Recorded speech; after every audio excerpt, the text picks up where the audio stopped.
Hello, hello. Dory, do we have you? Yes, here I All am. right. So it is 10 o'clock. Uh, I am gonna check in just to make sure. That this is not just the two of us chatting. Hang on.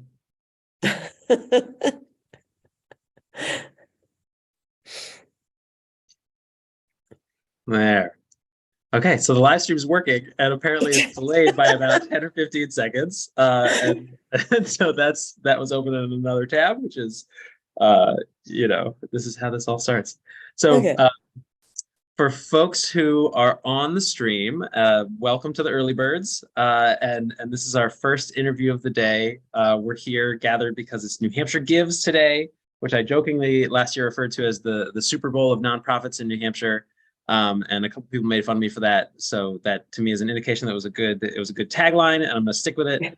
Um, And we here at Clean Energy New Hampshire like to use this day to highlight the good works of all of our members. And our membership, for those who are unaware, is quite inclusive. It includes all sorts of clean energy companies, but also nearly 40 municipalities throughout the state, and a lot of individuals, and also a lot of great organizations, which I think is where we're first starting. So, Dory, you actually, I feel like in those membership categories, you represent multiple categories, but you're here representing a couple in particular. So why don't you introduce yourself and talk about who you work with and for?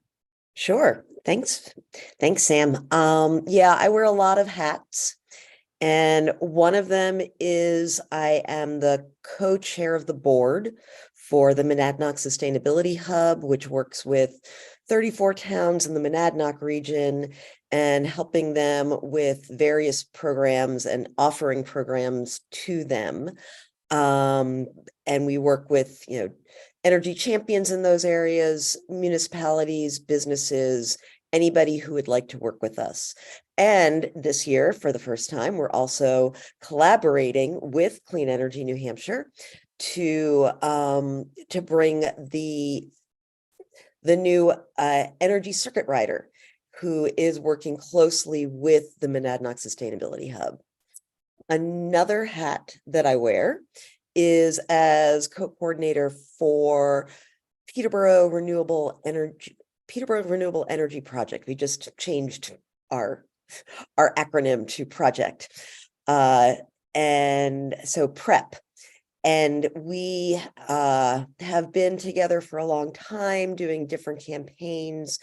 The most recent that kind of leads us to the present day is a campaign to pass a warrant article committing the town to transitioning to 100% renewable energy, renewable electricity by 2030, renewable heat and transportation by 2050.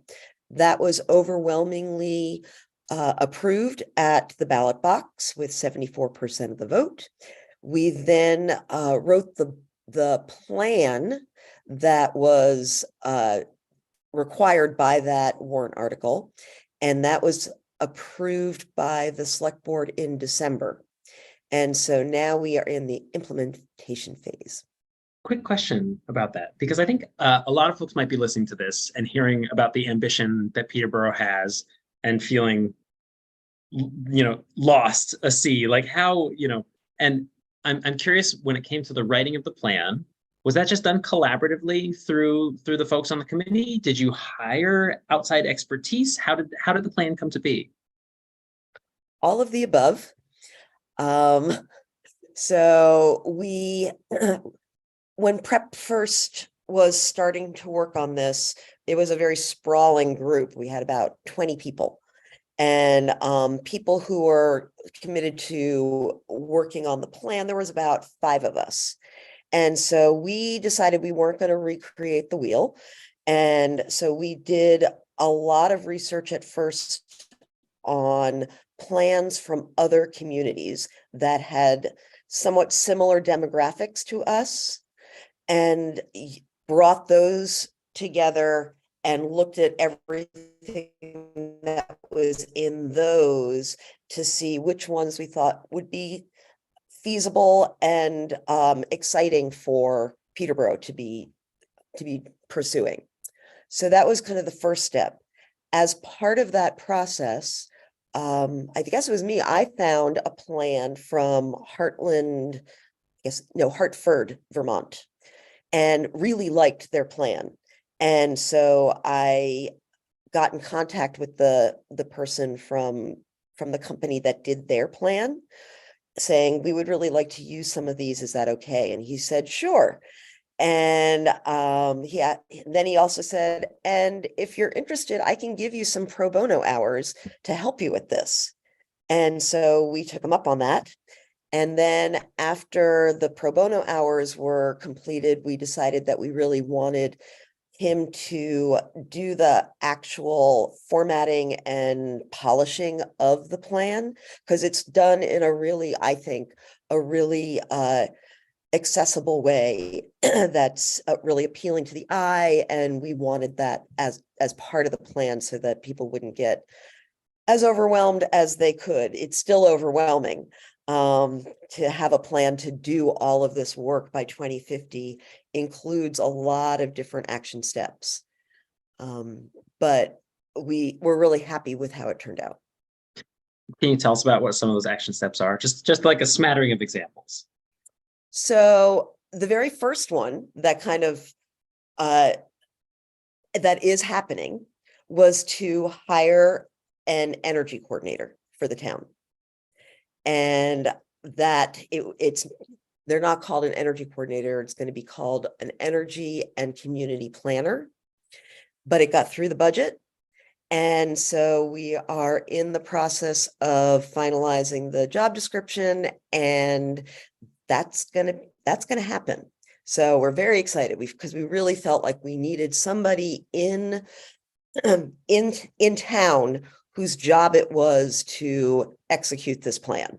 Yeah. So that was job number one. We're really happy that that's happening. We decided, let's see, we're doing all kinds of things. We're going to be in the process of doing a lot of education through both a website and through webinars and workshops on things like getting solar for your home, getting EVs, buying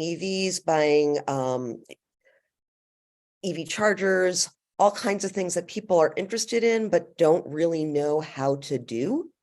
And so that will be part of this person's job, is to do some of that education. So will prep be part of that. We are going to be writing a bunch of different guides for how to get your house solar ready, how to get your house EV charger ready, things like that. We are in the process of planning an energy expo that will actually be in collaboration with the hub, and bringing all of these pieces together as another big education forum. And then we also are taking advantage of different opportunities that come our way. As part of the research for the plan, one of our members, Ann Huberman, found this company that is based in Brooklyn, New York, called Block Power. And Block Power specializes in really kind of being a project manager for retrofitting and electrification of building stock. So we saw that, they mainly worked in big cities. They mainly worked in states that are not New Hampshire. And so Anne said, I saw this looks interesting. Let's give it a try. Would you be interested in working in New Hampshire? Or do you actually, no, the question was, do you work in New Hampshire? And they said, no, but we would be open to looking at that. And so that started a dialogue of how it could work, because they really have, the base of their experience is in large municipalities, which has a lot more kind of staffing infrastructure to handle this. And in states that have a lot of very generous incentives, neither of which are true in small town New Hampshire. Yeah. So we've been working with So to them. give just a Yep. little more color, because I actually, as a bit of Sam backstory, Okay. I actually, when they did a round, they're private company, right? And they're funded through venture capital, and also through crowdfunding. And Yes. as a like you know 30-year-old, I think I invested in their crowdfunding round, and I still get like a little dividend check from Block Power like once a quarter or something. So I followed them very closally. And You might have missed your calling, Sam. Maybe you should be an investor. and the probably the biggest headline that folks who maybe were not aware of this should be aware of is they got a big contract to electrify essentially the entire city of Ithaca, New York. Mhm. And so they're a big deal. They have a very national profile. The founder, Danelle Baird, has this amazing backstory and had worked in the energy efficiency space in the Obama administration and came away with that with a lot of lessons about what does and doesn't work in energy efficiency, and is sort of applying those to Block Power. So anyway, I didn't mean to, but just that, explanatory comma there of Block Power and how cool it is that you've managed to lure them into New Hampshire. And no, thank you for giving that context, because yes, that was a lot of the draw, was that they were a big deal, that they had the support of the Obama administration, and which is how they attracted a lot of that venture capital. And yeah, so we have been working with them to figure out how we can make this work in New Hampshire. One thing that is in our favor, it's kind of turning, lemons into lemonade, is that much of our heating in our current buildings is with an oil furnace, which is both terrible for, climate. It is also very expensive. And so it helps make the numbers work, because if we were using, I'm going to call it methane gas, because that's actually more accurate than natural gas. But if we were using that, the price differential wouldn't necessarily pencil out. But because we have so many homes that use such expensive fuel, it really can make a difference, or can work financially. And then when the Inflation Reduction Act was passed and all of these federal incentives became available, that also helped it become more feasible to do this in New Hampshire. They also know, though, that we have limited funding. We are starting with a pilot project with just 10 to 15 buildings, so that each of us can kind of take stick our big toe in and see how this can work. And so far we're excited about, like, we've definitely gotten some contractors that are interested. That is actually one of the things I want to emphasize here, because I know in New Hampshire, and pretty much everywhere, but especially given the New Hampshire ethos, that we want to emphasize that Block Power does not do the work. They hire local contractors to do the work. They manage everything, and they have a very kind of whole systems view of how to electrify a building. They don't want to just come in and slap on some mini splits. They want to come in and look at what the building envelope is and see how you can tighten that up.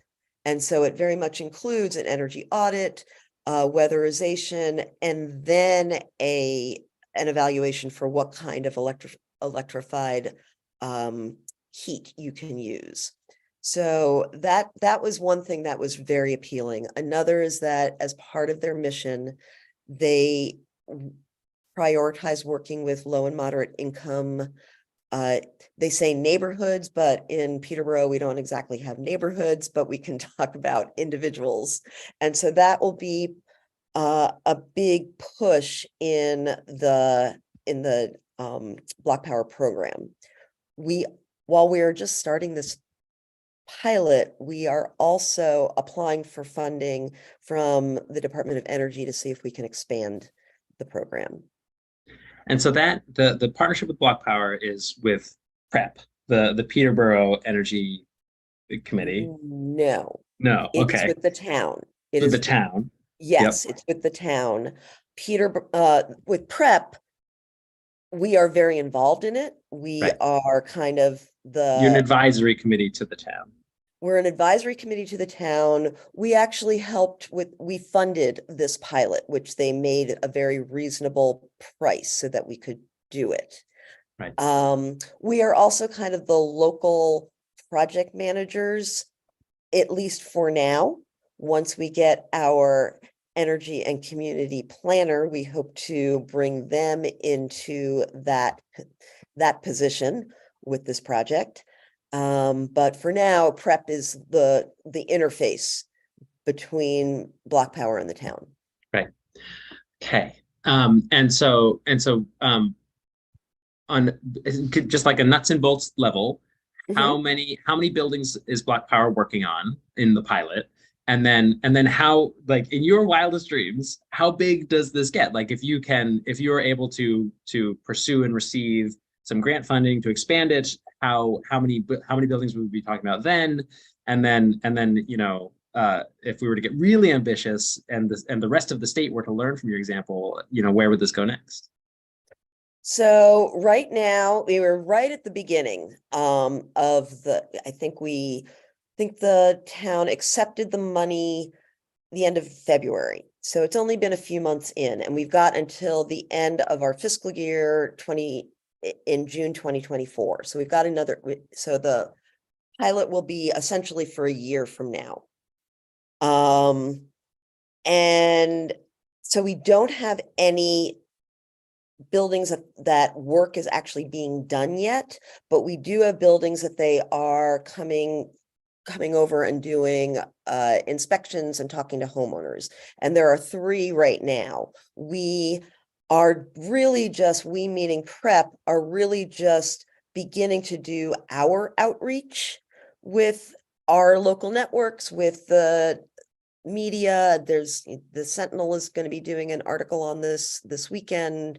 The Concord Monitor had an article a few weeks ago, and so did the Ledger Transcript. So we do think that our efforts to get this out there, we will easily get our 10 to 15 buildings. For the grant, because we needed to use all of the money within 2 to 3 years, we could not be as ambitious as we wanted. Apparently, our liaison at Block Power was saying that the numbers for interested parties kind of increases exponentially each year. So if we're starting with 10 to 15, we then said, okay, the first year then would go to maybe 25, the second year to 50, the third year to 100. So we asked for funding for 175 buildings.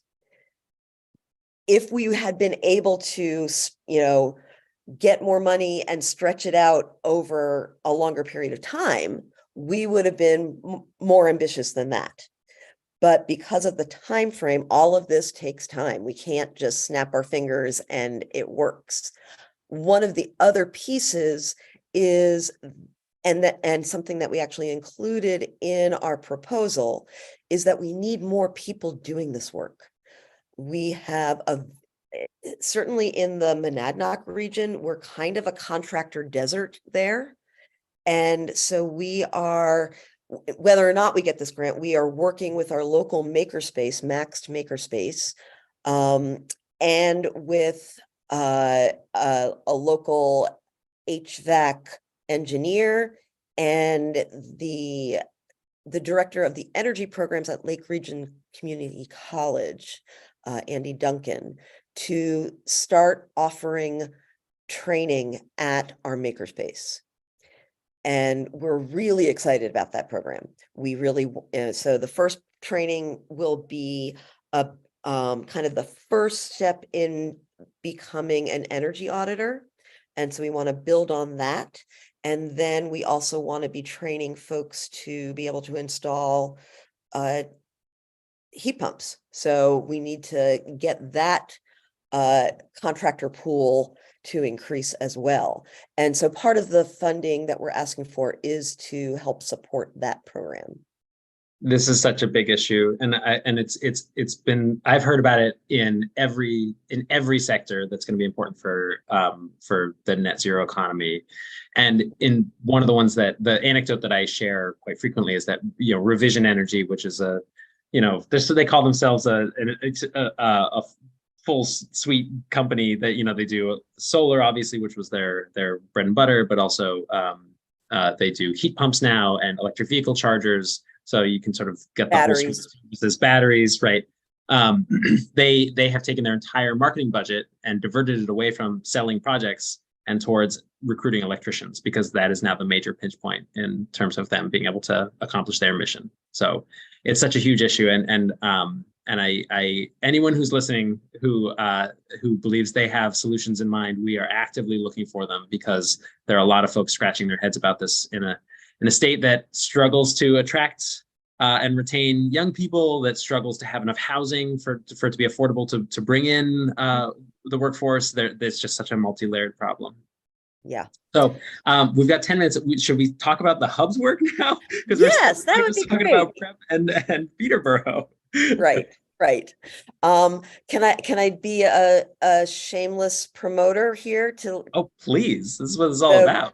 Okay, so just to let folks know that the hub also is asking folks to donate for New Hampshire Gives. So while you are on the website, generously giving to Clean Energy New Hampshire, please also go to the Monadnock Sustainability Hub page and support the work that we're doing there. Absolutely. And I've noticed, having made a couple donations last night, that when you make your first donation, the New Hampshire Gives portal prompts you, would you like to make a donation to another organization? So you can easily support both Clean Energy New Hampshire and the Monadnock Sustainability Hub in just moments. So you can head, I know if folks are looking for it, the New Hampshire Gives, nhgives.org is one portal. We have a link on our website, cleanenergynh.org. And Dori, what is your URL for at the hub? It's a mouthful. It's a bear. Yeah. Yeah, it's www.monadnocksustainabilityhub.org. So head to one of those websites, folks, and make a donation or multiple donations. So what is the hub up to? I mean, obviously, as you said at the outset, we are partnering in bringing a circuit rider to the Monadnock region. That's John KONDOS, who also has been deeply involved with the hub for a long time. Yes. So he clearly knows us and the region really well, which is a big advantage. We've been doing a lot since he started in that position. We also have a new employee. We have a new program manager, Nora Hunka, and together they have organized a few different events already. So one of the first ones was to introduce them to our 34 towns that both the hub, and I guess John, it's actually even more than 34 towns that he works with.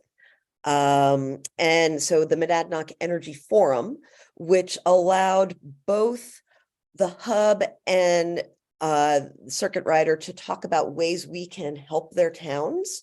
And then also one of the things that the hub is really committed to and has done over the years is giving a forum to those towns to talk to each other about their projects and to help them problem solve and hear what each other are doing so that they can both get ideas, find out who to talk to solve issues, And so I believe that that was definitely happening at that forum.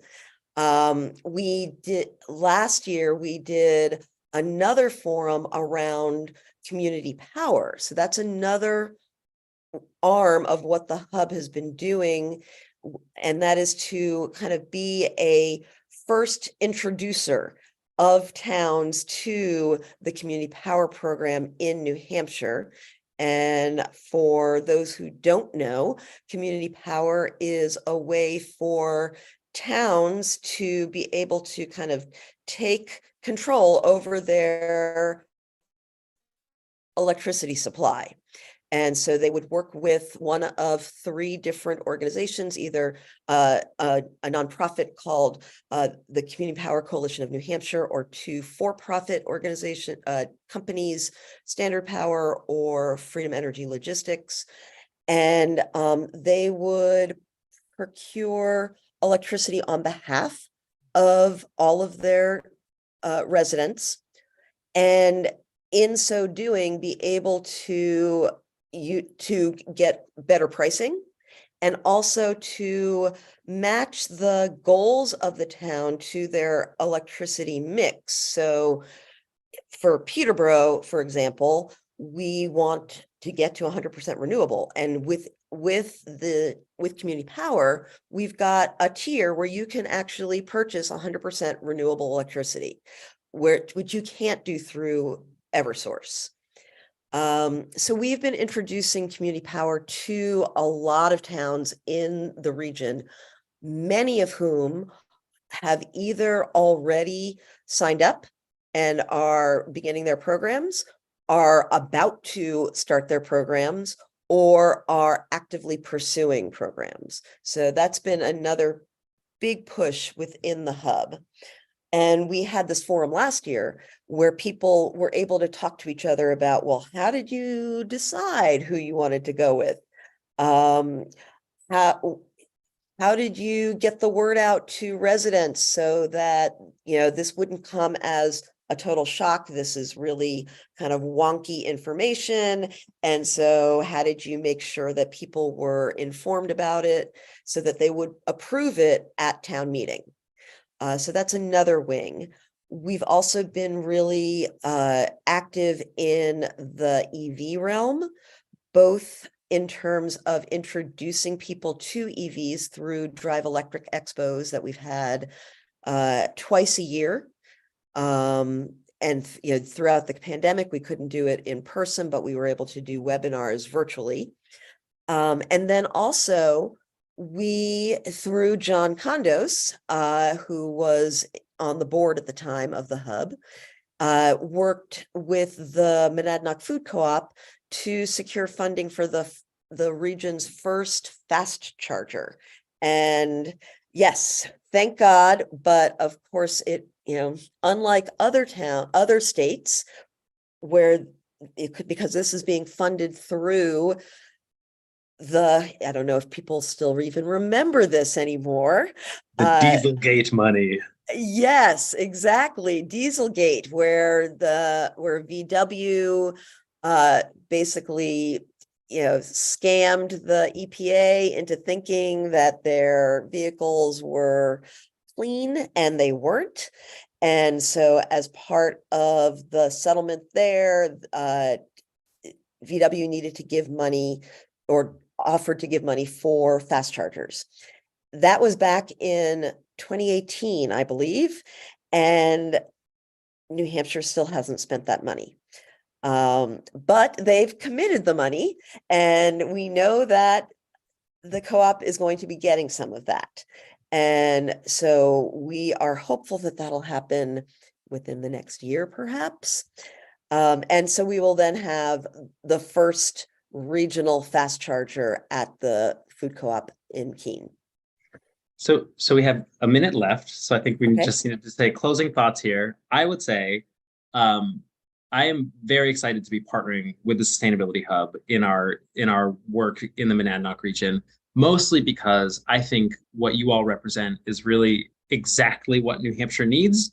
all over the state, is these sort of muscular local nonprofits that are grounded in their communities, that are pushing for change at the very local level.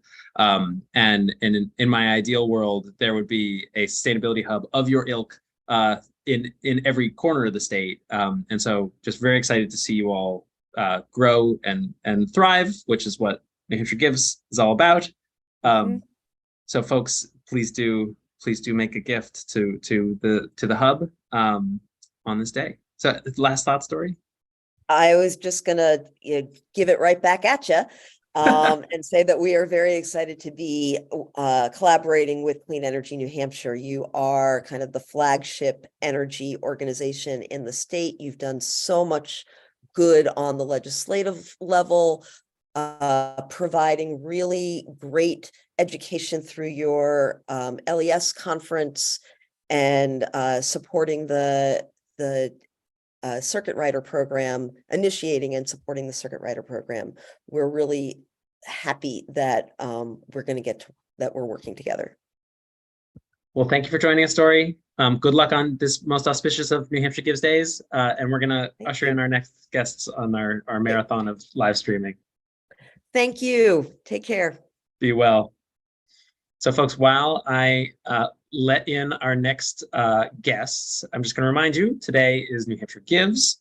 You can go to nhgives.org, or you can go to cleanenergynh.org. And in both places, you'll find a link to make a donation to Clean Energy New Hampshire. Just as sort of like, pulling back the curtain a little bit, we mostly spend our time at Clean Energy New Hampshire trying to do the work.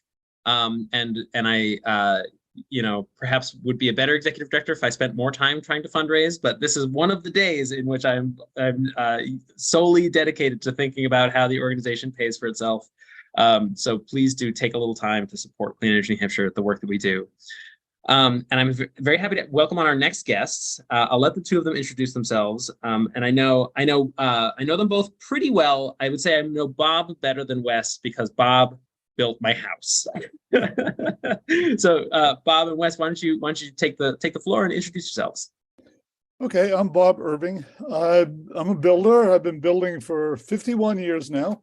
And when I started, I always wanted to build better houses than what I was seeing, than what I had grown up with, than what I saw.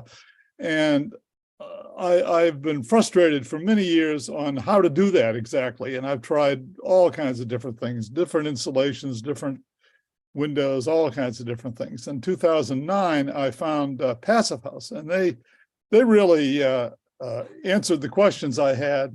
And I started building houses that were based on their techniques. They aren't exactly passive houses, but they're close to it. It uses all their techniques, and Sam's was one of those. And it's amazing to me. It's still amazing to me what a difference it makes to use certain techniques. So we can get into that later, but makes for a great house. It's simple. It's not difficult. It can cost a little more. You've got a lot of options, but we'll get into that later. But yeah, it's been fun. That's what I say, and I've got more to learn. So, and Wes, how did you come into the circle of this ruffian, this hooligan, Mr. Bob Irving? Oh, you're muted, Wes. Wes, you're muted. You're muted, Wes. You do look great, though. Well, there you go. Hi. So I've been at this one way or another pretty much since college. I helped to organize the first Earth Day in whatever year that was, 72, anyway. And I was selling solar when Jimmy Carter was president, and used to buy stuff from Don Kent's warehouse. Don Kent was a weatherman. And I came to New Hampshire in 1980, got the second official certification as an energy auditor. And along the way, I taught environmental science, and in the the 1990s and early 2000s, I did energy codes, which is when I met Bob, probably around 1999 or 2000.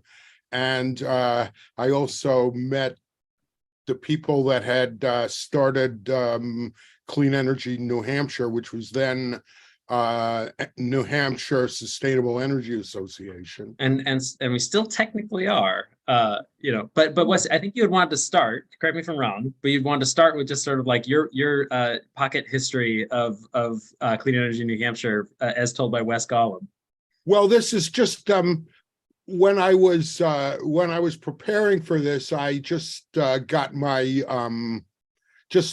what do you call searched on NHSEA to see what I could come up with, and these are kind of random slides, but they give you a kind of an idea. And this organization was actually called the New Hampshire Solar Energy Association before that, and Bob could tell you about that because he was a member. But in 2005, Laura Richardson restarted the organization, calling it NHSEA, New Hampshire Sustainable Energy. And in 2006, she asked me to join the board. At that point, I just finishing up at Energy Codes and was starting the 2-year energy degree program at the college. And just here's some random pictures. That's Carolyn, and I think her last name is Mitchell, and she did our legislative stuff. She would go to all the hearings and come back. There was no internet to report it in those days. And on the bottom left is Tom Palmer, who was our treasurer for years, and Ted VANSANT, who I believe will be on later today, and the inimitable Clay Mitchell, who just was a whirlwind of energy and progress for the organization. And some of our early activities. And all of them, I was just gonna say, all of them are still involved except for the person who did the legislative work, Carol, who I have not met. But so Clay, I see occasionally. He has moved to North Carolina, but he comes up and he still supports the organization. Ted is an active member. He's very conscientious about trying to bring in solar companies that are not members of Clean Energy New Hampshire. I'm always getting emails from Ted CCing other solar companies saying like, hey, join Clean Energy New Hampshire. And Tom Palma is part of our Drive Electric work still, where he works for Unitil, and he's very active in the Drive Electric Coalition. So it's fun to see all those. It's fun to see those pictures. Oh, and also Laura Richardson, Laura and Gil were guests on last year's live stream show. So anyway, keep going. I should have said Laura and Gil together restarted the organization, but Laura was that. Nothing against Gil, but Laura just had that extra special, I don't know, flavor. She's a force to be reckoned with. Yes, absolutely. So one of the things that I think I hope really helped is in 2006, we secured a seat on the Easy Board when it was created. And I served there for a while, and then Peter Borden served. And another thing we did was the Green Building Open House. And this was a house that ended up in my book about net zero homes. They've been off the grid since I think 2000. And there's another home that was on the Green Building Open House tour. And we had a brunch one year for the candidates. There's Peter Borden introducing Maggie Hassan, who was the Republicans, as I recall, declined to send their candidate to speak. So, and this was an early conference. You can see we've come a long way. That's Bob at the conference, and actually that's my house there that he was just retrofitting. And this is a poster for a later conference. I think that was 2009. And I just want to say that my dream when I started working, when Laura invited me to become a member of the board, was to see an organization that would have statewide effect in a positive way, that would help to educate and advocate.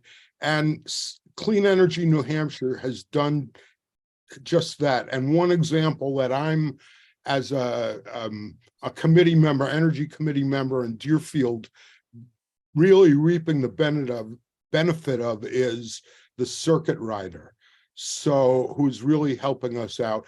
So I just want to say kudos to you guys. I just want to say to anybody who's listening that this is really a worthwhile organization to donate to. And I thank you.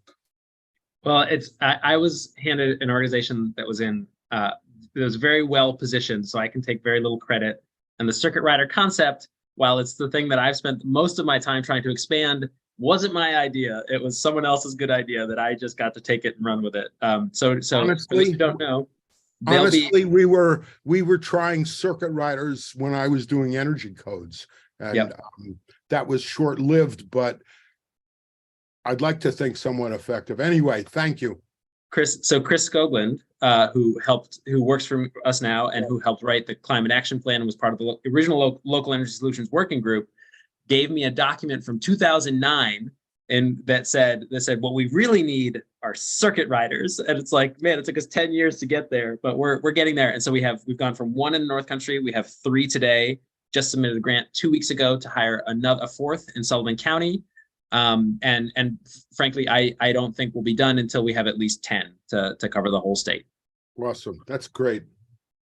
So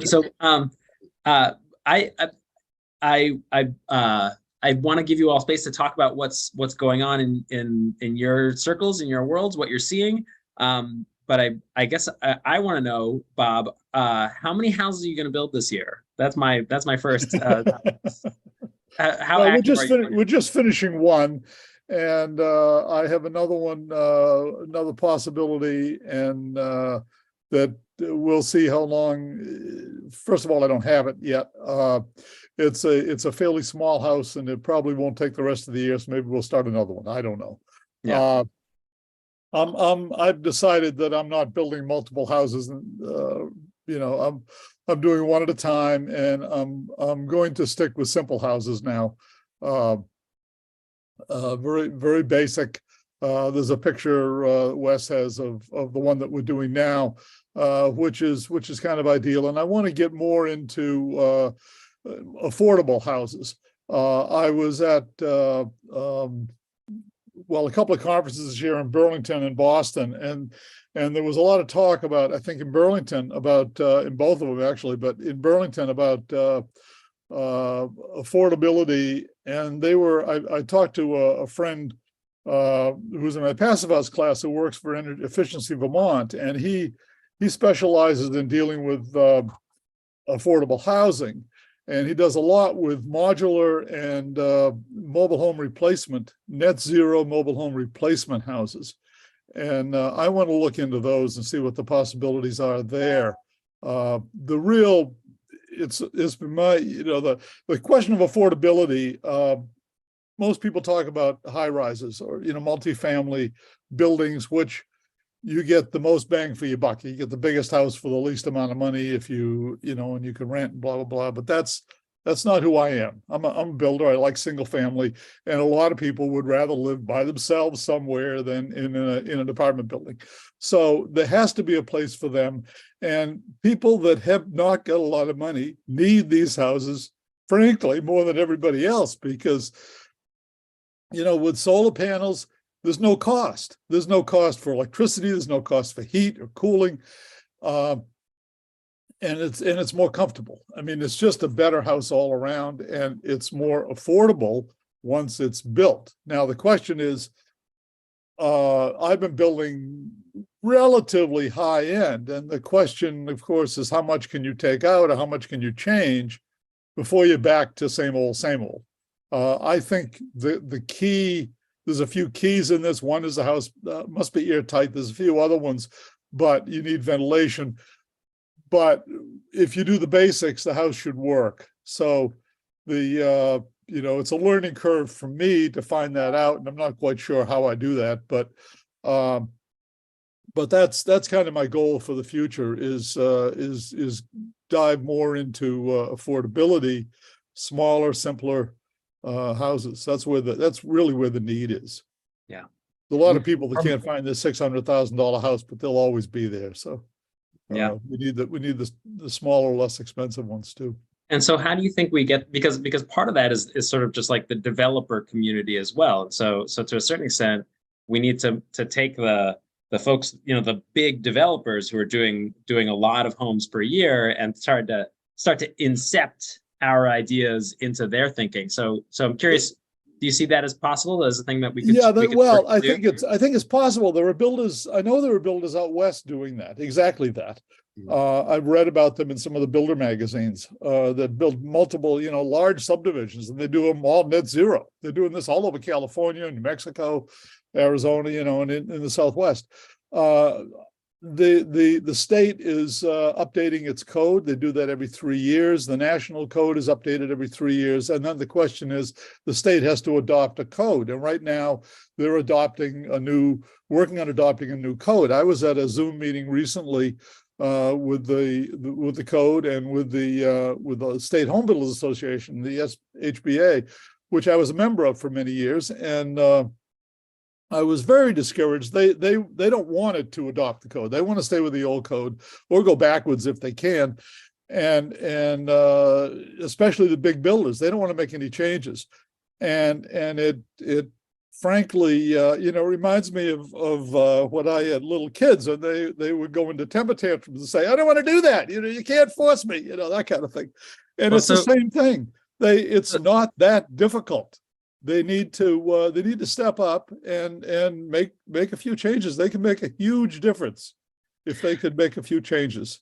So one of the things, so Clean Energy New Hampshire has been following that pretty closely. We go to the Building Code Review Board meetings, and we have witnessed the what you're characterizing as a temper tantrum. And I will say, for me, the struggle here is that we do have a housing affordability crisis in New Hampshire, where, right. I mean, it's you know, it's hard to find housing. And so when they make the argument, which they have, that these new codes, and what they have claimed is that the new codes will increase the cost of every house in New Hampshire by at least $30,000. That's crazy. And that's what I wanted to ask you two about is like, what does meeting these codes, what does it entail? How is it different? And realistically, what would it cost? Because my instinct is that number is inflated, but I'm not a builder. The sad thing is that they don't know where that number comes from. The national home builders said it was going to cost $30,000 to $45,000 per house to upgrade it to the new codes. But I don't know. Nobody in New Hampshire seems to know what exactly they need to change. So it's ridiculous right off the bat. I mean, you may be looking at another, you know, a little bit of money. I don't know, because I don't know what the changes are. There's certainly not very, you know, the code goes up very incrementally. So it's not a big change. When they went from 7 air changes an hour, they were trying to go to 3, and the home builders had a hissy fit about that and kept it at 7 for several years. And then it's finally got down to 3 air changes an hour. I don't know if they're testing or not. But that's one of the issues here. Bob, why don't you let Wes? You know, Bob, why don't you let Wes jump in? Well, I would say that's one of the issues here, because very few. I just talked to the Deerfield building inspector, and he doesn't use a blower door. He doesn't, you know, and most, I believe, I'm long out of date with this, but only 2 code officials back when I was doing it were actually reviewing the energy codes in a survey that we did with GDS of code officials. And it's better now, but I only know of a few localities where they require a blower door test. So if we don't, one of the issues with this is if we don't have some mechanism to see that it's done, you know, we're going through the motions. And I just had an interesting experience, because I went to a doctor and he asked me what I did. And when I told him, he went off on me. He said, you know, I really expected when I bought my house, which was up behind Concord Hospital, he says, I really expected that, you know, I would be protected, but I had to do all this work just to make it so that it would stay warm. He didn't use the same terms, but, and then when I was talking about an addition with my building code official in my town, and he's talking about, I forget whether it was structural or electrical. He said to me, I just do this to protect you. Well, my feeling is that two houses are on the outside, they look the same. One has the treatment that Bob gives it and one doesn't, and they look exactly the same. And That's my house. there you go. And the consumer is not going to know the difference. Okay. Yeah. The only difference they'll know is one is a few $1,000s cheaper. So they'll go to that, but it's really not cheaper. It's more expensive in the long run. So one of the issues is, how do we manage the first cost of the that is additional for doing this, to provide the long-term benefit to the homeowner, to the environment and everything. And Well, so and maybe so two things. One is, in your experience, what is that first cost? And I will say this house, which you know, maybe Bob cut me a deal on it, but when we spec'd out our house, it was $250,000 for a house that, you know, 2-bedroom, 1-bath with the ability to finish a basement and put a third bedroom downstairs. It's modest in size, like 1,200 square feet, I think, total, not counting the basement. Counting the basement is probably more like 2,000 square feet. And our energy costs are de minimis, right? So it's an all electric home. I cut my own cordwood from windfall that falls on the property. So we rely on our wood stove a fair amount. But then the electricity is totally covered by the solar. So we pay $16 a month in our entire energy bill, and that's it. And so when I compare that to what to me was a reasonably priced house and incredibly cheap energy bills, it seems like this is just an education problem, that we need to get the realtors and the builders on board with selling energy efficiency the same way as they sell granite countertops. Right, yes, exactly. so Yeah.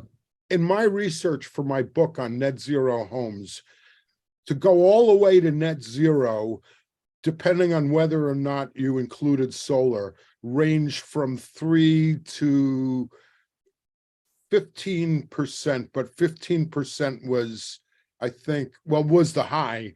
And that was to go all the way there. So it should be less than that to just go to code.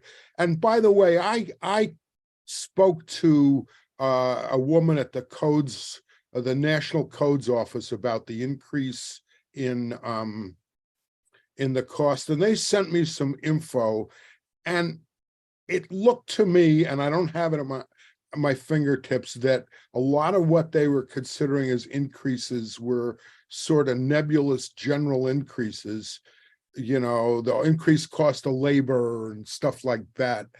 But it seemed to me that the solid amount, you know, the tangible stuff you got to include wasn't that much. It was a few, $3,000-$5,000. And again, this is a 50,000-foot view of it. Yeah, I would agree. It's and I keep saying, you know, like making house airtight there's virtually no cost for it. Everybody uses some kind of a membrane or zip sheathing or something with tape. I mean, people are doing this stuff anyway. They just don't know what the goal is, and they don't realize how, you know, that they've got to do other things a little more than what they're doing. But it's not like they're starting from scratch and you got to buy all this stuff to do everything. You do need ventilation, which is something else. But you know, none of this is going to break the bank. And I think there's just, there are enough people in New Hampshire that don't believe the sun shines and are, you know, don't want to do anything. It's discouraging. It's discouraging for me that I can't find more builders that want to start doing this. I have almost no competition, which is not good. I was hoping I would have competition, you know, but builders don't see, even the, you know, normal builders, guy with 2 or 3 guys, they're not interested in learning. They got plenty of work. And I said, don't you want to build better houses? Well, we don't care. Everybody likes our houses. So, you know, the gas furnaces we put in. But, you know, we need to make changes. We can't keep going like this. Climate change is real. Mhm. And if I could stress it again, we've got to figure out a way to attack that first cost, because that's what's more expensive. It's not the house itself, and this is true in so many areas related to energy. What do you mean the first cost? The first cost of building the house, which may be a few $1,000s more expensive.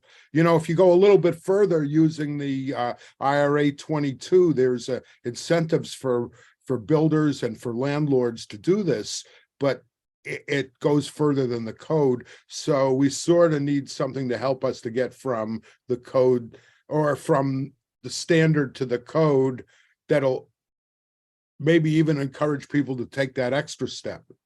There are, you know, they could do state grants, federal grants for certain things that would get us there. I mean, it's not a huge amount of money we're talking about. Well, but and this one of my questions is whether this is about financing, and because if there's a way to secure sort of low cost or even 0% interest financing through, for instance, on bill financing through your utilities, might that be part of the solution too? Because if you can you can get a better house for the same money up front, and then realize, you know, lower energy bills down the line, and have those lower energy bills essentially pay for your energy efficiency. I mean, obviously these are ideas that have been around for a while, but you know, at least then we're not relying on builders to become our evangelists, which you know, I hope we can get there, but it doesn't feel like we're close.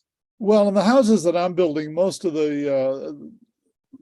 with the energy, I signed up for an Energy Star in every house, and most houses, I think every house, gets a check, goes to the owners for $4,000.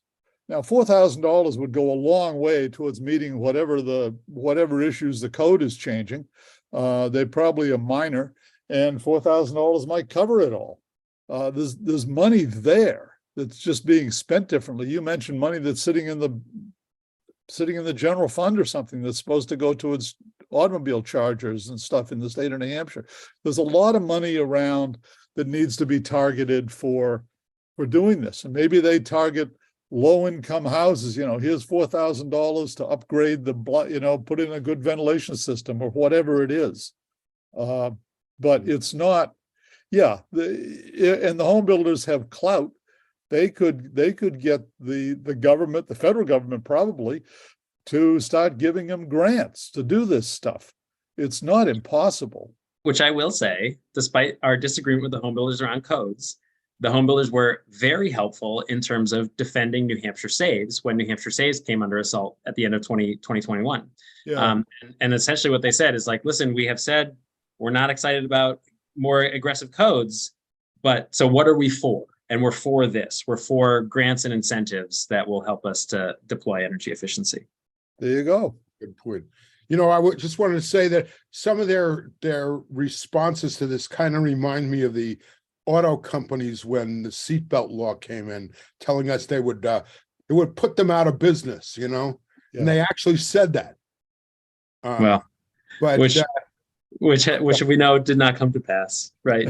So let's hope we can start to make some progress on codes and on energy efficiency. And I will say, for folks who are following this very closely, the next landmark or the next milestone to pay attention to is that this summer we're going to get federal guidance on how there's two federal programs as part of the Inflation Reduction Act: the HOMES program, which is for energy efficiency rebates, and the HERA program, which is for electrification rebates.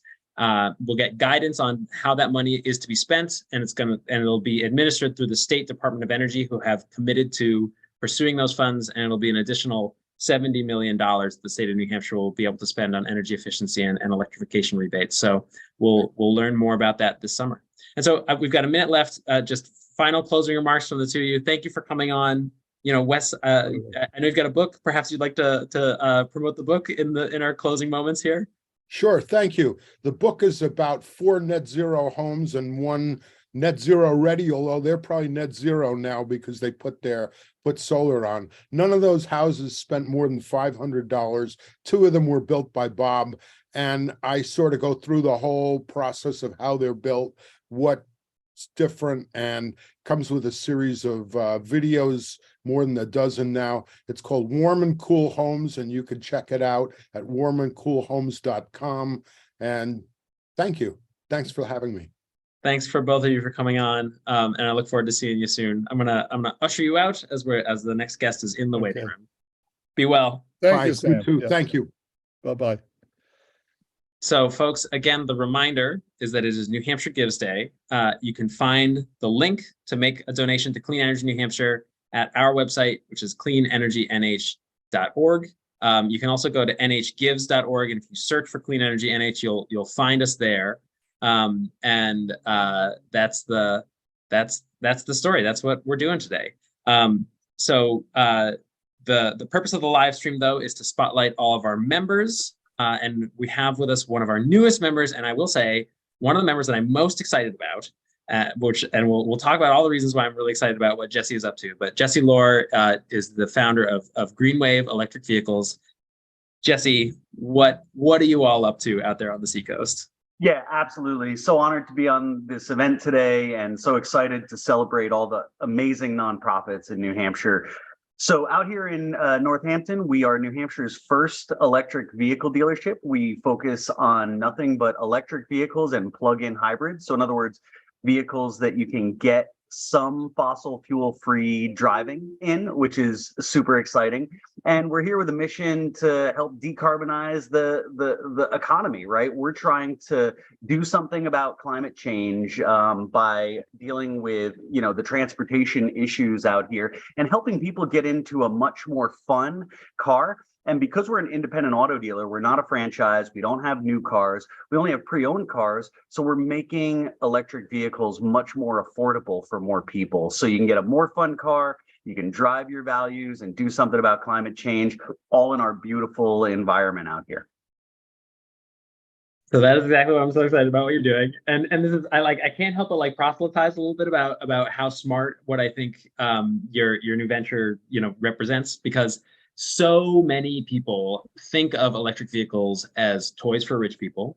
I think to a certain extent that's been out of necessity, right? And I have this whole spiel that I'll only burden you with a short bit of it, which is that many products that we now take for granted as being part of our social fabric started as toys for rich people, right? Like white bread, shoes. Like who do you thought afforded things like that at the beginning? And it was often the rich, and those trends made their way down to the rest of society. And the real question, the real challenge is how do we get electric vehicles into the hands of more regular folks faster, given the urgency of the energy transition? And so I just can't speak highly enough as to what you're up to out there. So tell maybe just what's on the lot. Typically, what can folks expect to spend? How has it been? Because you only just started, right? Yeah, we only opened up in February, and to your point, one of the first things that people say when I tell them what we're doing is they say, "Wait, there are used electric vehicles out there?" And yes, there are. They're all over the country, and admittedly, a lot more of them are out west. Obviously, California was really a pioneer, Texas, Florida, in getting these vehicles. So we're sourcing vehicles from all over the country. Anything from a year old with low miles to a few years old with higher miles to get that cost down as people trade up from maybe their first generation Nissan Leaf, that only did 100 miles or so. Yeah, you had one of those, didn't you, Sam? I mean, I still do. We have a 2013 Leaf that we bought used a year ago. And this is where I want to tear my hair out with this narrative with electric vehicles. It had 50,000 miles on it. It was less than $10,000. And we now drive that thing for, pennies on the dollar when we have, because the killer app is that if you can get solar on your roof and an electric vehicle in your garage, it's 8 cents a kilowatt hour that you're charging that thing for. And that's less than $1 per gallon of gas equivalent. So it's so affordable.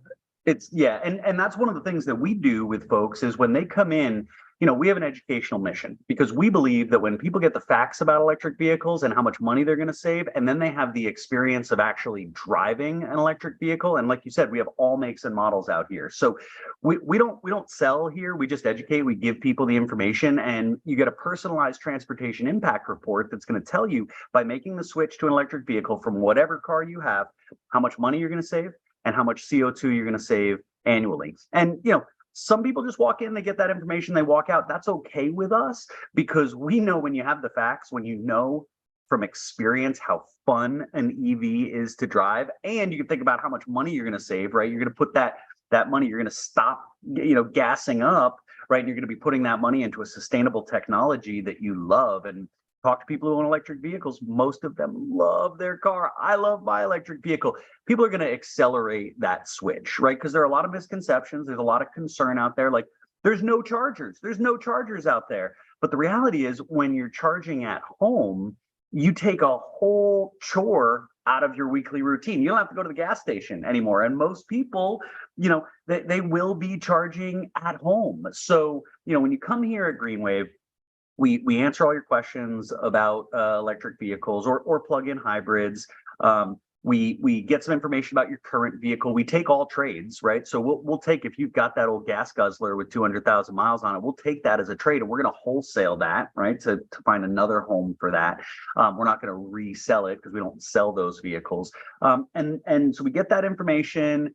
We give the information about our partners and charging infrastructure, and we help people understand, like, where do you go with your car? And so we show them kind of the miles and how that would work out, right? So that they understand, range anxiety is quickly becoming a thing of the past, right?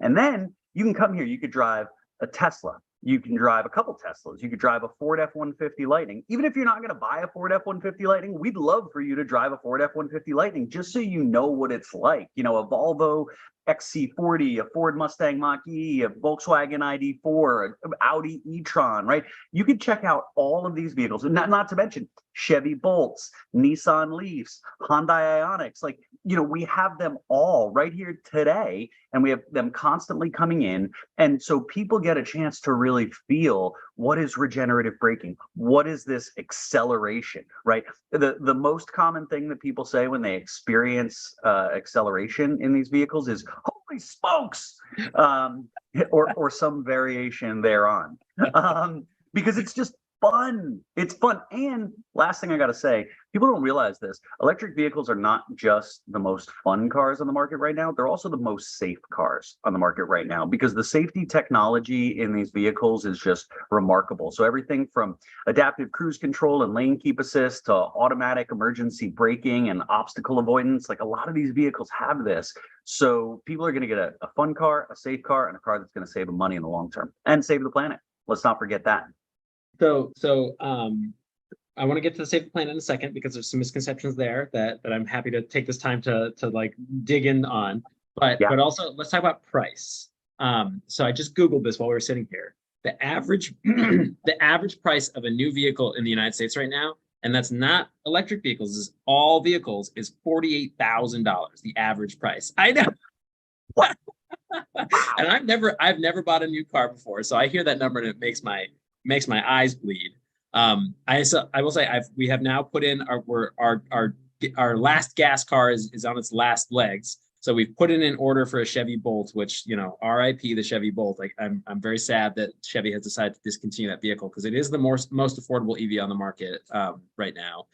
But just to sort of anchor this conversation, people are paying $48,000 on average for new vehicles of all kinds, electric and internal combustion. In general, what's the price range of what you all have for offer out on the Seacoast? Yeah, our goal is to have vehicles in every price bucket. The lowest we get to is around 15,000, right? And all the way up to around 70,000. We're not really specializing in like those Cadillac Lyrics, or we did have a Rivian, which was great, and we sold it. But again, that's a really expensive vehicle. We want to make more EVs, more affordable for more people. So we've got a few different vehicles in every price category up to 70,000. And there's a really important price category, which is the under $25,000 price category, which, as you know, but maybe some of the listeners don't, the Inflation Reduction Act of 2022 put forward a used EV tax credit, right? And we've got a great article on our website, greenwaveev.com, that goes into detail. But basically, if it's $25,000 or less, you can get a tax credit of 30% of the cost up to $4,000, right? So if you want to get a used Chevy Bolt, for example, we have some like at 23, right, with low miles on it, great condition. So your net cost on that is going to be, under 20,000. Right, after you get that tax credit. Now there are some income limits on that. This is not for these are not toys for rich people. This was designed to make these vehicles for the masses. But we try to keep a lot of vehicles in that category, not just EVs, but plug-in hybrids, right? Because some people are not ready to give up the gas. Their lifestyle does not lend itself to giving up the gas entirely. So for example, we've got Chevy Volts, which get 40 miles pure electric. And a lot of people don't go more than 40 miles in a given day, and they need that gas for a little bit extra sometimes. So you can make that transition to significantly reduce your carbon footprint and your cost without completely giving up the gas. So we've got a bunch in the 20s, a bunch in the 30s, a bunch in the 40s, but all of these vehicles, you're going to save money off a new one, even considering the new EV tax credit. So when we're offering vehicles with the prices, we're factoring the new EV tax credit. We say we want to give our clients a really good value proposition on this vehicle so that they're getting a great deal. So we offer great vehicles where there's a great value proposition, save you some money, get a fun car.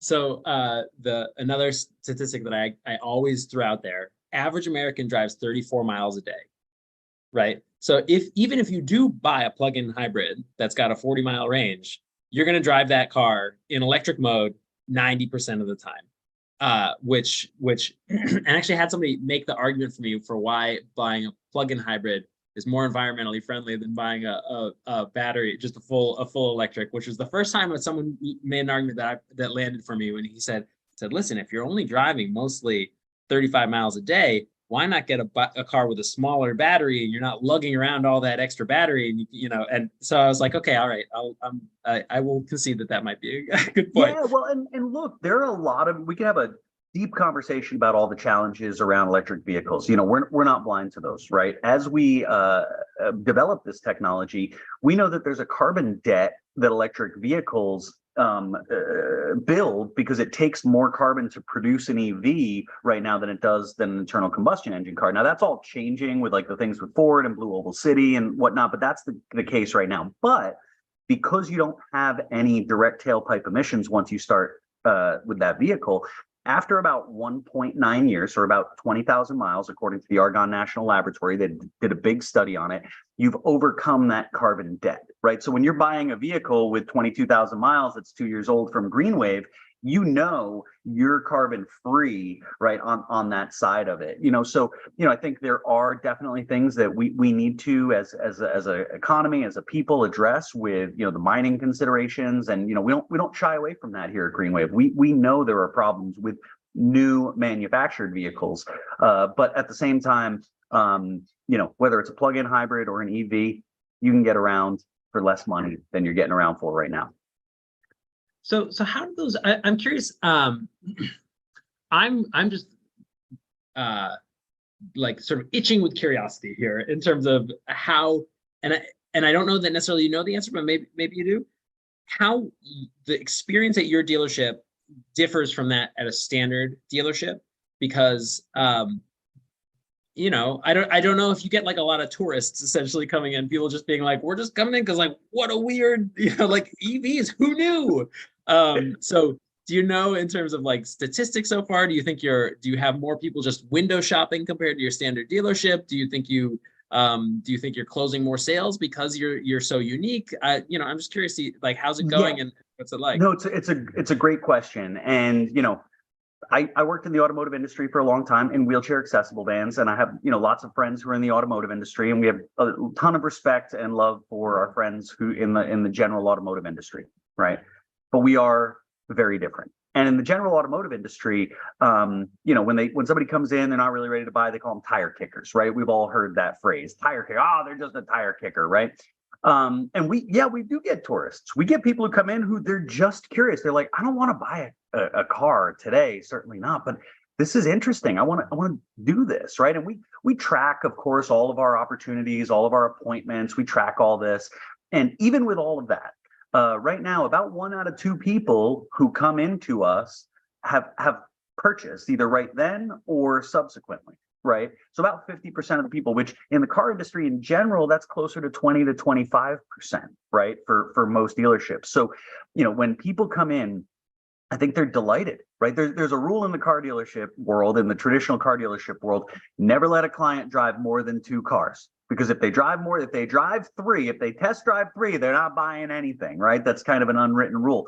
Well, for us, it's the opposite. We want them to drive at least 3 or 5. We've got a huge parking lot, right? So they can drive multiple vehicles around. And if they really like one, we could take one out on the road, on the highway to get that experience.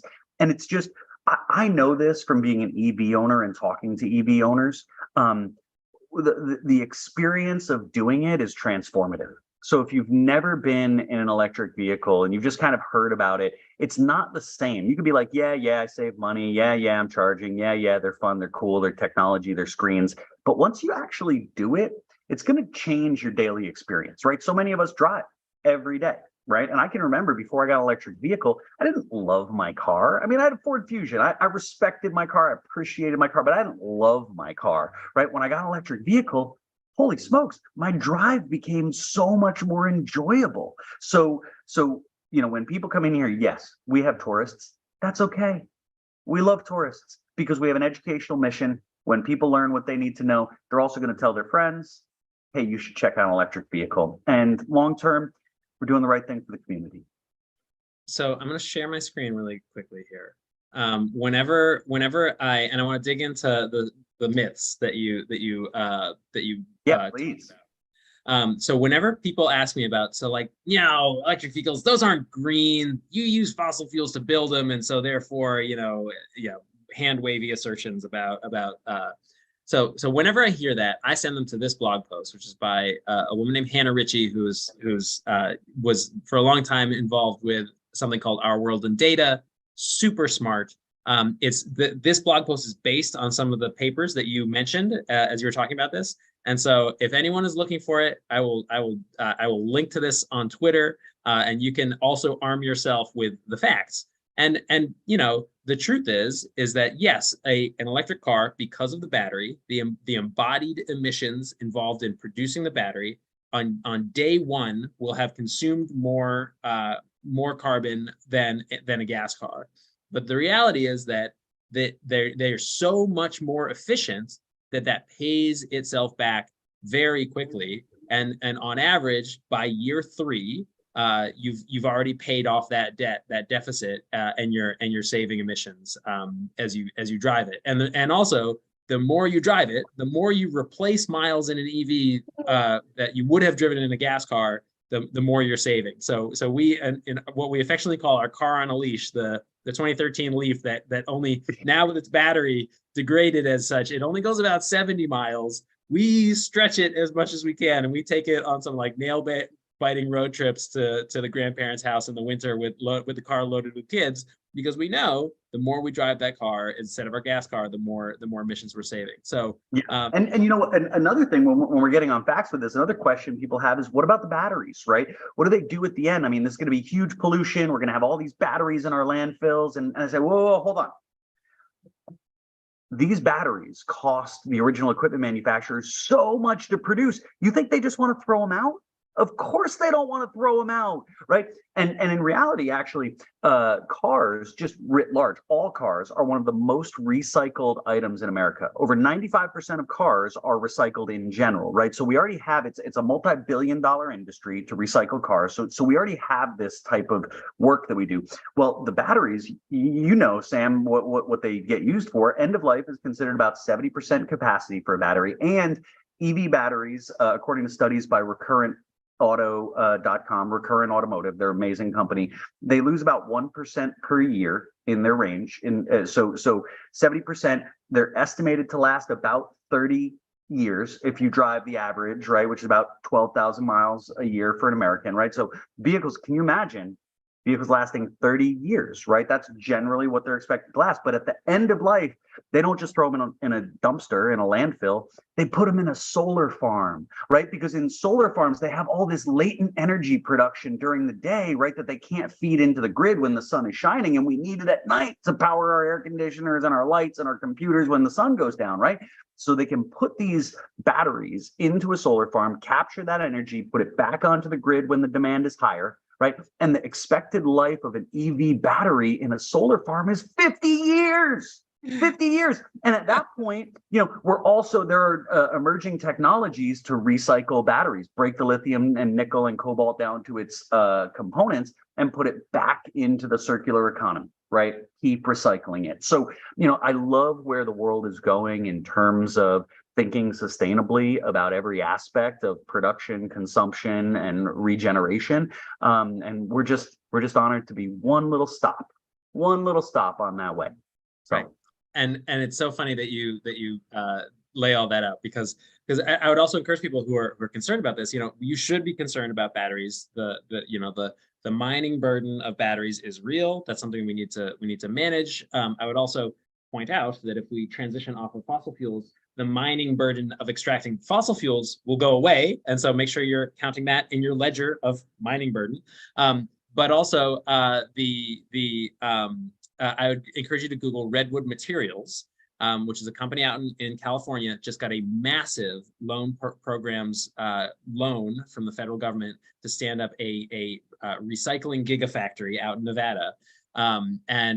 So it's happening, right? Like, people are thinking about this. There are challenges, but people are actively grappling and investing real money in solving these challenges. Yeah, no, and they know how to do it, right? I mean, look, that Tesla, well, you might not know this.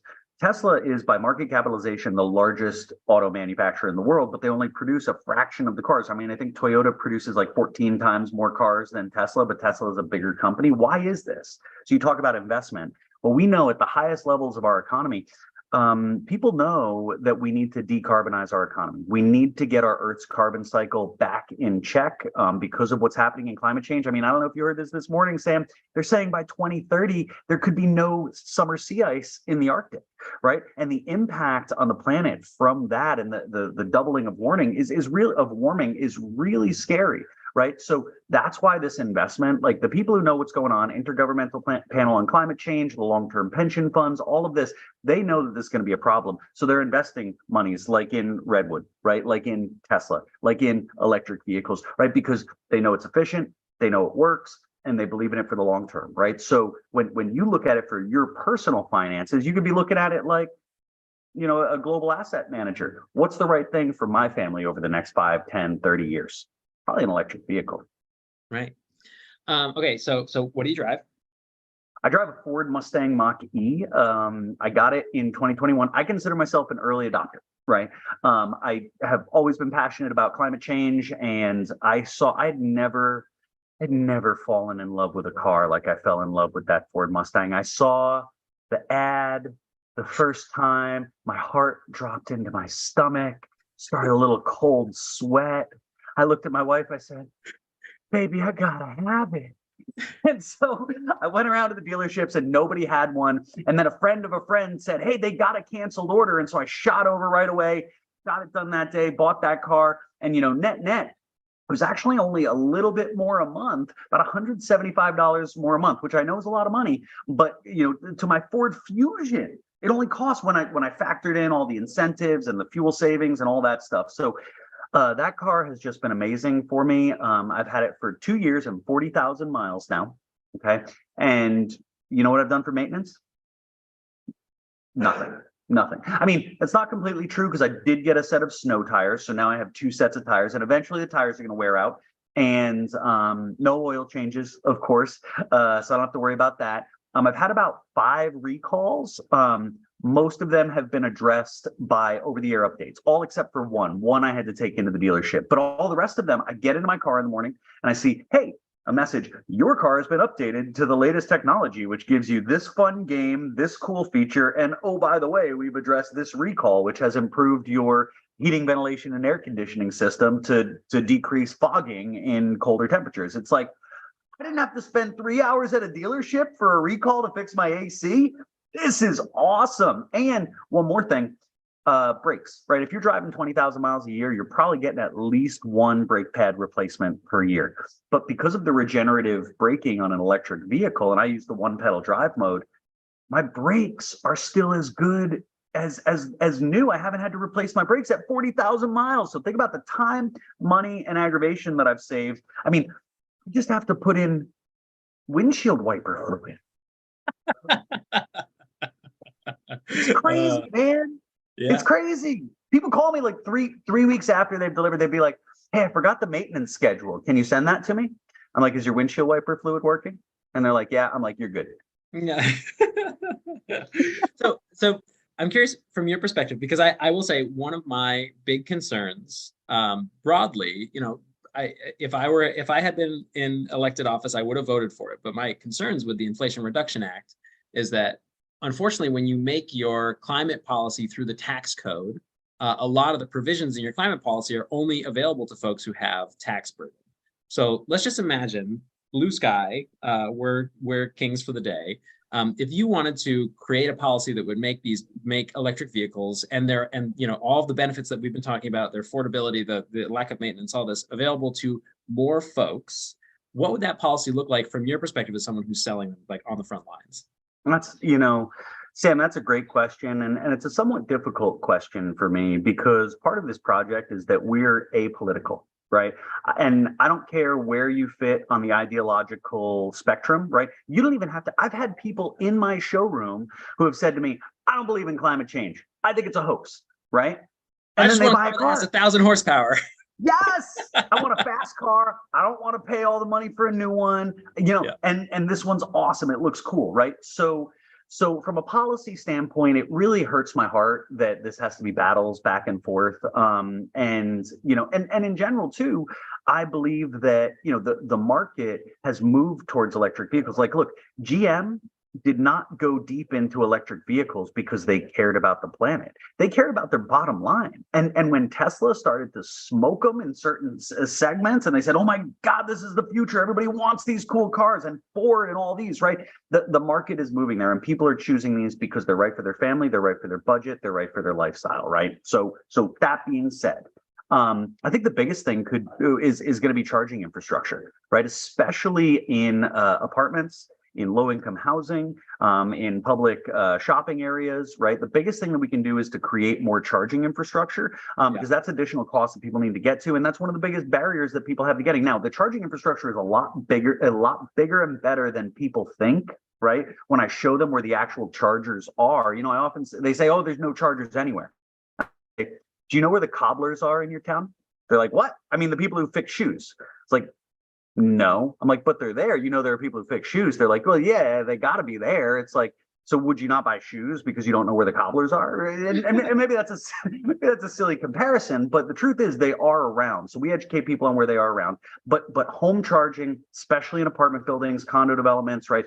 That needs to increase because that's going to make it much more accessible for people. And look, the Bipartisan Infrastructure Act of 2021 gave New Hampshire $19 million. We've got $4 million from the Volkswagen settlement. All of that is, you know, breaking ground. You know more than me. It's breaking ground later this year, so that's super exciting for that charging infrastructure to happen. So I love that that's coming through, but it's not coming fast enough. You know, more incentives would be great. More tax credits would be great. But you know, I think that through the tax code, you can only do so much. I also think that from a policy standpoint, there should be more restrictions on environmental responsibility for mining, for factories, for production, right? I love what Ford's doing with Blue Oval City. They're going to be producing the Ford F-150 and Mach-E in America with 100% renewable energy. At least that's what their claim is as they're building this. So I think incentives for decarbonizing throughout the life cycle would be critical. And again, calling for, you know, an end to irresponsible social practices and environmental practices associated with mining, and public investment in more sustainable mining practices. So that's where I would go. Okay, so we're about out of time. Oh my God! How'd that happen? The last thing I'm gonna say is thank you for being a Clean Energy New Hampshire member. We value your membership, but also for those who are paying attention, we have launched a brand new initiative with GreenWave as being the first participant, which is a partnership program wherein folks who buy an EV through GreenWave also GreenWave is pitching in to make them a sort of bronze Clean Energy New Hampshire individual member as part of their purchase. It's something that I'm hoping to roll out to more Clean Energy New Hampshire members, but frankly just have not had the time yet to put in the sort of, you know, the shoe leather work to get out and get the word out about that. So if anyone's listening to this and is interested in taking part, we'd love to have you help too. Oh, and I think my internet froze. So let's let people into the waiting room Electric here. vehicles in Northampton, Greenwave, www.greenwaveev.com. Come drive some electric vehicles with us. Thanks, guys. Thank you, Jesse. Bye. All right. So hopefully my internet is going to stabilize. And if not, this live stream is going to go sideways fast. But really quickly here, we're inviting on our next guests, which are the Clean Energy New Hampshire Circuit Riders. But before we jump in to talk about the Circuit Riders, I'm just going to remind everyone why we're here. We're here because today is New Hampshire Gives. And apart from spotlighting the work of our members and also the work of Clean Energy New Hampshire, we're hoping that you're going to support the mission of the organization. You can make your gift by heading to our website. There's a link there. It's cleanenergynh.org, or you can go to nhgives.org and you can search for Clean Energy New Hampshire and you'll find us there. So do your bit, help us do our work, help us grow the coalition. And now I'm going to jump in with some of my favorite people in the world, who are my coworkers. So here on the call we have our energy circuit riders, and I'm just going to say, why don't we do just a quick round robin? Everyone introduce themselves, where you work, who you serve, and then maybe we could talk about cool projects that you're working on. And so we'll do what we do at our staff meetings. I'll start with John, who's in my upper left on my screen. Hi, John KONDOS here from the Monadnock region. I serve municipalities throughout the southwest corner of New Hampshire, and I'm happy to be able to tell you a little bit about that, I hope, today. And next is Melissa. Hi, Melissa Elander. I work in Coos County and Northern Grafton County, working with municipalities, school districts, and water districts to do energy efficiency and renewable energy projects. Next is KATRIN. I'm KASPER, Seacoast Energy Circuit Rider. I work in Rockingham and Stratford County with municipalities, school districts. Same. The newest member of the team, Yeah. and GABE CHELIUS. I'm an CHELIUS. Hi, I'm Gabe. I'm the Community Energy Coordinator. I work with businesses and nonprofits in Coos and Northern Grafton and Carroll County. So as a bit of context, we started with one circuit rider in the North Country, Melissa. Many Clean Energy New Hampshire members have probably had interactions with Melissa over time because we lean on her quite a lot to answer the questions that municipalities have. And then the team has expanded to include the Monadnock region in the fall with John, and KATRIN came on board in February. And then Gabe, who's our only circuit rider who works with small businesses, started about a year ago. Focused on, frankly, an area of real need, which is assisting small businesses in the North Country, where it's really hard to run a small business. So that's sort of the context. And I would also say that the goal is to have circuit riders for the entire state, and we're actively working to identify funding sources to get there. But why don't we just start? So what are folks working on that you're really excited about?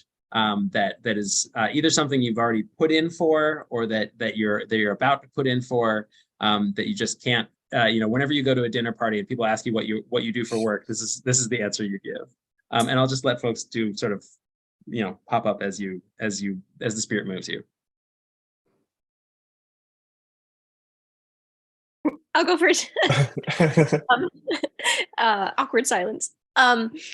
So I'm working with the towns of Gorham, the school district in Gorham, the town of Whitefield, and also the town of Stratford. And I think those are three that are really exciting because I'm seeing some projects come to fruition that I've been working on since 2019, really. So if anybody's listening and you're discouraged that maybe it's taking a long time to get a project done in your town or your school district, it does, but just keep going.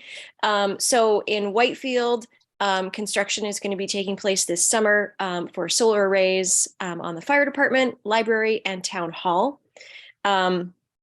And at the Edward Fenn Elementary School in Gorham, a solar array is going to be installed, a ground-mounted solar array is going to be installed this summer. And the town of Stratford, which is a small town, around 600 folks in northern COAS, and they just decided a few years ago to offset 100% of their municipal load in 2 phases. So a few years ago, we did a solar array on their town hall, which took care of a portion of their municipal load. And this summer, probably starting actually very soon, next couple weeks, they're starting construction on a second solar array at their transfer station, which will take care of the rest of their municipal load. So these are projects that I'm just really excited to see actually take shape because we've been working on them for such a long time. So that's just always really gratifying. So that's my dinner party pitch. I guess while we're discussing the North Country, I'm working with a handful of small businesses on applying for the USDA REAP grant, which has seen some major buffs over this past year. It's up to about 50% of a renewable energy system cost. So we're helping some businesses do some efficiency work and then hopefully applying for that grant. And it really is kind of a once in a lifetime opportunity for a lot of these folks to invest in solar. And it can really make or break the feasibility of a project for these folks. As Sam mentioned, it's quite difficult to run a small business in the North Country, and having some aid with capital to do a lot of these investments is really, really important to them. So that's something I've been really excited about. And whenever people ask me what I do, that's what I love to tell them. And Gabe, just so REAP, does that stack with tax credits as well? Yeah, so actually, yes, both of them stack together. So given the 50% of the project cost offered by REAP, and then the 30% solar investment tax credit from the federal government, which is it's mainly filling out a form for the IRS. But I do tell everyone, if you have an accountant, talk to your accountant about it. But with those stacking benefits, it really is kind of a no-brainer right now. Yeah. To 80% off, sort of like it's a fire sale for renewable energy projects if you own a business. Go, go, go. Yep. KATRIN, do you want to go? Sure. So Seacoast is just coming online. So I think the thing I'm most excited about is that every week we're starting a new energy committee. We have towns coming online like crazy and they're full of energy. They're excited, and we have some great grants being written right now, and we have a lot of people joining community power. It's exciting to see the energy, and people are happy to have some help and support as they're going forward.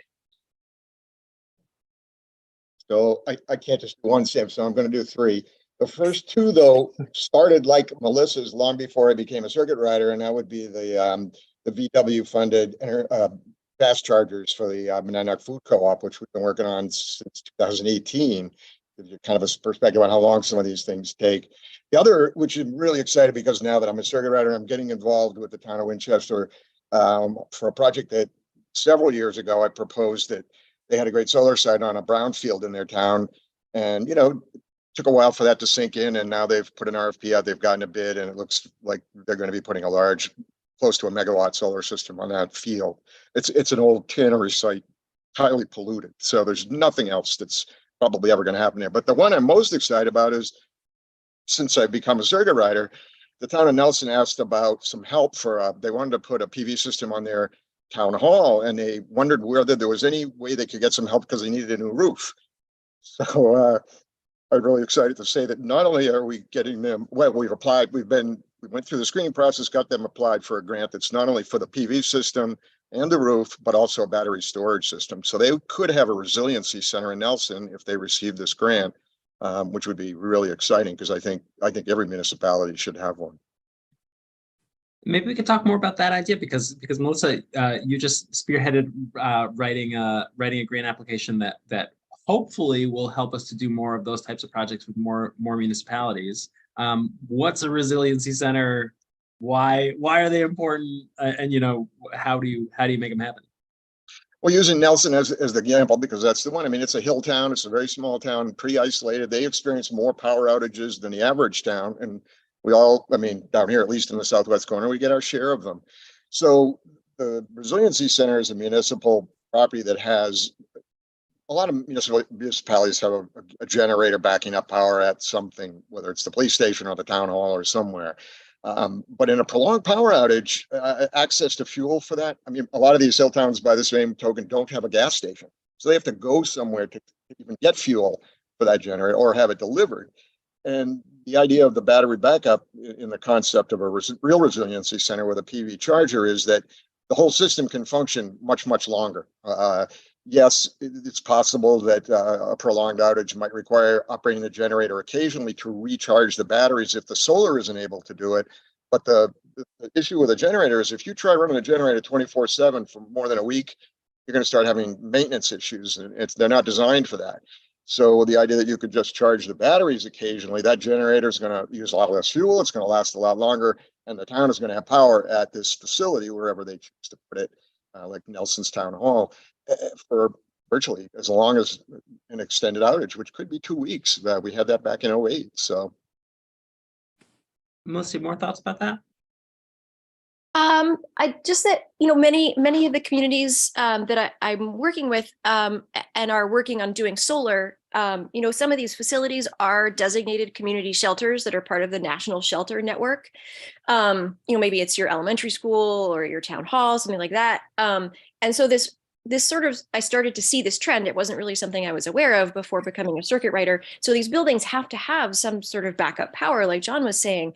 And it just started to really bother me that I was, you know, working so hard with a town to do solar and improve the efficiency of their building. And then they would spend a ton of money on a new diesel generator because they have to have that for the facility. And it just seemed like there would be opportunity there to bring in some, like the next phase of the evolution of the building is to introduce some battery backup, to work, like John was saying, just in cooperation with the fossil fuel based generators, but to reduce reliance on them, maybe eliminate them in the future.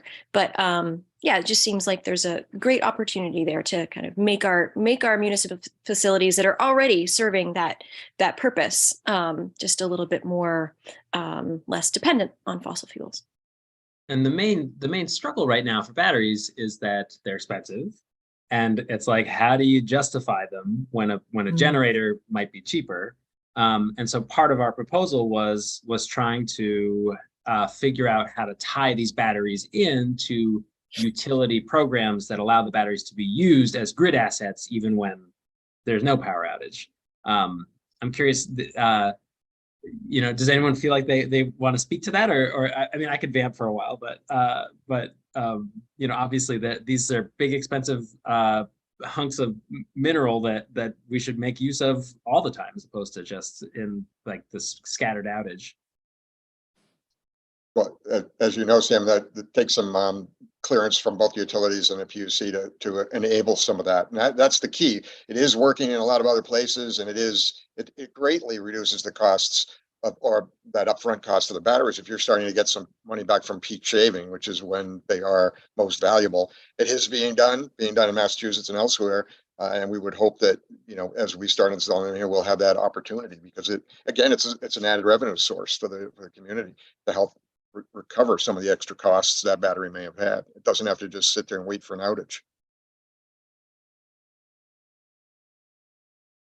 And so maybe to sort of break it down a bit, the programs that well, the one program that exists now is the New Hampshire Electric Co-op has a pilot transactive energy rate that we'll be trying to help towns get plugged into if you're in co-op territory. We are hopeful that Eversource will be permitted to expand, to reopen what's called their Connected Solutions program as part of the next 3-year energy efficiency plan that is due to be approved this fall. And Liberty Utilities is set to open up a bring your own battery program as part of phase 2 of their battery pilot. They have phase 1 was you could get a Liberty owned battery in your building. Phase 2 is they're going to create a tariff for anyone to bring their own battery. And actually there's movement on that docket just today. They're sort of reshuffling the procedural schedule in a way that we think is favorable. They'll have like a 1-year deadline to come up with that program. So you know, co-op customers, maybe you could get in on today. Everyone else, stay tuned. We're hoping to have battery incentives coming soon. Gabe, I'm wondering, could you talk about the Solarize campaign in Bethlehem on Main Street? Because I, you know, would love to see that succeed, but also would love to see more communities to try to do this sort of thing. Yeah, sure. So both Melissa and I have been pretty active with the Bethlehem Energy Commission. They're very motivated. They have a lot of energy to get projects done. And one of the folks in the commission, and actually one of the selectmen, Bruce Kaplan, is working very closely with Bethlehem businesses. And he kind of came to us with this really great vision of having folks drive down the main street of Bethlehem and just seeing all the businesses with solar panels on the roof. And so that kind of kicked off the idea of doing this Solarize campaign with a bunch of businesses. I think we have about 17 now who are confirmed and want to get in on the project. And so we're actually, like I mentioned before, we're kind of utilizing the REAP grant for this just because of the amazing opportunity that it presents for businesses. And we kind of made this plan of here's how we can help fund it.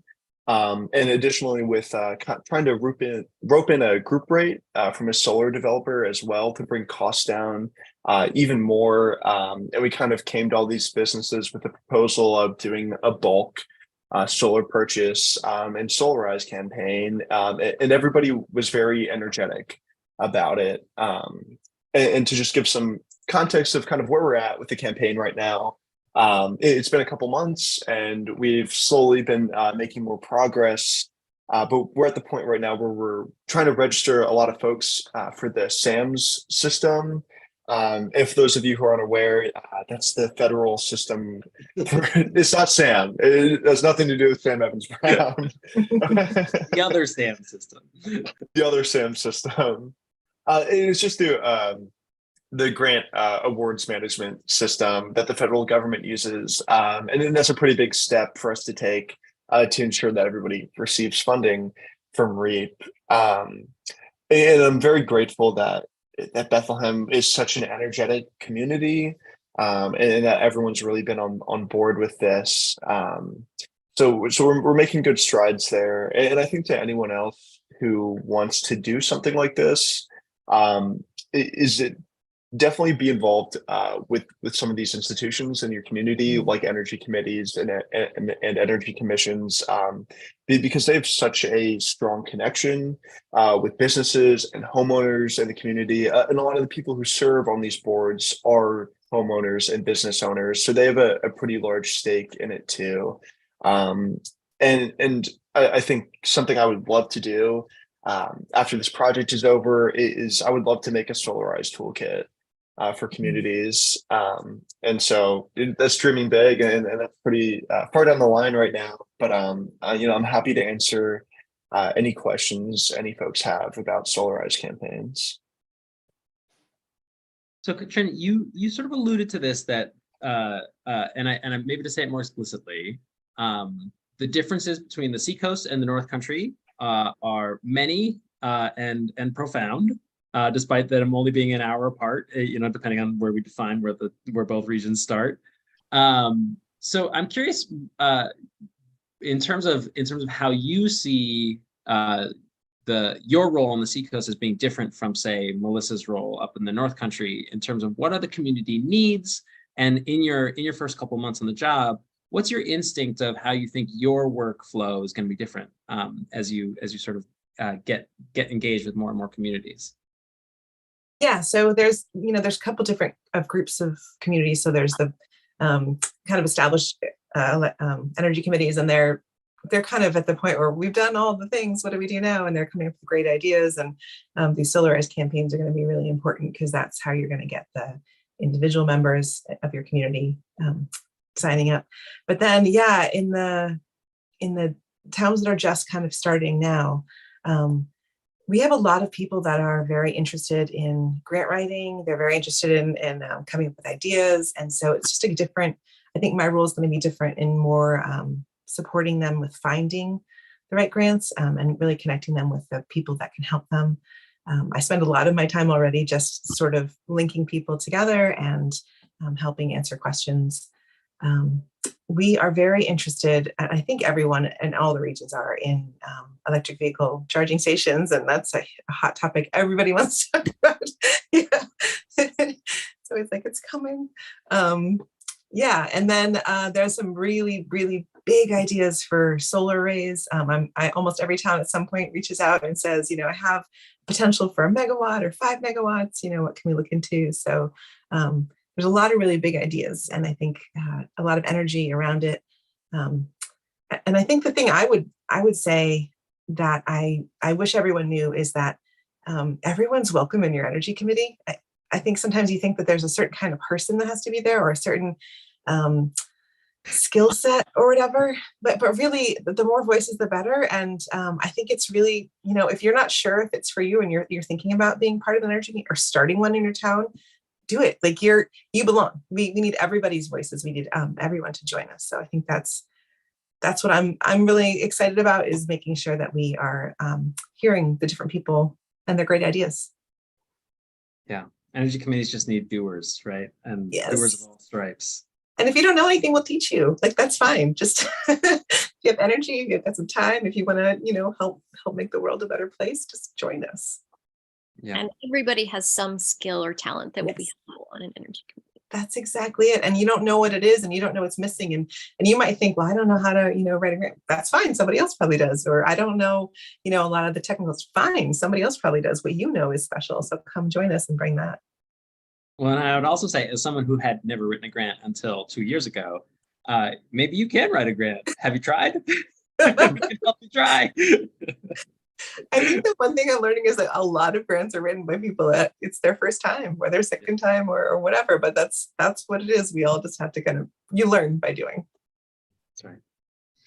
Yeah, and I'm curious, Melissa, from your perspective, how you sort of looking at it from the other side of the ledger there, how you see the North Country role as being different from maybe, it's not just the Seacoast, but being different from other regions. Yeah, we don't have as many energy committees. When I started, I think there was none or one maybe, and that's in Coos County. Some of the northern Grafton counties had pretty well established energy committees. So new energy committees have started over the last few years, which is really exciting to see. And I then can move into a position of supporting the energy committee, like Katrin was saying. But where there isn't an energy committee, which is most common, I'm working with the select board and the administrative assistant or the superintendent, folks within the school district. And at times we have had to sort of pull together groups of people when the project has become too unwieldy. For just us to manage it. And usually that's like, looking out to town meeting where, we're going to need to mobilize voters and educate voters and have people within the community spread the word to their neighbors and their friends and things like that. But also it's just some projects get big enough where you just need more eyeballs and more thoughts and more people in the room contributing. So, it can be hard working without an energy committee. Can also be more efficient. If I'm working with just the select board, that can also be pretty efficient. So sorry, that's a really rambling answer. No. It's fine. Well, and maybe to bounce right back to you, Katrin. Maybe we could talk a bit about just what makes an effective energy committee. And Katrin, I want to put to you first because you have been intimately involved in that question in your hometown of Lee, and again on both sides as a member of the energy committee, but also as a member of the select board. So if there's anyone listening right now who's on an energy committee or contemplating launching one, how do you do it right? One of the magic secret sauces for us is that we have a lot of different voices with a lot of different experience. So when there's a question that comes up, there's somebody in that room that knows. And I think that the more that I'm going to energy committees and noticing, I'm realizing, okay, that was a really special thing. The other thing is, as a select person, our energy committee had sort of fizzled and died on the vine because it wasn't really being nurtured or listened to. And that's really frustrating when you do all that work and then nothing happens. So on the other side, one of the things I wanted to do was become a part of my my governing body because I wanted to change how that worked. So don't forget, you can always run for office. You don't like who's in office. Or you just want to support them. Anyway, so then and the energy committee really did a great job of communicating well with the select board and letting them know what steps they were taking, really making sure they had backing and that there was understanding, asking questions. So I think sometimes energy committees might want to run on their own and then they find the select board to be kind of annoying or, I'm just being real, you guys, like that's me. So, so that's not how it works best. How it works best is if you work together and you really develop a partnership and you ask questions. What are their goals? I mean, you might not realize one thing I do a lot is I look at town CIPs and 10-year plans, that kind of thing, and really figure out what are the goals of the select board because they can often go very much hand in hand. In the end, we all want to spend less money, pay less taxes, and have things run more smoothly. So working together and reaching out, really important. Communication, always communication. And CIP, just to disambiguate, capital improvement. Correct. Right. And in the capital improvement plan, which most towns, should have updated and should be doing, that will really tell you that what the town is thinking about that they need to do in the future. So if you look and you see they're going to buy a new cat, could that be an electric one? If they're going to be renovating a building, that's a great time to reach out and say, hey, when we're renovating, are we changing the HVAC systems? Are we upgrading? Are we adding some insulation? Hey, we're about to build a new building. That's amazing. What's the roof going to be like? Is there some solar that can go up there? Can we put the building at an angle that's a little more helpful to solar? And then anytime you're ripping up a parking lot, let's talk. Like there's so much you can do that's so affordable before the parking lot goes in. So getting charging stations, solar, all that kind of stuff. I would also say for new energy committees, I think the communication is a really huge point that you mentioned. And also I'll often tell folks to, you might think really big, but start with some small wins, show the select board, do the lighting if it hasn't been done, show the select board how much you can actually save from these pretty easy improvements. And you'll get more buy-in from the select board, more trust, and then, always be thinking big, but maybe starting small. And like 3 projects is a lot, but I think that's your maximum. If you're gonna work on things, start there, because if you're running down too many paths, it just gets complicated. John, I'm curious, do you have anything you feel like you can contribute from your and also anecdotes? Like, do folks have good, because like good stories of good communities that have done cool things? I mean, I agree with everything that's been said. I think it's really critical. I think it's really interesting. I'm working with mostly existing committees and just a couple that are getting started. So it really goes to that nurturing, getting the ones started to know what to do. Some have been at it for a while and have sort of done some things and now are wondering what to do. And I guess my biggest observation is that, and this is not unique to energy committees or anyone really. I mean, people like to do big solar projects and then they go, oh, well, what about energy audits and energy efficiency? And it's usually an afterthought or a second thought, or, it's not as solar is sexy, I guess is the word I've heard the phrase I've used a lot or heard a lot. And so unfortunately, there's a lot to be saved with energy efficiency, and it seems like it gets overlooked a lot. So go back to something I think Melissa said, is, you know, you start, you know, looking at where those small wins are. And if you haven't had the energy audits done, there's assistance from municipalities, at least in the Eversource region. And so, you know, it's really a great place to start, and then build from there. That's so key. I think, John, I think, you know, in our town, we added insulation and really weatherized our building, and our energy bills went literally in half. And I don't think, you know, you can do all you want to make it cleaner and better and more efficient, but in the end, not using the energy in the first place, that's the easiest way to go. Exactly. Cool. So I'm gonna just a quick update. We've been talking for the circuit riders. The only interview today that gets a full hour, because the circuit riders, first of all, there's a lot of you. And also, you're my favorites. You know, we're not supposed to say that about our, but you know, it's true. But a quick update here, halfway through. So there's 5 hours left of New Hampshire Gives. The goal for Clean Energy New Hampshire on New Hampshire Gives Day is we're trying to raise $25,000, and we're about 5,000 shy of that number. So folks who are listening, you know, not only do I hope that you'll contribute, but ping your friends, you know, twist some arms, you know, that uncle who owes you a favor, give him a call, send him to our just, you know, pull out all the stops to get us to the deadline. But I think we're doing really well. This is really it's a really strong day for us, and so we just need that one last push to get us to the finish line. As a circuit rider, you can notice that when you donate money to us, you might be getting it back in taxes and savings. So just remember. Yeah, the more circuit riders we have, the more chances you have to have someone write a grant for your town. So maybe could we talk a bit about community power, and maybe just broadly, and the anecdote I would share here is that Nick Paul, who's our Director of Legislative Affairs and is new to the energy scene, and I think qualifies as a certified young person still, said, listen, like when I talk to my friends who know nothing about energy, the only thing that they talk about is community power. So it's sort of the hotness right now. But maybe we could just do like a round robin of like what folks are seeing in your region, and just sort of where the enthusiasm and the engagement is.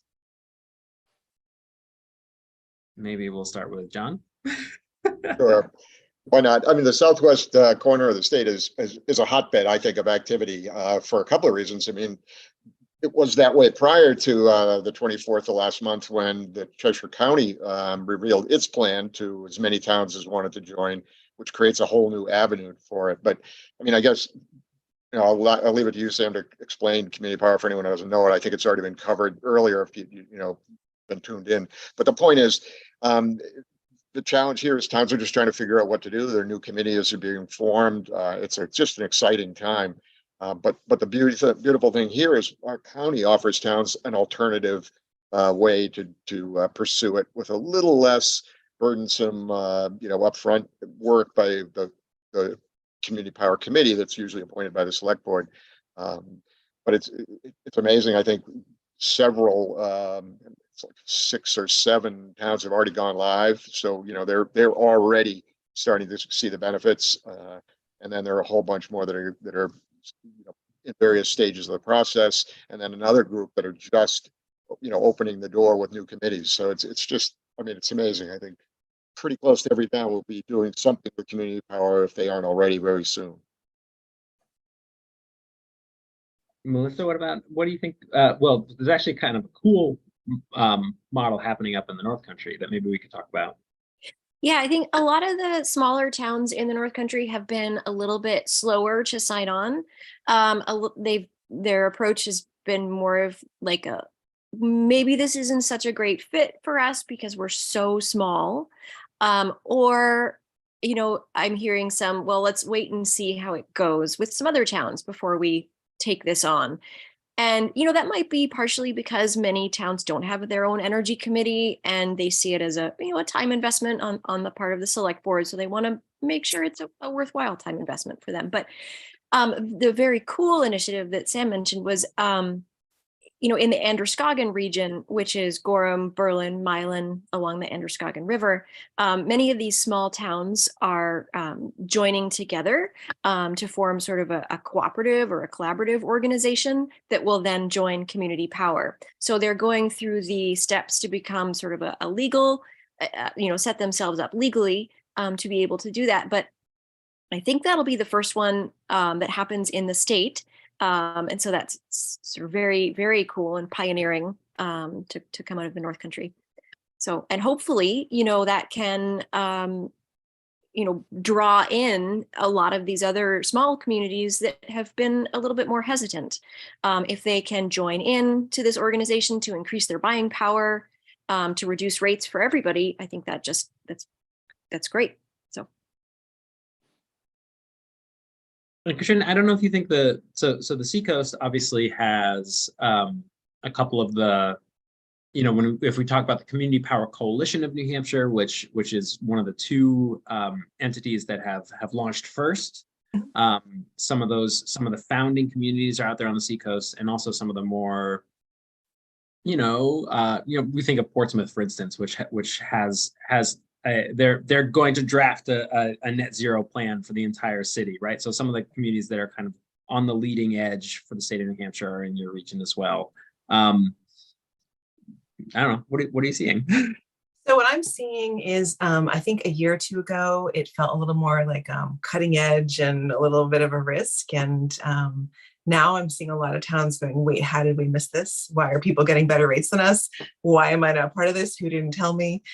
So it's a really different climate and environment. I know our town was one of the early adopters, and, it was a little scary and there's a lot of questions. And now, you see the rates and you see the differences, and then you see the potential for what you can build. And people are really starting to ask for it, and they want to know, where are we going on this? And generally every single energy committee that we're starting, that is one of their three. I always say, pick a maximum of 3 projects. That's absolutely one of them.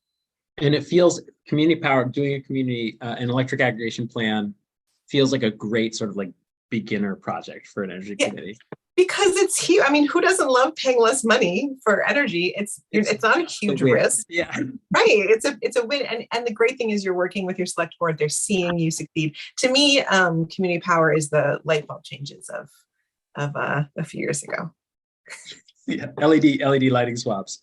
Which, by the way, if you have not swapped your LED lights in your community, do it this year, because those incentives are going away probably very soon. So do it now. Go. Gabe, because your job is somewhat different, where I feel like I don't want to leave you out of the conversation. But I was actually just thinking yesterday about what would it look like if it's 2045 and the circuit rider program has been growing for 25 years at this point. What would like a truly like institutional program of technical assistance for the state of New Hampshire look like? And to me, small business assistance might be an area that we would grow more into. But I'm curious, because you work very closely with Melissa in the North Country, I'm curious how you see the challenges as for what the circuit riders who work in municipalities versus the businesses that you work with. How is it different? How are the challenges, not the same? Sure. I think probably the biggest one is the time that the folks I'm working with have available to them. A lot of the folks who, zero essentially. And a lot of the folks who work with municipalities, either that's their paid position or they're volunteering on boards and they want to be there. Whereas businesses, they don't have as much free time, and the free time that they do have doesn't necessarily want to go back into focusing on their business. So a big part of working with the private sector is being extremely flexible with people, and maybe trying to take on a couple extra things for them that I can do when it comes to filling out a grant or filling out forms within like the legal boundary of it. I'm not putting anybody's name down on a paper, but kind of it requires maybe more of a touch than some of the municipalities do, just mainly because of the manpower on the other side of the project. And I think the other really big issue is just money. Municipalities have the tax revenue, and a lot of them have some pots of money that they've set aside, and some of them, in reality, municipalities are open to a lot more grants than small businesses are as well. So really breaking down the actual benefits of making these investments to them and showing that long term you're going to be saving a significant amount of money, and that using the money you do have to make these investments will really pay out for you in the long run. And kind of trying to find some unique ways to provide additional funding to those folks. I think those are two of the main things that kind of separates them a bit.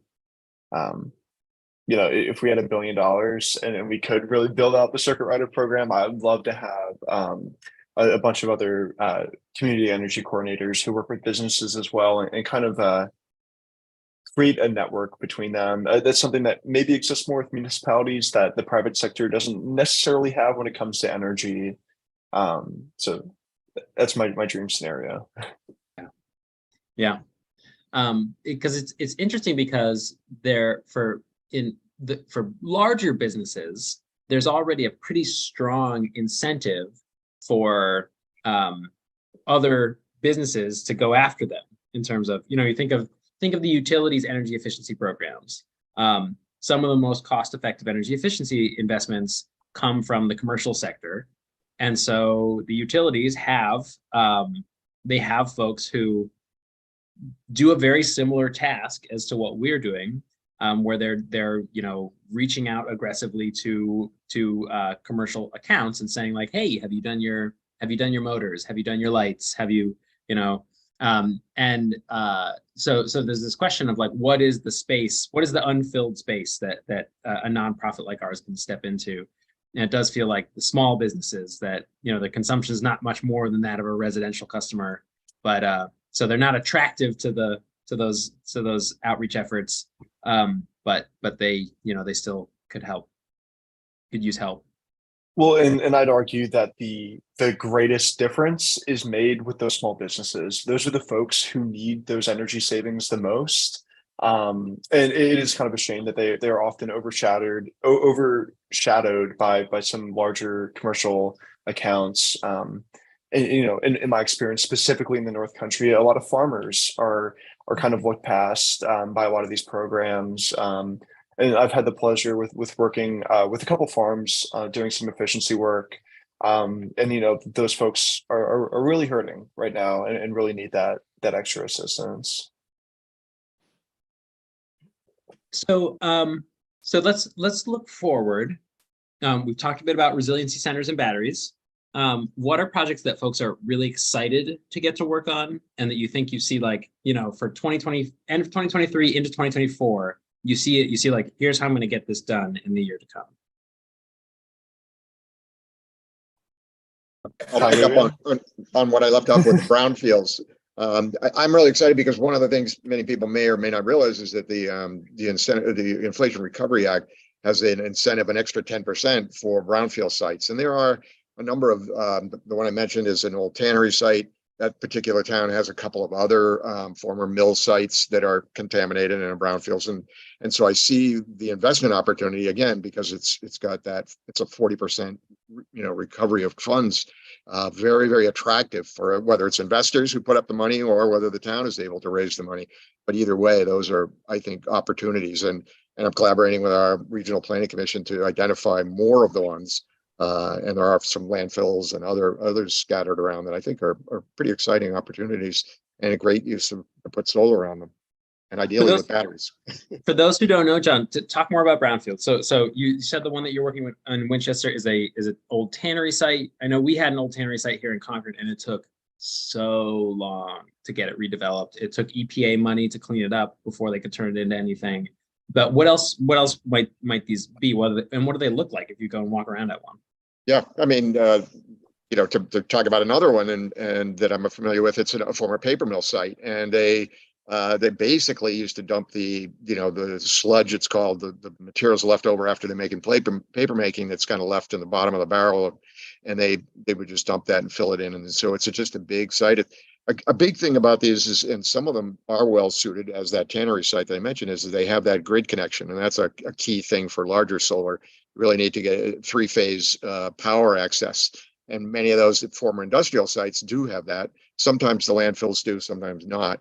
But the idea that you can take this site that is not really suitable for much of anything. And tannery sites are particularly bad because they used a lot of heavy metals and things, and it got into the soil. They just used to dump it. I mean, they go back hundreds of years in some cases. So the sites are so contaminated, it's either going to cost a fortune to take all of the soil out so you can then start over, or, as in this example of the one I mentioned, it's just sitting there fenced off, and it's just a wasteland, and not usually too far from the center of town.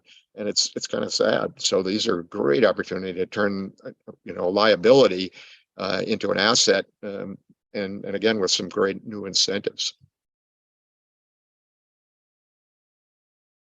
Anybody else something they're really excited about? I think for the next year, I feel like I have nothing different on the horizon, sort of more of the same, which is working on solar projects. And in the course of working on solar projects, we do efficiency projects. Yeah, I think that's sort of what I have in front of me, with some new communities, which is always fun. Yeah. I'm curious, Melissa, like the degree to which you have found this job being about sort of word of mouth and success breeding success. Like when new communities come to you, how do they find you? How do they find me? Yeah, it's word of mouth now, for sure. But in the beginning, I mean, I tell this story quite often. Like when I first started in 2019, I had a list of the 21 towns in Coos County, and I reached out to them by email and mail, and got no responses at all. And then I started just going to select board meetings, getting on the agenda and going to select board meetings. And there was a lot of interest, so much interest. And clearly people had never received my previous communications, because it was meeting all of these folks for the very first time and introducing myself. So, showing up in person, enormously valuable. Like, nothing happened until I just started showing up in person. And now, yes, it's hearing from, and interestingly, in the North Country, like, I'll be working with somebody on the town side who's also on the school board. So that way I can get connected to the school system. So yeah, it's definitely, now it's word of mouth. Yeah. Well, I think the thing that all of us we're all really trying to crack is EV charging, and how to get it deployed and fast. And I'll share, we are helping the Department of Environmental Services respond to, well, okay, so let's talk about federal buckets of funding.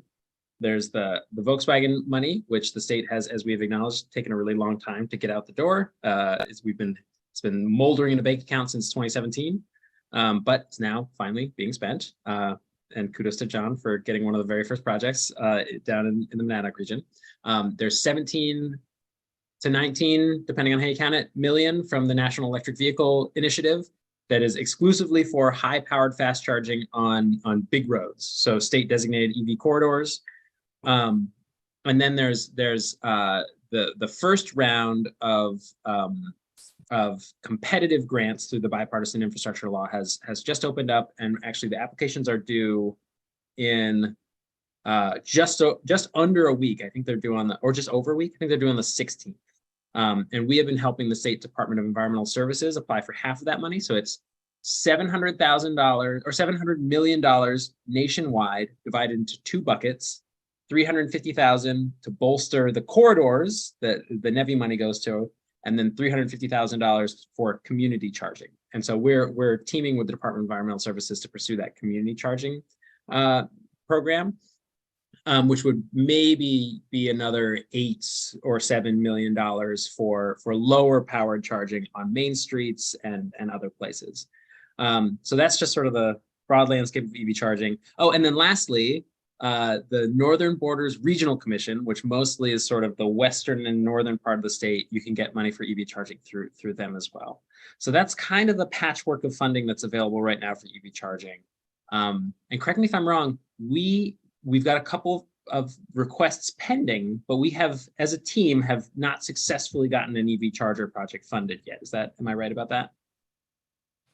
Correct, I think. Which I have to say, again, if anyone is listening to who is in a position of authority, the fact that this team has been unable to get money for EV charging tells you something. Because if anybody good, it's this team. Yeah. Yeah, a lot of iron in the fire, but yeah, happened. So that's an ongoing struggle. And then I'm curious if folks, one of the big things that I've been sort of scratching my head about as to how we get better about this is, we have focused on the sort of municipal audience for a number of strategic reasons. But arguably there might be a place for us to step into another role, maybe in partnership with municipalities, which is outreach to low-income communities, which in particular, what are called Justice 40 communities under the parlance of the IIJA and the IRA. And so I'm curious, Katrin, you've been doing some thinking about that, and I'm wondering how you see that as an area that we can start to move into more. It's interesting because you were just asking about what projects you're excited about, and Raymond has a really great grant out right now working with a rock in their community where they would work on a geothermal that would heat all the homes, and then a weatherizing campaign within that. And then we've even talked about solar arrays. So really thinking differently than just each individually home and having to go through the process, but looking at communities and projects they can do together. Yeah, and I think it's, I was in Durham last night and they were talking about how their municipality is 2% of the energy used in their town. So it's important, vital, and it's where you start, but it's getting everyone else on board. The thing that's really hard is that into somebody with a little extra cash to go and spend, spending 30% of a getting 70 funded is great on a project. But if you don't have any extra cash at all, there's none. And so you just kind of feel left out of the whole project. So I think really it's going to be vital for us to think about more community projects where they're fully funded, the benefits go to those communities, kind of rethinking how we're, helping people and communicating with people. That's going to be vital. I was somehow not aware of that geothermal project, or maybe I was aware, but then I forgot. I have to tell you, it's super excited. They just finished the grant. It's very exciting, and there's a lot of towns are coming up with some really neat ideas. So there's a great solar project that I think Revision just did, working on solar for a community garden, which brings food to the whole community. That's kind of incredible. We tend to think more, individual or just business, but there's new ideas. Yeah, absolutely. Okay, well, just to sort of wrap up, reminder to anyone who's listening, we're here. Why are we just on a Zoom publicly on a live stream? Because it's New Hampshire Gives Day. As much as I love to get to talk to you guys, it's sort of a free form conversation that, the normal duties of our jobs don't necessarily let us have. Just a reminder to those who are watching that the hope here is that you'll support Clean Energy New Hampshire and our mission. NHGives.org or cleanenergynh.org are where you can make your gift. And I guess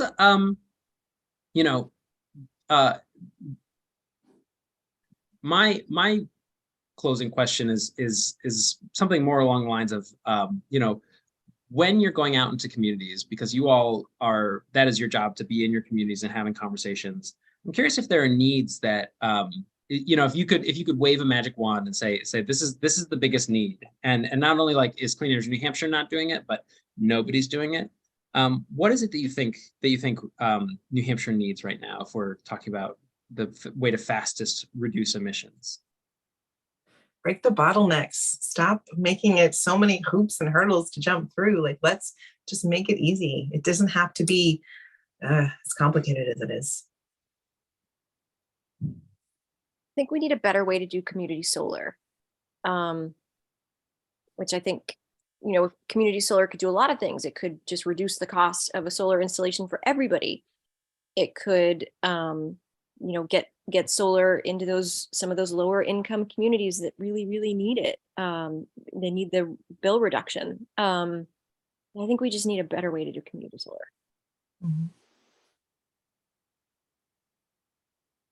I'd echo that. I mean, I think community solar is, you know, really great. I managed to do a small project for farmers down here with the Cheshire County Conservation District, and it's a really good project, and it helps some folks who are low and moderate income. Generally speaking, farmers are struggling, as Gabe alluded to, so they can use all the help they can get, and it's a great way to, you know, make solar available for more people, because not everybody has a good solar site, nor do they have the capital to invest. So, and we're pretty far behind. Vermont and other states are way ahead of us in that department. So I'd echo that.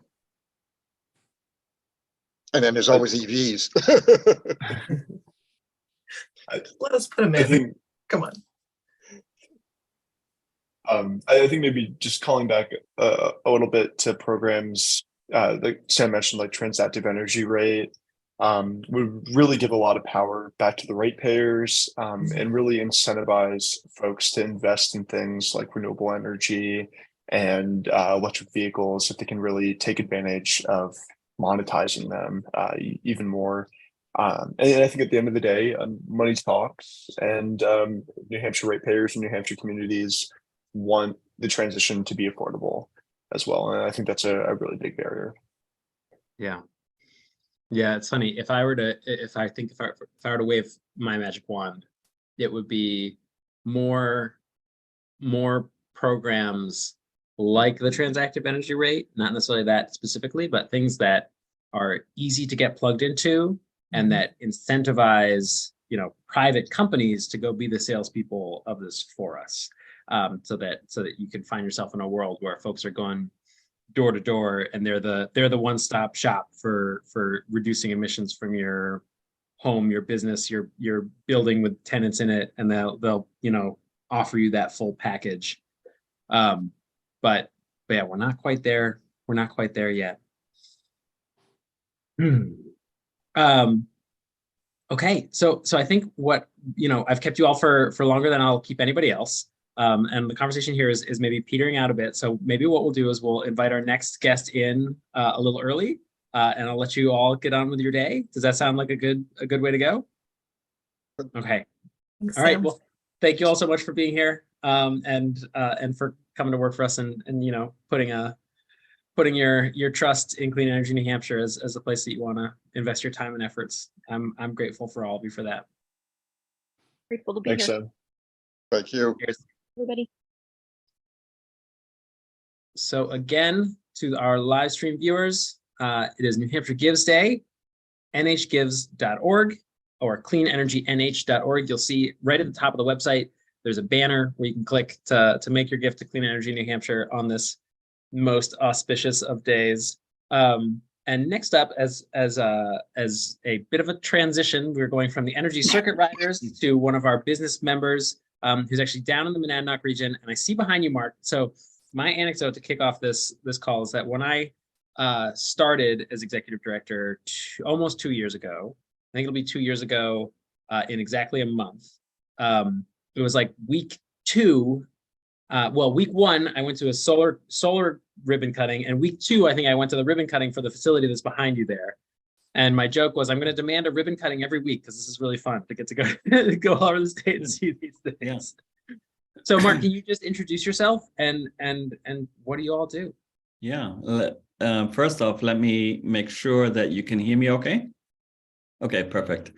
All right, great. So I am Mark Froling. I'm the owner and manager of Froling Energy. We are a biomass contractor.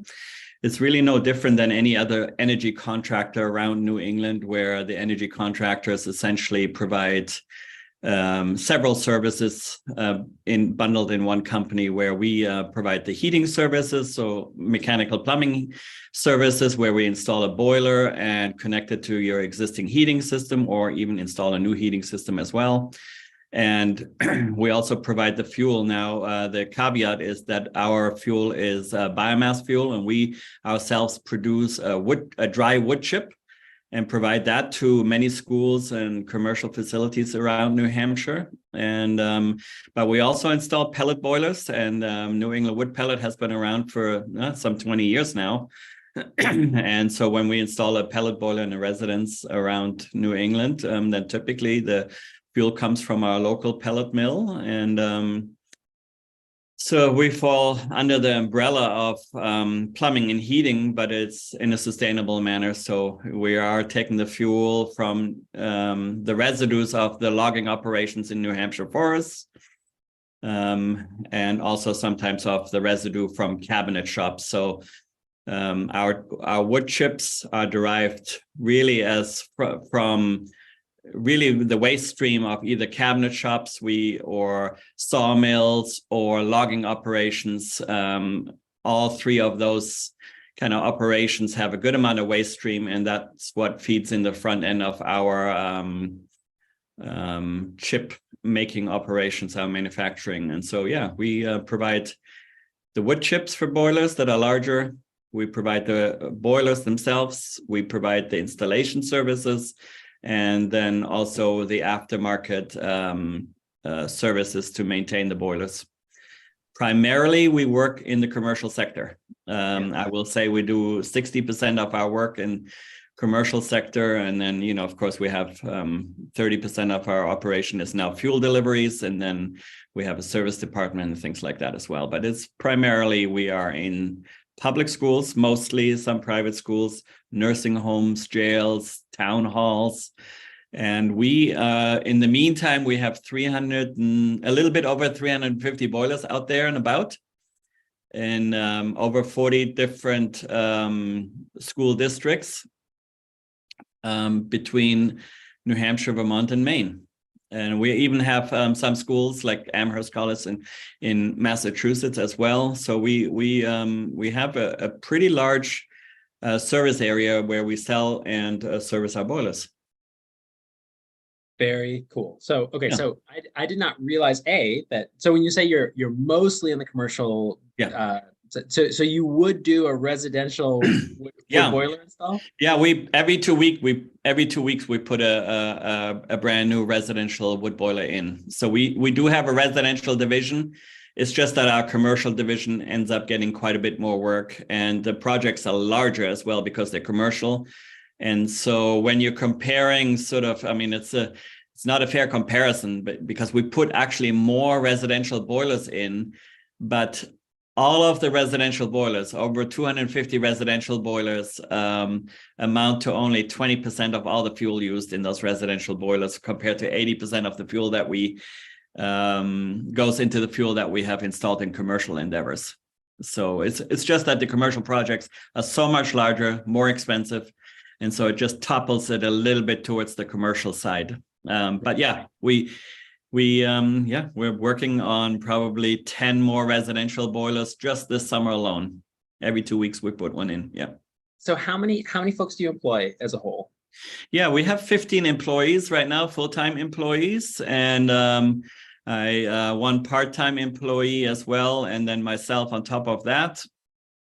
And it's really getting my family into it a little bit as well. This summer, my son is helping me troubleshoot a whole bunch of stuff, and yeah, we've been doing this since 2008, and so we've been at it for a little while. And the smallest boilers that we install, like 35,000 BTUs, are really small pellet boilers, and the largest that we've ever installed is, I think, somewhere around 65 million BTU.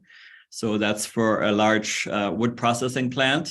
And so that's quite large. You can walk right. It's, the inside of that boiler is just as large as my living room. So it gives you a different scale. You can go from really tiny little boilers to very large very quickly, depending on process. Yeah.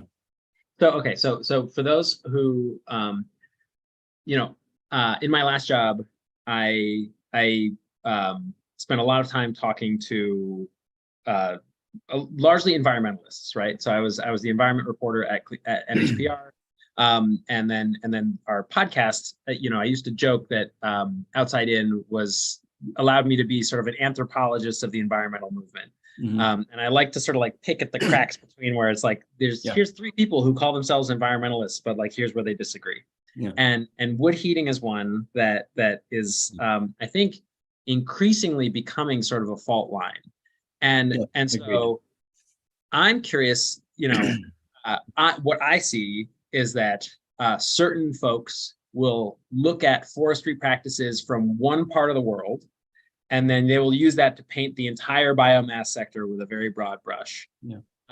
So maybe we could talk about when you're talking to someone who's very environmentally minded, maybe climate change is their number one issue. How do you make your pitch for here's why we should keep burning wood? Yeah. Well, it's first of all, let me say it's not applicable in every location. So I think we do a pretty good amount of due diligence. And just like a lot of environmentalists, they like to pick a heat pump, but it is not always applicable either, because in fact, the heat pump is actually using electric power, which it's still, 90% fossil fuel driven electric power. So they might be buying sort of credits from a hydropower plant or something like that. But in general, electricity is really coming from a fossil fuel base on the power plants. Here's my pitch when I go into that is the biomass, if it's done sustainably, where you're either using it from, sort of a waste stream where it actually would in fact go, if it was left in the forest, it would just go to methane. Methane is in fact a larger producer of greenhouse gases and more volatile. It's a much quicker turnaround for methane to go to the greenhouse and increase the global warming by, it's almost the multiplier on that is like, times over 50. And so if you left all the waste that the loggers are right now using to haul off and bring it into a facility like ours, and then we dry it out, just like you would dry out your cordwood and stuff like that, we essentially just have a system that's efficient, but it's coming off a waste stream. It would never be applicable if people are actually cutting down trees and then using it. And so, and I wouldn't be interested if it was. So myself, I only have an interest if, in fact, it has a if it has a sustainable if a sustainable system in place. And so when you're going up to a place like Arizona, where you don't have dense forests and they're not regrowing themselves naturally like they are in the Northeast, then I would say that's probably also not applicable. Now, but don't be fooled. Even in Arizona, and I know for sure, there's actually a pellet mill. And the reason why they have a pellet mill is that they're using waste scrap from sawmills down there, which they have. And so whenever you're using the waste stream, it's a great application. And so these systems work when you're staying in rhythm with that. Now, there are some people that are literally cutting down forest and using it, but it's not really a sustainable model, and people typically don't do that. So I would say on the large picture, people that are utilizing biomass for heating purposes are doing a pretty good job being sustainable and it being renewable as well. But it's easy to tilt the picture when you're cutting down whole trees or when you're being very inefficient. And so as an example, and I don't like to really kind of be negative about other technologies, but for instance, an unsustainable picture to me would be if you're using biomass to just pure power. And so when you're going in there, you're burning biomass and you have a steam boiler that's maybe 60% efficient, and then you're generating, or maybe it's 70% efficient, the boiler, and then you're generating power at maybe 35-45%, and then you have an inefficient grid. Before you know it, you have diluted your energy out, and maybe you have a 20 or 30% efficient system altogether. And so 70% of your energy is actually just going out the stack. I would say that in my mind, in the way I read things, I would say that's not a sustainable picture when you have 70% of losses and only 30% of gain. But in most heating applications, you're actually in 80% efficient. And if it's coming off a waste stream, even better, because in fact, the waste stream would have gone to methane anyways. And so I feel like by burning it, you're actually, turning it into carbon dioxide. It's a little bit slower releasing, and that is offset by the growing trees. And in the Northeast, we're quite lucky because the forest is self-seeding, so you don't have to plant it. But that is not the truth for everywhere else in the world, by the way.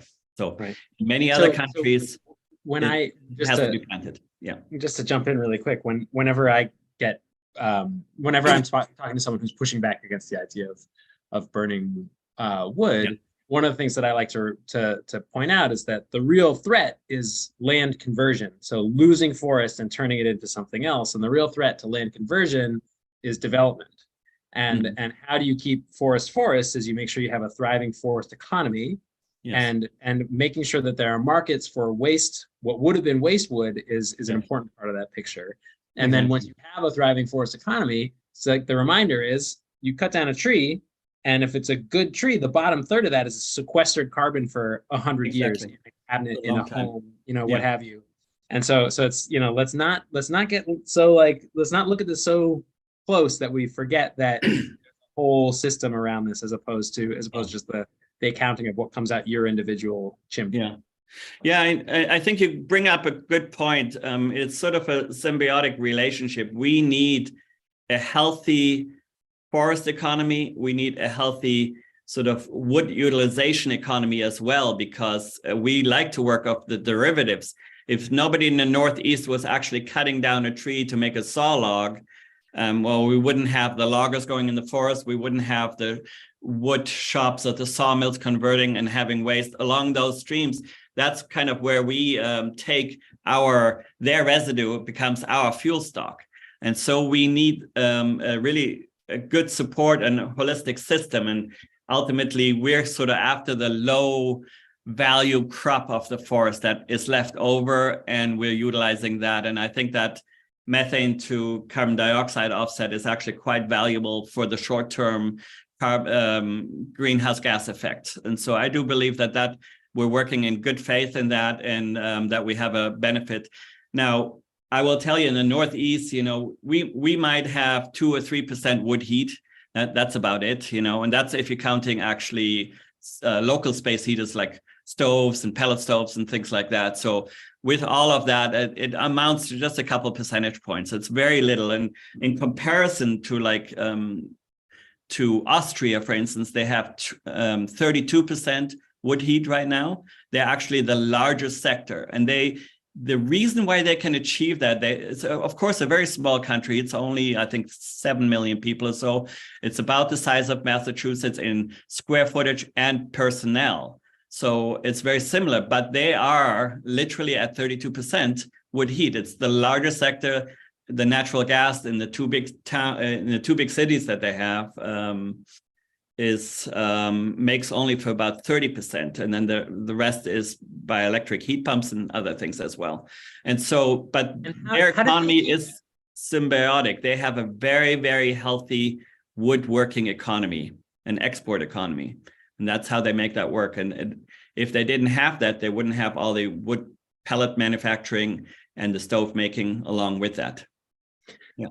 And one of the things that the other reminder I like to give folks is that if we're not using wood as a building material, almost all of the other options on the table are worse from a climate perspective, right? Correct. So we, like you said, it's all symbiotic. And it's so also sorry an enormous upside advantage if you think about it. All of Europe actually really built in all of their wall systems with cementitious products such as building blocks and things like that. But they're all cementitious based products, and so Europe is really looking to the US and saying there's an enormous upside to our economy because we have a very healthy stick frame economy where we have wooden walls essentially with infill insulation, and so there's an enormous potential for more utilization of this wood waste that comes along the ways. Yeah. Yeah. So, okay. So like I said, sorry for making you go through all that. I'm sure that No, you're that's probably tired of the point, I defending think. wood. Yeah. Yeah. Yeah. Okay, so I want to talk about the various options. So if you were to decide, let's just say someone who owns a school is watching the live stream, or someone who owns a house is watching the live stream. If you were to decide to invest in sort of like a modern, high efficiency, low pollution wood boiler system, what are the options in terms of the types of fuels that could be delivered? Because we have pellets, we have green chips, and then we also have your product, which are precision dried chips. So kind of lay out like what are the options and how do they compare? Yeah, and don't forget about the original cordwood as well. Right, So, which is how I heat my house. I will exactly, and actually that's quite common. So cordwood is still the #1 wood that is being used in New England. That makes up more than 50% compared to the automated stuff. But then when you get into the automated stuff, even though there's not that many boilers, people utilize more. So, but you're correct. #1 and the fuel that is the easiest to use is in fact pellets, wood pellets, and they're typically about $300 a ton or so in the bulk quantity. And that depends a little bit on the quantities you're buying. If you're buying for a school, maybe it will go as low as $250 a ton. And then if you're buying it for a residence, if you're living very remote, maybe it's $350 a ton, depending on the distance to the closest depot. But the pellets are very easy to use and they can be automated. That's option #1. That's for both schools and homes. The wood chips are really only available for commercial boiler systems.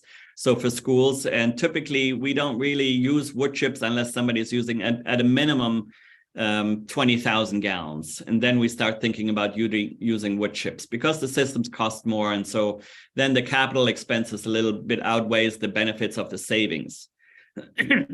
And then of course, also for residences, we still have the cordwood.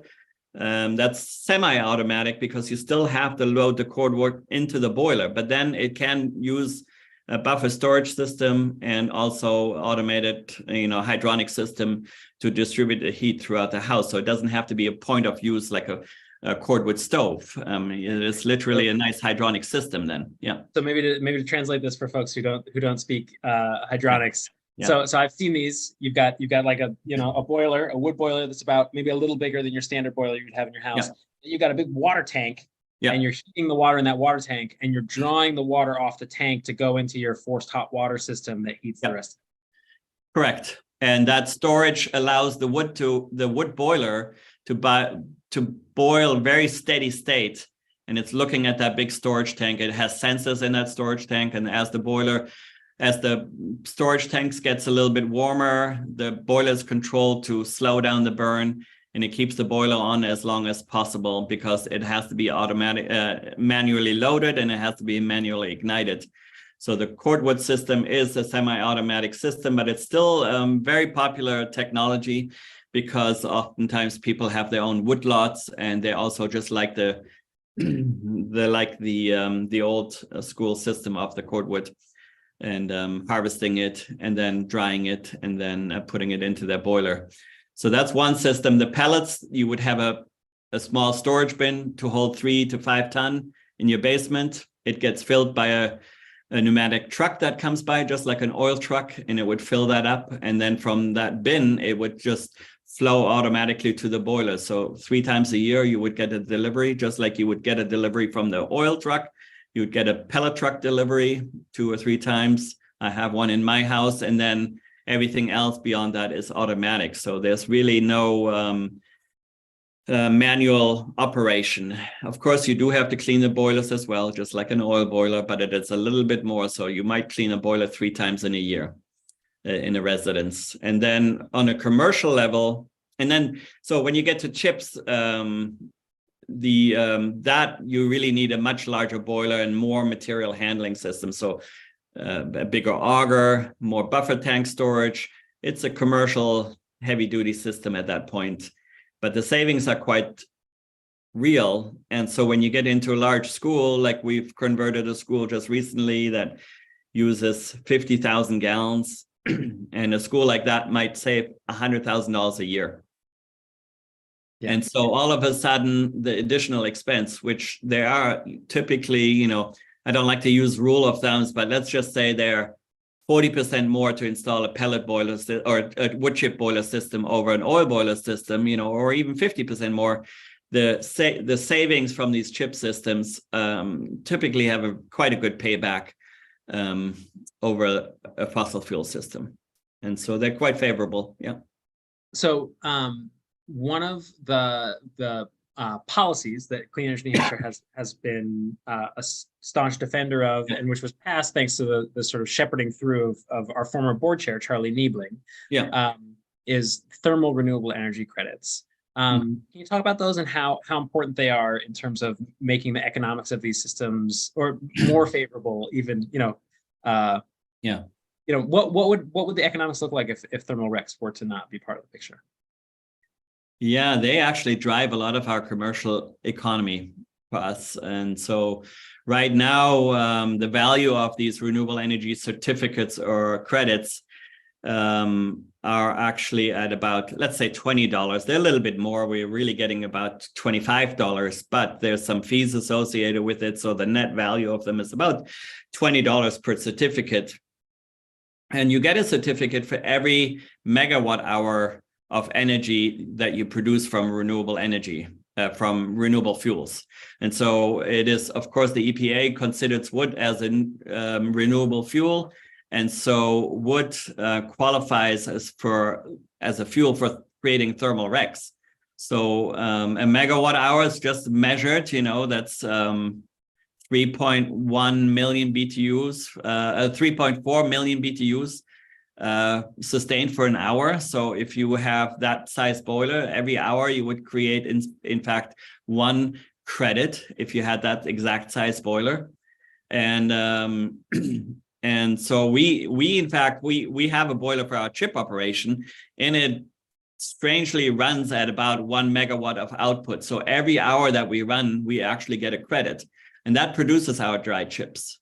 And so we are a big user of this thermal credit system, or the thermal RECs class. Is it a class 1 thermal RECs? Yeah, I believe it's the class 1. Yes. Yeah, it's class 1 thermal RECs. And so, yeah, Charlie has done a great job for our economy to instill this, because it is really valuable. You know, a small school that I'm thinking of right now, where we're working at the moment, is Sunapee School. It's just coming online, and they might get $15,000 worth of credits every single year for just heating that school. And that goes a long way. You know, when you're you're getting the savings of the fuel, maybe the savings are $30,000, and then you get another $15,000 over the top of that. So altogether, the schools, you know, essentially creating, by switching from fossil fuels to this biomass, they're creating $45,000 worth of gain on an annual basis. And so it's extremely powerful. For ourselves, it's the same way. We generate quite a few RECs on an annual basis. We measure them with a BTU meter. So when the boiler is running, it creates RECs. When it's not running, it doesn't create RECs. There are moments where we don't have to run the boiler and can still process our chips, but it's only on really warm days where we add a lot of air. And right. So, yeah, so it's very valuable. It's not so much used on residential boilers because the cost is too high. Which is where I was just going. Yeah. So we again, we're working with Charlie and the chair of the Science, Technology, and Energy Committee, Michael Mose, to get through a bill that would allow alternate metering methodologies this year. And I believe we're headed to the finish line with that bill. I think so. I think so. And that'll be beneficial because, you know, even like in my own house, I use about 6 or 7 tons of wood pellets to heat on an annual basis. And so from that, for every ton of wood pellets you essentially use, you're going to get about 4 RECs. And so if I'm using 6 times 4 is 24 RECs, you know, And then 24 times 24, I think that's like $625 or so for the year.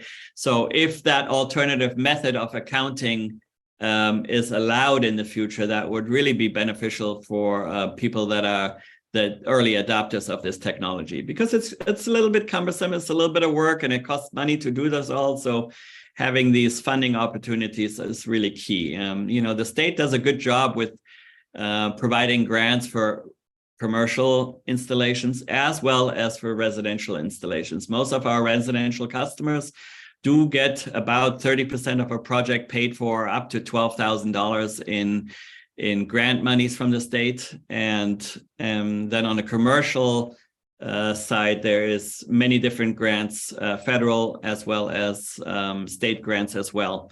And so that's a little bit all over the place, but we oftentimes see about 20 or 30% of the project paid for by grant monies. And it's a good way to go. It's very, very helpful. And without these grant opportunities and without these credits, I would say that our business would actually suffer greatly. We always depend on these grant opportunities to be available. So and again, sort of going back to the carbon discussion, yeah. What we're seeing, and also sort of like the efficiency discussion as well. A lot of the chip burning, these sort of ancient dinosaur chip burning electric plants have gone offline, which has really cratered the market for chips for the New Hampshire's logging industry, which is something that we will, I think, have to actively rebuild over the course of the next 10, 20 years. And I personally am hopeful and optimistic that through these types of programs, we'll start to create a new market for that low-grade wood that will be using it at higher efficiencies and diverting more fossil fuels out of the economy through them. So that's sort of my I think that's right, and I agree with that. And I wanted to say that I'm not necessarily against utilizing wood for power, but you have to get more energy out. And so when it's done with cogeneration, you can get right up to 70, all the way up to close to 90%. So by condensing the flue gases out and things like that. So there are ways to utilize the wood efficiently, but people don't do it. And like you said, the old guard of these wood burning plants relied on sort of crude methods, and they never utilized, in fact, any of the energy going out the stack, and didn't recover any of the thermal energy. So really, in most cases, 70% of the energy is really not utilized in the wood burning plants. And so in thermal plants, where you're actually where you're consuming the thermal energy, you're reversing that number. And at minimum, even if you have high pressure steam, you're still in the 70s. Utilizing all that thermal energy, and then so you might not get the high value electric energy as everybody enjoys, but the thermal energy in fact paints a better picture in terms of greenhouse gas emissions and sustainability. And I think it always has to be a thermally led system. That's a good rule of thumb to use. And once it's thermally led, then you can entertain the thought of bringing in the electric power generation as well as an adder or flue gas condensation or other, or in some cases, we're using thermal energy to do cooling with it through absorption cooling. We've done all kinds of things. We ourselves have a cogenerator, but we are running over 70% efficient. And so we are making a little power, and we're, it is all possible, but you have to be pretty mindful and you have to engineer from the beginning. It's hard to re-engineer it on an old system. Right. Yeah. So we got 3 minutes left. Yeah. Just to remind folks, as fun as it is to just talk about carbon accounting and forestry and how to build efficient cogeneration, the reason we're here is because we're trying to, we're begging for money for New Hampshire Gives Day. So if anyone is listening and is excited about what they're hearing, what I would say is I very much value the membership of all the biomass companies as part of the Clean Energy New Hampshire Coalition, because I think it's one of the things that sets us apart from other groups that are working in this space. And shows that we really are thinking about the big picture as opposed to just being sort of all about solar energy, for instance. Yeah. So thank you for your support over the years, Yeah. and I'm looking forward to finding ways we can work together more as time goes on. Well, thank you for all your great work. We're trying. Any last thoughts before we let you go? Not really. No, I think it's important to realize that we're out there. A lot of people don't know that we actually exist and that this is feasible, and that you can have an automated heating system fired by wood. And it's a nice New Hampshire fuel, and it is sustainable because we're not actually working off the raw forests. We're actually working off the waste stream of the logging operations or sawmills and things like that. But it has to be calculated on an individual basis. It does not make sense everywhere, just like heat pumps don't make sense everywhere, or gas boilers don't make sense everywhere. There's a place for our technology, but it's not everywhere. But it certainly works financially. It's very favorable for many places, and it's becoming more and more technologically sound. When we started in 2008, since then, we've actually going through probably 5 major revisions of technology, and it's really improved the endurance of our technology, and it's become quite sound and reliable now. So it's nice to see all the forward movement in the tech. Well, very cool. Thank you for joining us, Mark. Look forward to seeing you again soon, and hopefully I'll make it out to the facility again sometime in the near future. Perfect. Sounds great. Thank you so much. Yeah, cheers. Bye-bye. So everybody, this is your top of the hour reminder of what brings us all together today. Today is New Hampshire Gives. New Hampshire Gives is our day is one of our moments where we try to talk about all the work that Clean Energy New Hampshire does, the value that we provide to New Hampshire, and to ask for you specifically to support us. I actually have no idea how many people are watching this live stream, but I enjoy it immensely personally, just because I love to get a chance to touch base with all the folks that are in our community. And so would ask anybody who's listening now to make a contribution. You can go to nhgives.org and search for Clean Energy New Hampshire, or you can go to cleanenergynewhampshire.org, cleanenergynh.org, and you can find a button at the top of the screen.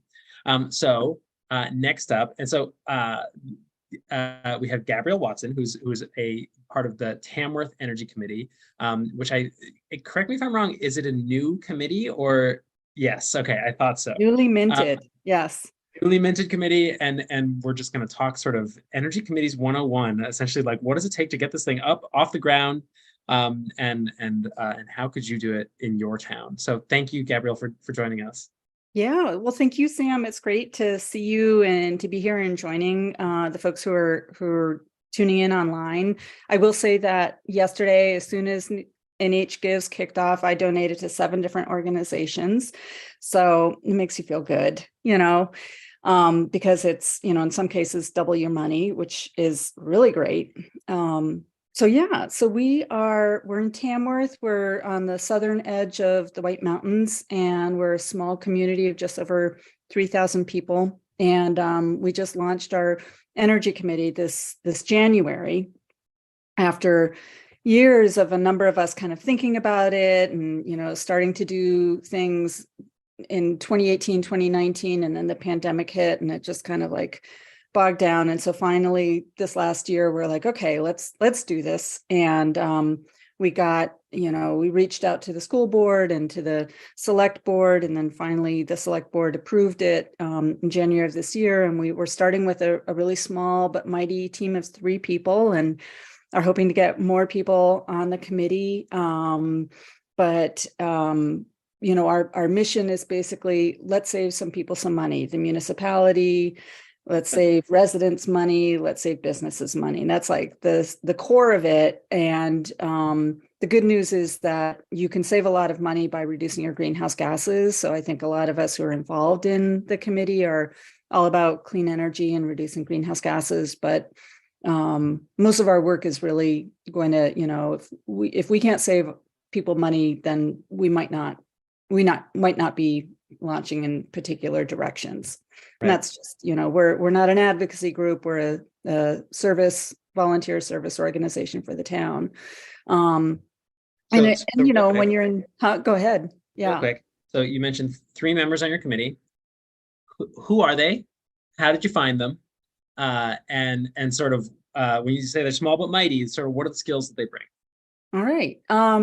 So I kind of beat the bushes and talked to a lot of people, and many people said, "Oh, I'm so interested, but I'm already on 3 committees, or I've got 2 young kids," or, so a lot of the people who would be super interested just, don't have the bandwidth right now.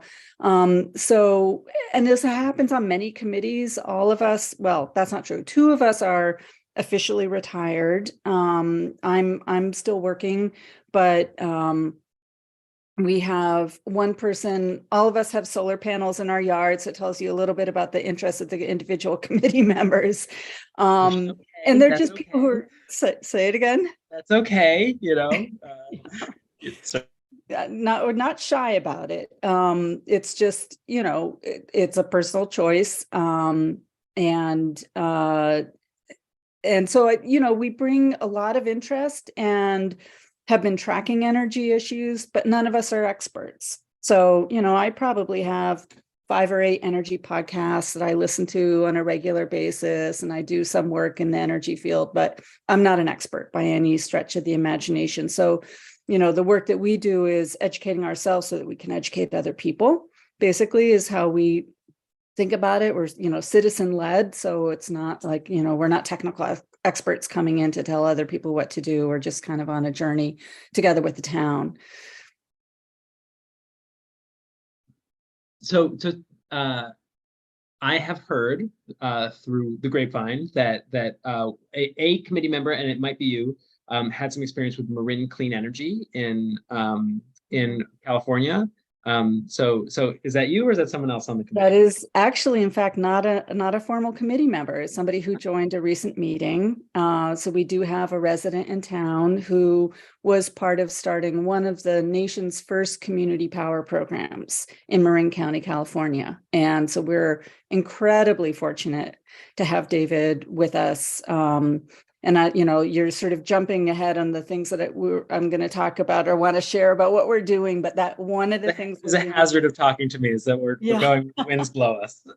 Yeah. So we're looking into how, can Tamworth save some money by joining and creating a, Tamworth community power program. And so we've been talking to a lot of, or 3 different providers. One of them's a nonprofit. Actually, I think that you have already, or you're about to talk with the Community Power Coalition. So we have talked with them, and we've talked to 2 private providers as well. And so we're going to be pulling together sort of comparison and making a presentation to the select board and urging the select board to move forward in some way. And so we'll probably be doing that. That's one of our early initiatives. And this is a sort of a callback to the conversation we had with the circuit riders, in which I think, if anyone is listening to this and contemplating what they can do locally, a community power aggregation plan is a great starter project for a new energy committee.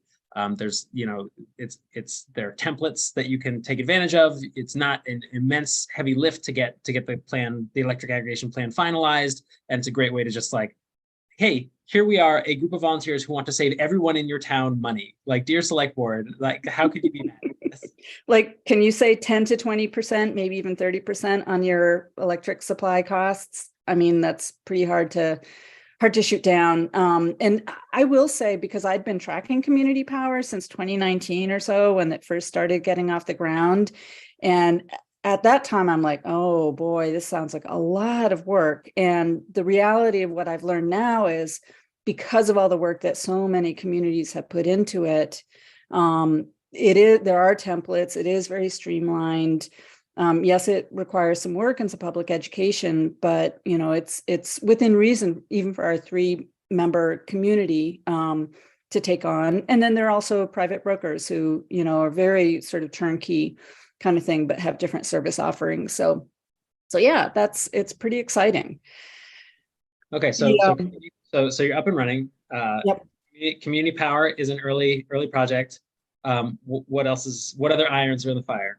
Well, yeah, so actually one of our very first initiatives that we started in before this was doing energy audits for town buildings to see like where can we, button up the building envelope, or maybe look at different kinds of heating systems that might be more efficient, air source heat pumps or whatever it might be. And so initially I thought about doing a townwide energy audit of all the buildings in town. But then when I started talking to actually Clean Energy New Hampshire circuit rider and people at Eversource, they said, why don't you start with one building?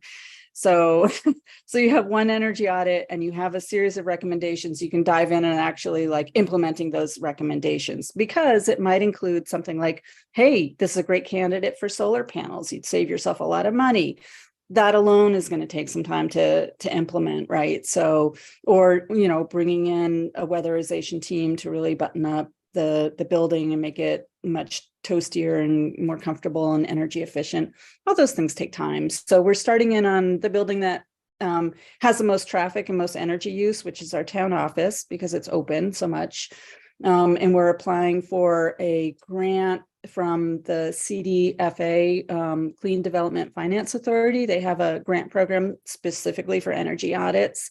And we also applied for a grant from a local foundation, the Tamworth Foundation, to provide us the matching grant, because the community has to come in with 25% of the audit costs. So that was like our first lovely welcome to doing energy work in Tamworth. And so that was great to get. And so we're in the process of applying for that. Another initiative is we're organizing a button-up workshop together with PARE, which is the Plymouth Area Renewable Energy Initiative, I think it's called. And they work with NH Saves to implement these button-up workshops. So we're really excited to have a fabulous energy auditor coming to town in September, Ted Stiles, who I've seen present many times in the past and been really impressed with. So that's exciting. And we're actually thinking, if we're going to be organizing a workshop, why not make it available to more people? So we're going to try to do a hybrid event and invite people from neighboring towns to also join in, and trying to find a location that's kind of close to Sandwich, close to Moultonborough, close to Madison, and just, get as many people there as we can. And we already talked about the community power program. So those are the three things that we've got rolling right now. Full slate. Yeah, almost. I mean, I was hoping to do an EV expo this year. We may or may not be able to pull that off, but I think maybe in the spring of next year, that would be possible. I would love to do a solar feasibility study to see where it makes sense potentially to put up some solar that would serve it initially, municipal entities that draw power. We've been talking with the school. There's a little bit of interest there, but we need to have somebody come in and like look at the fields. Where do you have interconnection? What's going to be possible? And I would love, as an EV driver, I would love to see a public EV charger somewhere in our village area. People love coming to Tamworth. We have one of the best farmers market, arguably, in the state, and we get a lot of traffic to our summer theater and all other kinds of things. But a lot of the people who come, we're kind of out in the boonies, so that might put a little bit of a hesitancy in some people's decision to come to visit Tamworth if they can't get their electric vehicle charged. So I have a dream of getting at least one electric vehicle charger in town at some point. Well, hopefully we will have a funding stream to help you do that in the near future, as part of the community program of the charging and fueling infrastructure grant program that is in the IIJA. So stay tuned. That's the deadline for that grant is fast approaching. So we'll know sooner rather than later. Well, keep us posted on that. Yeah. So I'm curious. How is the relationship with the select board? This is, for those who don't necessarily know, energy committees, you can have an energy committee or an energy commission. Energy committees are advisory boards to the select board, and the select board is absolutely free to ignore you completely. And so having a good relationship with the select board is a very important sort of strategic asset as an energy committee. And so I'm just curious, how's it been so far? Really, there's been a huge receptivity to it. I mean, I think, as I said at the outset, our goal is to save people money. Really hard to argue with that. When I started the conversation, we had just gone through the fall and early winter with these sky high energy costs, and, people were really hurting. And so, I think people are receptive to that. A lot of it also depends on the composition of your select board. So I think in years past, it might have been like a harder sell. We currently have a select board who, many of the individual members are themselves quite interested in saving money through alternative energy. So that definitely helps, but it is one of the reasons why very intentionally we, articulate our mission the way we do. And we set ourselves up to be, how can I help you? We can do grant writing, we can do information gathering, we can share opportunities, we can support initiatives that the town itself doesn't have the wherewithal to take on. So, the town administrator would have loved to have been starting a energy audit from day one, but, they've got their hands full. So we can help with that. Getting the funding for it, finding the contractors and that sort of stuff. And so I think that stance really goes a long ways. We're in a pretty purple town, so there's some people in town who don't think that climate change is a thing.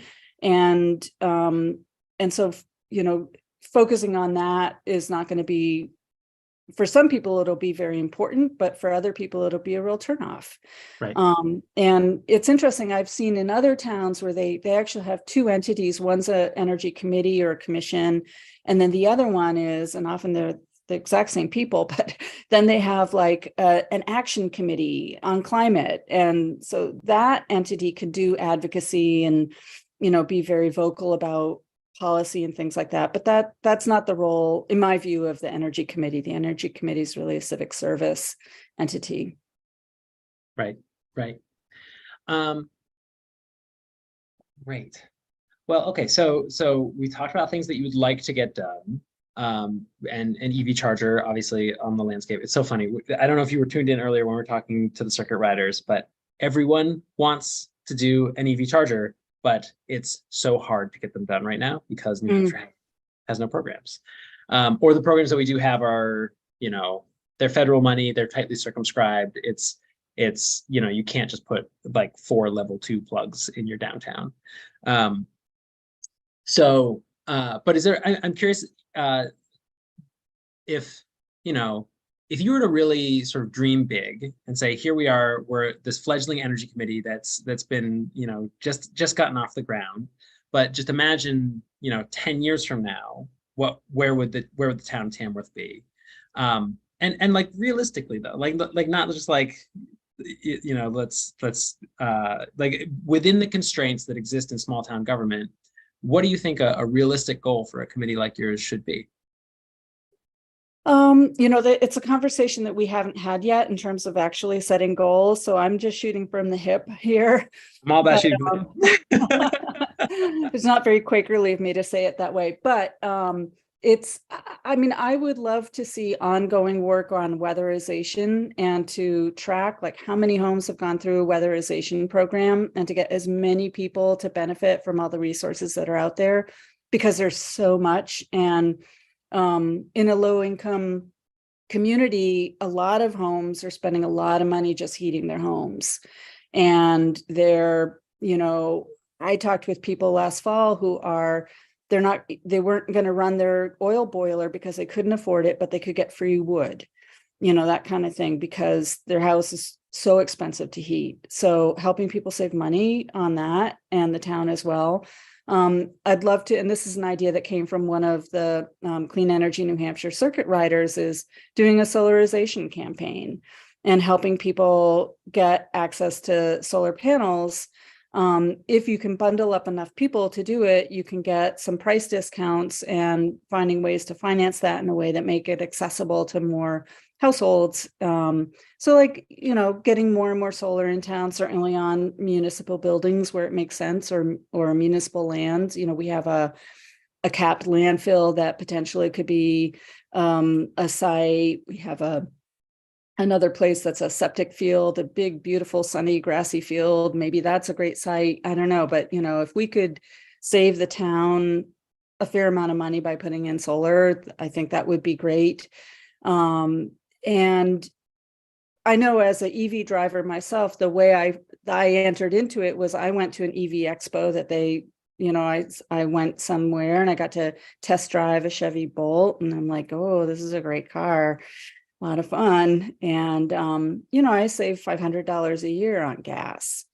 So it wasn't an expensive car. I got a lot of federal tax credit for it. So it ended up being a pretty inexpensive car to get into. And now I save a lot of money, especially last year with the gas prices the way they had been. So, you know, helping more and more people get into electric cars would be a goal of mine.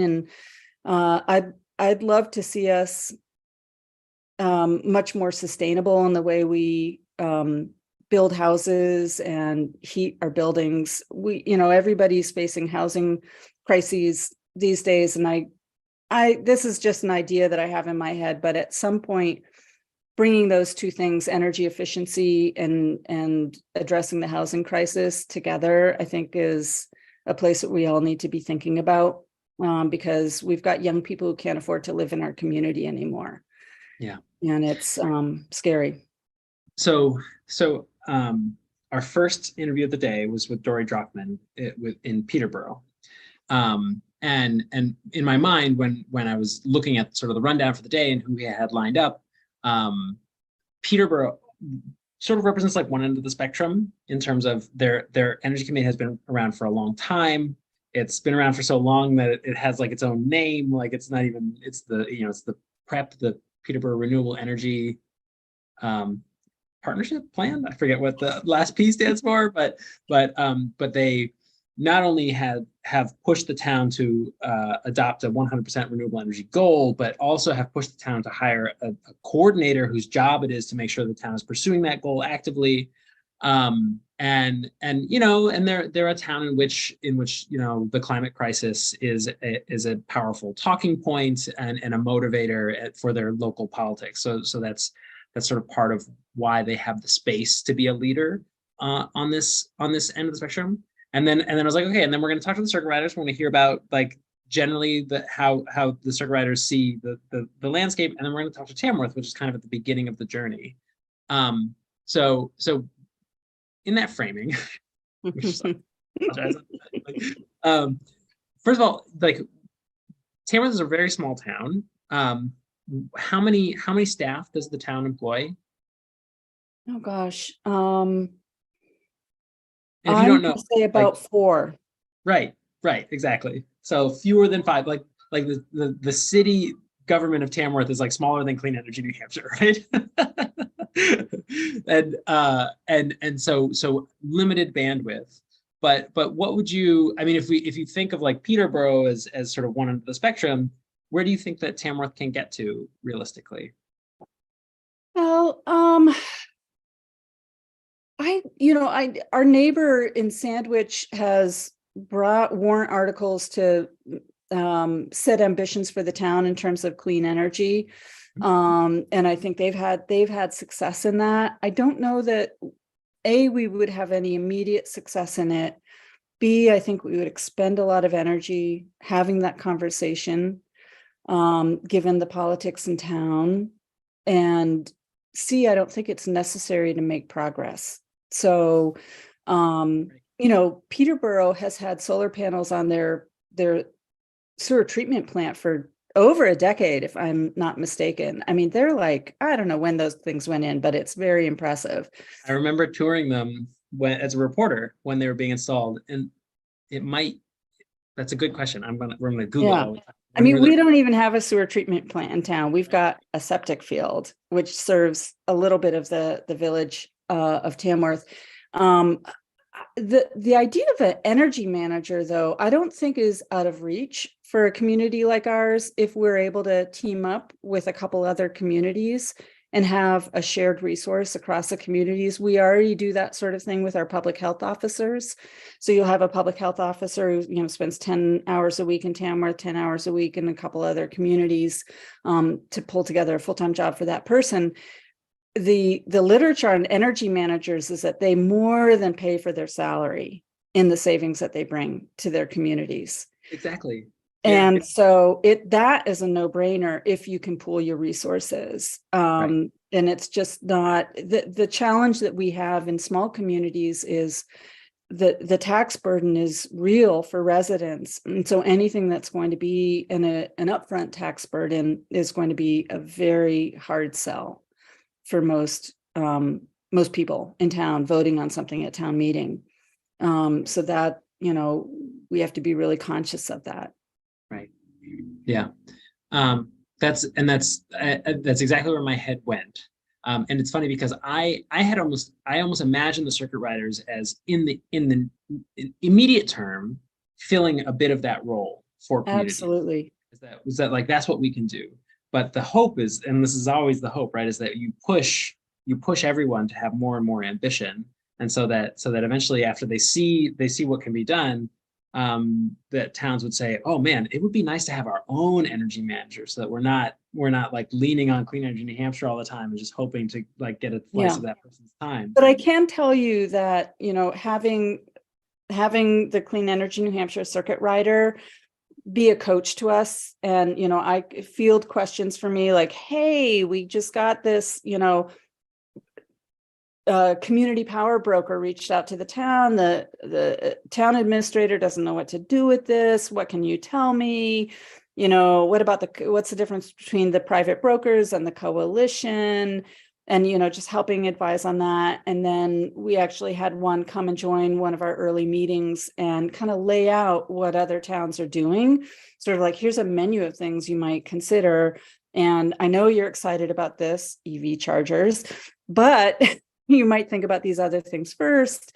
And here's a way to, you know, build goodwill at the start and things like that. So having that, it's one thing to have, be able to go to the website. So I early on went to the local energy solutions part of the Clean Energy New Hampshire website, which is this treasure trove of information, but it's not the same as having somebody come and talk to you and help advise you and coach you.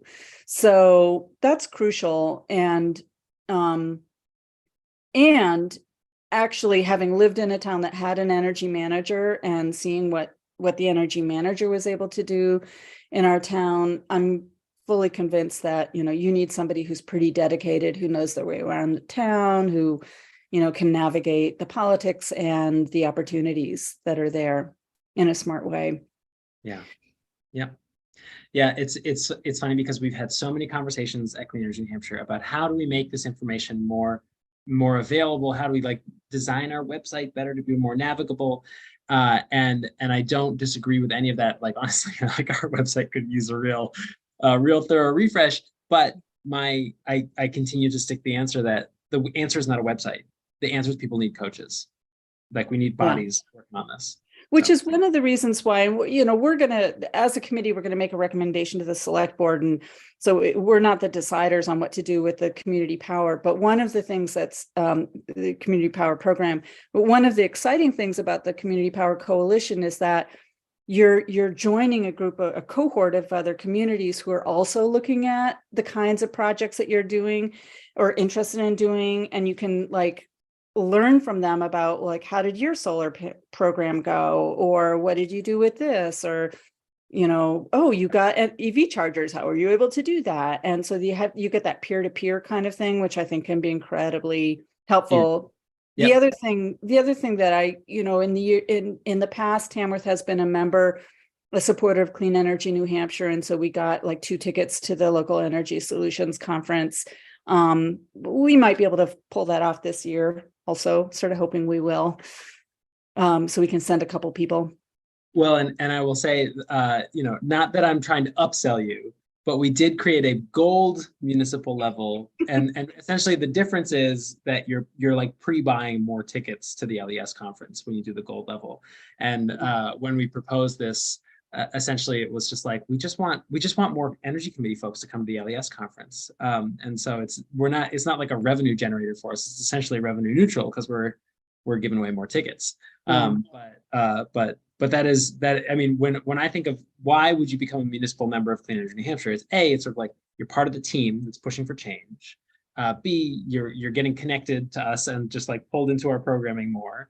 But then C, it's and this is sort of the long term is we're hopefully going to be building out more and more resources that are really valuable in terms of just like being able to be a reference library for all the different grant funding sources that you all can get access to. And then eventually, hopefully we'll have a circuit rider whose job it is to work specifically with your part of the state. But that's sort of there's a long road to hoe there before we get the team of 10 that I would love to have. Yeah, well, we certainly will. You have the market is available. You know that. Yeah, that's right. So we're about out of time, and our next guest is waiting in the wings, and we'll let them in. But any final thoughts? No, just we're so grateful to have Clean Energy New Hampshire available as a resource. I think it would be a very scary thing to do as a small town to start up an energy committee without all the resources that you have. And I did a lot of research and kept coming back to you all as sort of the hub. So that, and no, just invite anybody who's listening to consider making a donation through NH Gives. Yeah. Well, great. Well, thank you. Have a great day. And we'll look forward to your next question, your next project. Thanks, Sam. Take care. Bye-bye. All right, folks. So next up, we're going to have the crew from a crew, not the crew, but a crew from the Community Power Coalition. But just a reminder, New Hampshire Gives, nhgives.org. We're about $5,000 shy of our goal. Haven't had a chance to look at the website to make sure that that's accurate. But if you are listening now, we would appreciate your support to get us over the finish line, and get us to our $25,000 goal for the day.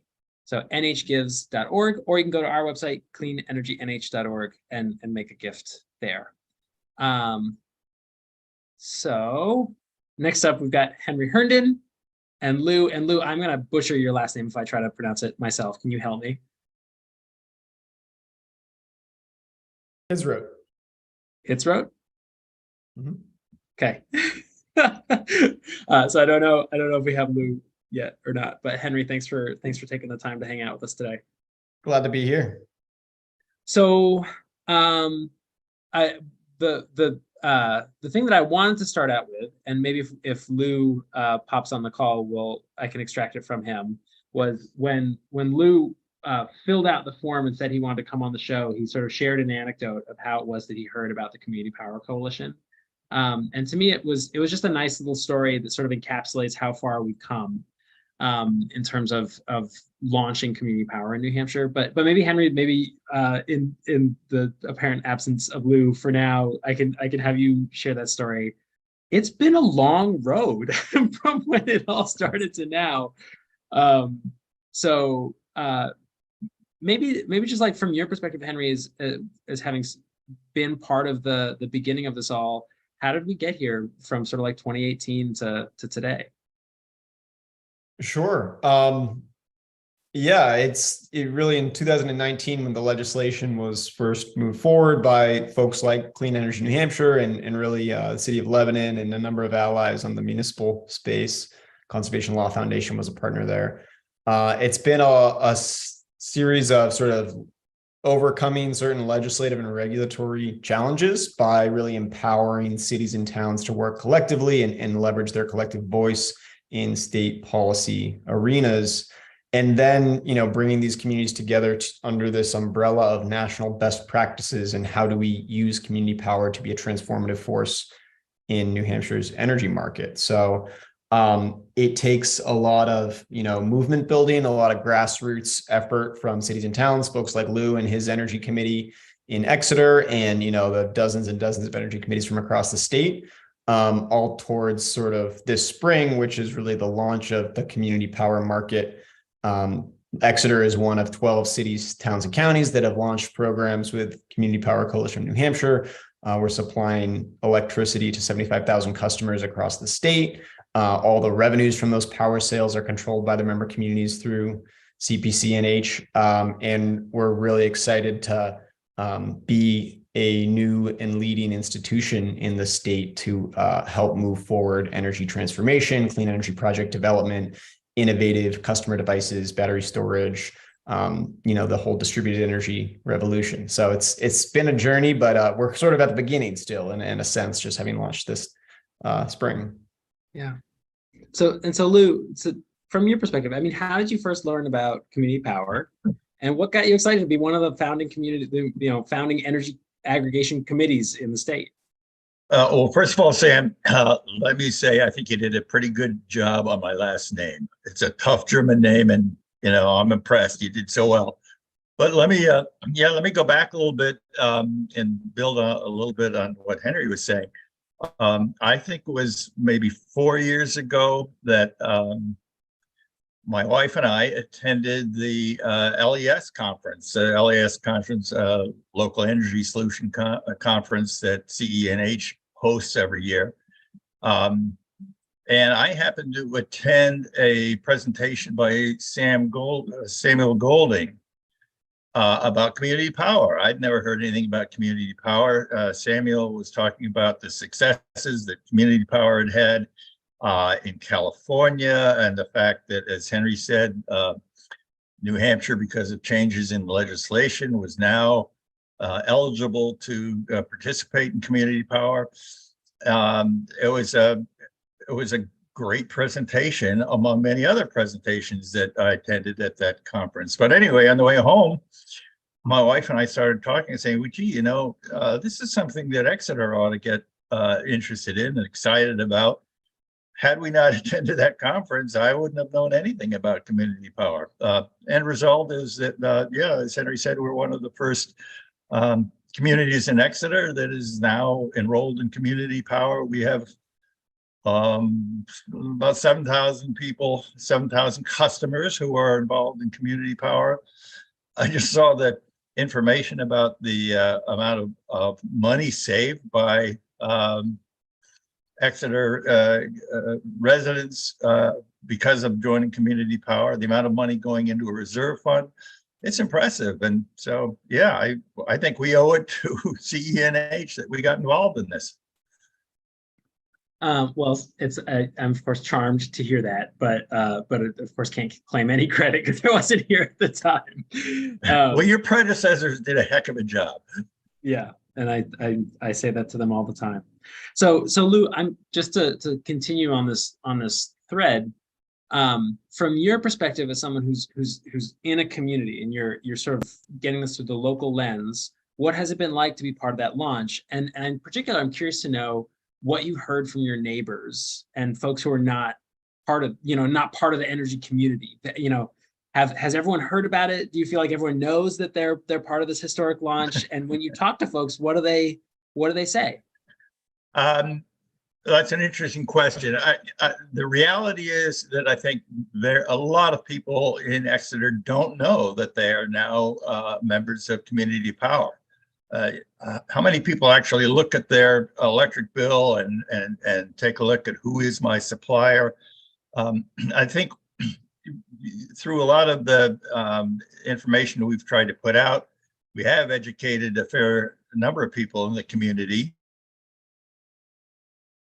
A greater and greater interest to people, particularly when their electricity bills went up so high in the winter. People are beginning to take a longer look at, where does this energy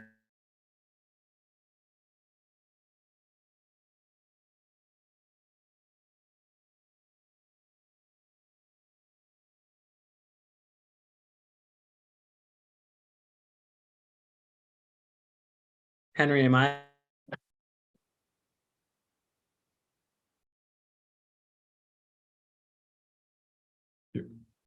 I don't know if that answers your question, but that's where that's what I'm thinking right now. Oh, I think we may have lost Cut out. Sam. Oh, he's back. Yeah. Well, we're having a little internet trouble here. Yeah, too many people in the office, I guess. So I missed some of your explanation. I'm just gonna count on the fact that you gave a great answer. And say, Henry, I'm curious. I mean, you obviously are getting the statewide perspective in a way that I don't think anyone else is. How much interest in there right now is there right now in CPCNH? If you could sort of, I don't know if you have any data points at the tip of your fingers.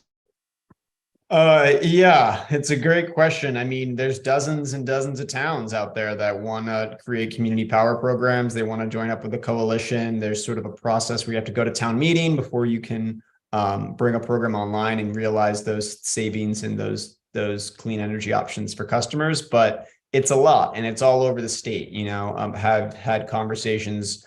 You know, communities from the North Country, communities on the Massachusetts border, and the over on the west side of the state, over in the seacoast. So it really, I think, is spreading quickly across the state. And, you know, it's something where in the coalition, we've got Harrisville as less than 1,000 residents, and they were one of the first towns in the state. They were the first town in the state to approve a plan by town meeting. And we also have the city of Nashua, which is close to 100,000 people in population, maybe a little bit less. So it's a model that is available to all towns, cities, counties, regardless of their size, regardless of their geography within the state. And I think it's exciting to sort of think about this next phase of expansion and spreading the model to other neighboring towns. And there's great folks like Lou, who are you know, the leaders and the pioneers, and who are available as sort of peer mentors to some of the other towns in their neighborhood who are, you know, maybe want to reach out and learn a little something about how has the process worked for them. So I don't know if you had a chance to tune it in at all for any of the other live streams. I know it's like not everybody's cup of tea to spend an entire day watching a YouTube about clean energy New Hampshire, so I wouldn't fault you if you didn't. But one of the takeaways from both, well, so we've had 3 energy committees on. Well, we've had 2 energy committees and the circuit riders on. So we had the folks from, so DORI DRACHMAN was on from Peterborough, from Tamworth, Gabrielle Watson was on, and then the circuit riders who interact with a lot of energy committees. And I think what the universal consensus is that launching a community power aggregation is a great sort of, particularly if you're a new energy committee, it's like a great starter project to get your committee up and running and like get a win under their belt. And particularly, I think, and there's a credit to CPCNH because of the great work you all have done in sort of tilling the field and creating the templates that are that's going to make it easy for all the communities that launch in the next subsequent waves. So maybe could you talk a bit about that? What are the resources that are available to towns that want to do this? Yeah, I mean, the road's really been paved. So we've got 12 programs that are online. There's another dozen or so that have passed their town meeting and are in the process of getting ready to launch their towns into that lower community power electric rate. And there's just the wealth of information and resources and templates that exist now because of all of the pioneering communities. So the process, it requires some commitment from a town, but it's fairly straightforward. A town establishes a committee, that committee prepares a plan, which is, it's pretty much off the shelf from all the work that Exeter and the other communities have done. And they go to town meeting and stepping through that process is fairly straightforward. And they have the full access of all of their peers in towns that have done it before, who can sort of share their work, and all of the professional support from CPCNH in terms of navigating that. Once you go to town meeting, then there's all of the additional, operational services. There's a letter, an enrollment letter that is sent to every electric customer to say, welcome to Exeter Community Power. Here's the great savings we're generating for you. There's power procurement. There's all of the behind the scenes work that happens with utility companies and billing of customers and whatnot, customer service, contact center. So that's the sort of the professional services that the coalition provides behind the scenes, all on behalf of its member communities. And the towns don't have to pay anything out of their taxpayer funds. They're actually not allowed to under the law to operate these programs. It's all covered in the electric rate paid by the customer. And Sam, if I can add that CPCNH was an incredible assistant to us in our launch of community power. We couldn't have done it without them, and without Henry's help for sure. And I was going to give a little shout out to your circuit rider program too. We just had, KATRIN KASPER, who is our circuit rider, and she came to our energy committee meeting. And I think it's just a great idea to have someone who can come around to the communities in a given area and sort of spread the word about things like community power, some of the other things that communities are doing, and might be fertilizing what other communities might want to do. We had a question at our meeting about what Dover was doing with some, I think, building codes, I think it was. And KATRIN was able to say, oh, get in touch with so-and-so, and he can tell you all about what they're doing. So just having someone who understands what's going on in other communities, can pass the word on, it's been helpful. And I think that's a great idea. I'm glad to hear that too. I'm so excited about the circuit rider program generally, and seeing it grow has been one of the most fulfilling things so far as ED over here at Clean Energy New Hampshire. So I wonder if we could spend some time, because you all have been through this. When you bring a community power proposal to your town, what are the questions that you tend to get? And in particular, the questions that I think are sort of off base, but Henry, you'll know this, like they're the questions you get over and over.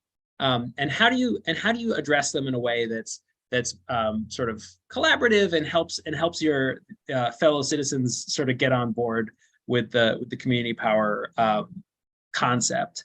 And in particular, there's one that I'm thinking of just to sort of like prime the pump here, which is that, folks hear that it's an opt-out program, and they say, oh, you're gonna force me to take the electricity from this community power aggregation, which I think, if you had just heard about this, might seem like a rational question, but then the more you know about where we get our electricity, the more you see that this is just sort of the wrong question. So thoughts about that? What's the pushback that you get if in town meeting, and how have you found it effective to address those? I guess I'd just start by noting the overwhelming public support for community power. So there are occasionally, there certainly are. Anytime you're having a public meeting, there's diversity of folks with different perspectives, and there's folks who really want to get into the details and ask a lot of hard questions, and that's great. But one of the things we've heard from our contact center is for every, in other markets where they've launched these programs, there can be a lot of customer confusion. There can be a lot of negative phone calls. Maybe 5 out of every 5 phone calls, 4 of them are going to be confused or upset customers. And in other markets in California, where maybe they're less educated about some of their energy options, they don't have customer choice the way we do. But we've just heard overwhelming support, largely from customers learning about community power, calling up the contact center saying, hey, thanks so much for saving us money. This is great. We're excited about Clean 100 and buying renewable power. To the opt-out question, everyone right now is in an opt-out program, and it is the energy supplied by their utility company. So Eversource, if you're an Eversource customer, is your opt-out. You can choose to go into the energy market and buy power from a third party. And what community power is a new opt-out program. In addition, it's an additional option in your menu. It's lower cost, it's community controlled, and the revenues are sort of reinvested into the community. and customers, there's no forcing of anyone to do anything. Any customer can come and go as they please. So there's a little bit of confusion on that, but I think it's pretty quickly cleared away when folks understand actually how it works. Yeah, I like to think of CPCNH as another third-party supplier, but a nonprofit third-party supplier that also has some pretty interesting options, such as a reserve fund and giving you the option of choosing how much renewable energy you want in your supply. one of the I have a friend in Dover, and Dover is going to be launching in the fall. Is that right? Dover will launch in the in the near Whenever. future when market conditions are favorable. When the time is right, Dover will launch. Right. And my friend was sort of helping to educate the city council, town council, on the issue. And one of the points of pushback that he got was he had someone just come to him with the offerings from one of the third-party suppliers and say, "Look, this price is lower." And it's sort of like, well, yeah, but you can still do that. Like, if you want to do that, nothing's stopping you.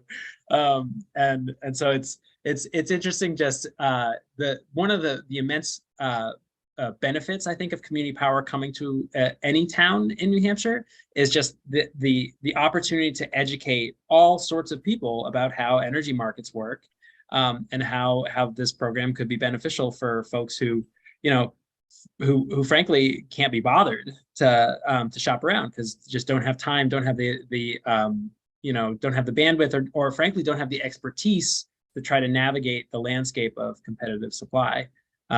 So yeah, kudos to all you're doing. Back to your first question about what kind of questions do we get, or does Henry get?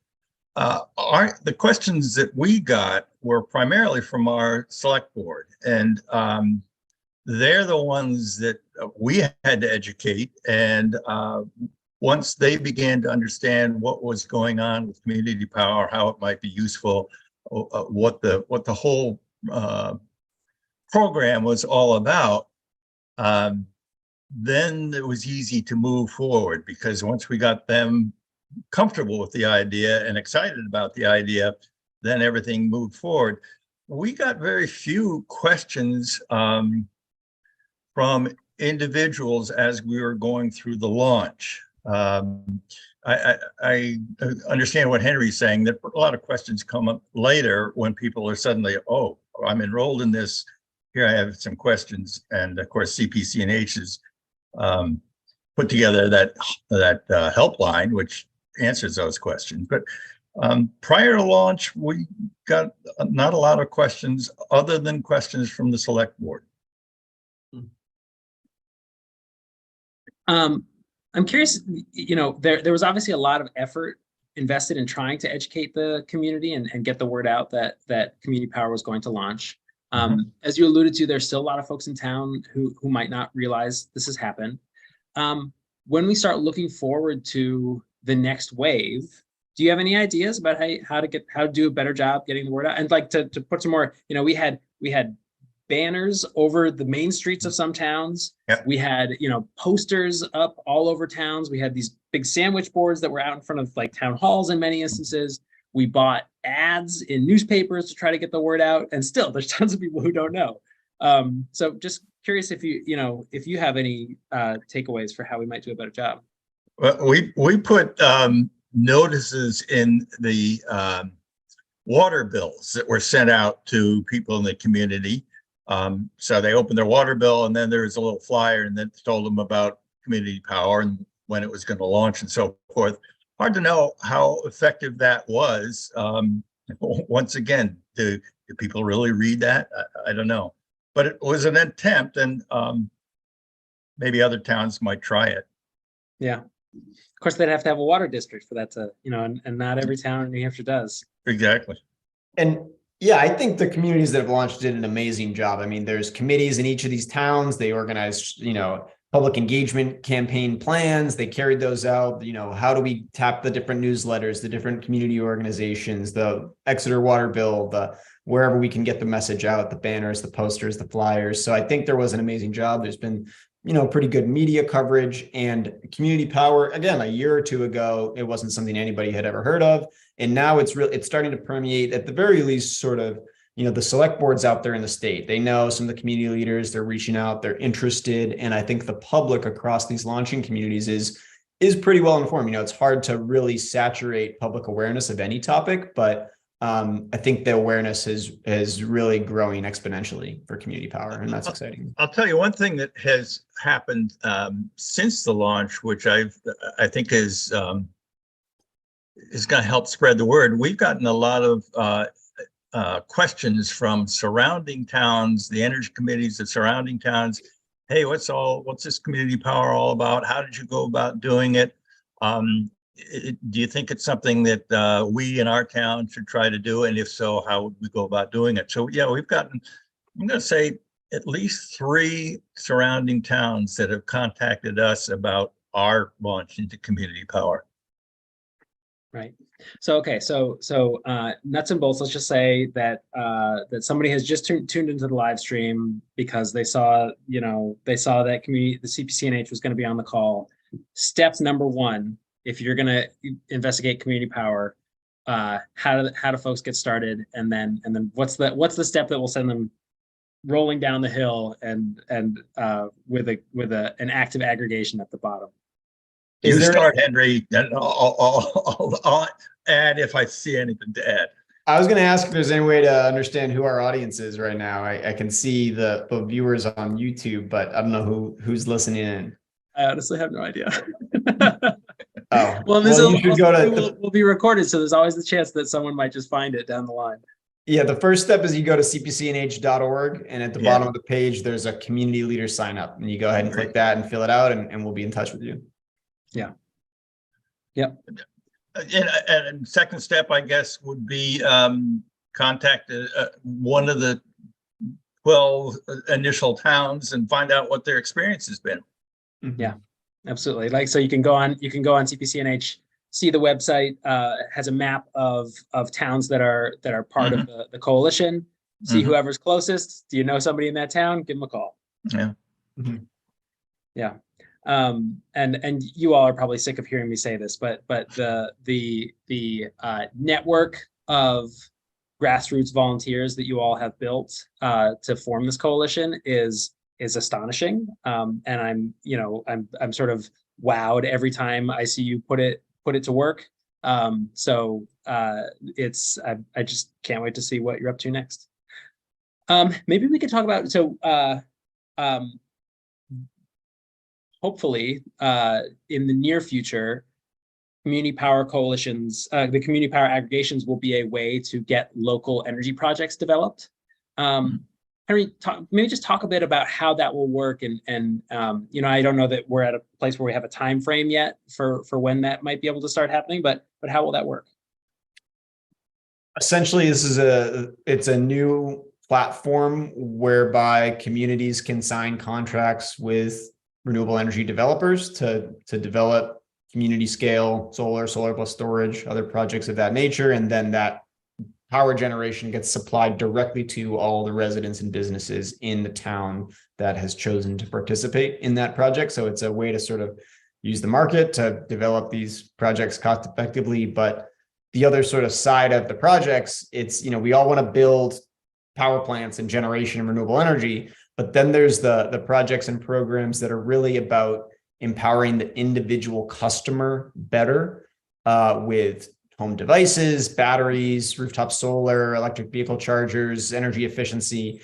And through, there's ways to make better use of time of use rates and other avenues to really empower the customer to lower their energy costs, adopt new devices and technologies, and then that lowers the cost of the whole community power portfolio. So there's community scale projects, and then there's better services for customers as well.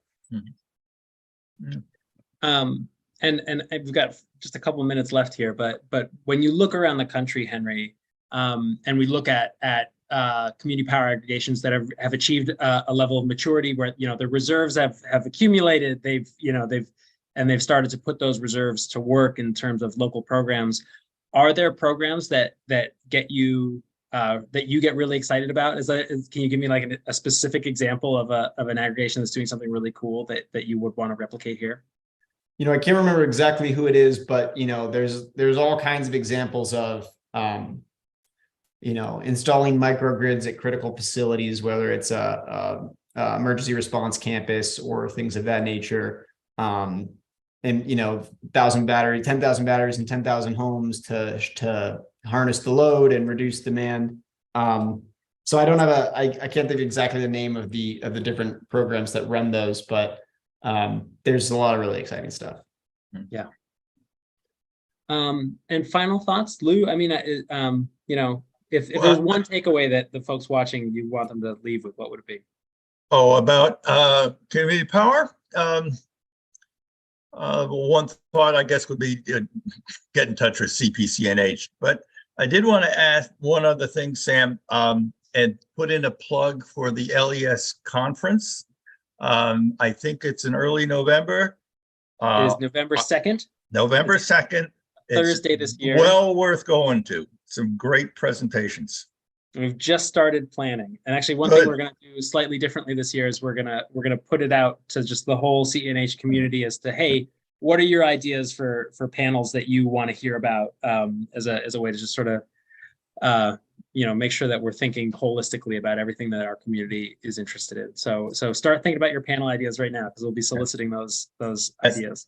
And one other thing I was just going to say, I think one of our projects as we go forward, our being the Community Power Aggregation Committee, is to educate people about their ability to opt up to more renewable energy in their mix. That's something that most people aren't aware of, and we have to make them more aware that for pennies, they can opt up to higher amounts of renewables in their mix. Yes, indeed. So, hey, anyway, I think we're done. Thank you so much for taking the time. As everyone said, cpcnh.org is the website where you can get more information. And here's hoping we have another successful wave of launches coming soon. All right. Thanks for all the good work Clean Energy is doing in the state. We really appreciate it. Exactly. Thanks both. See you all soon. Bye-bye.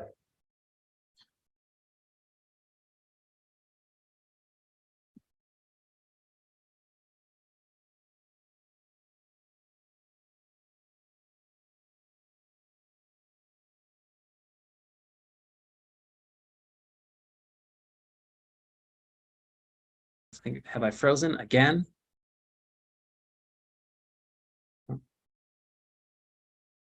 Hello, Ted.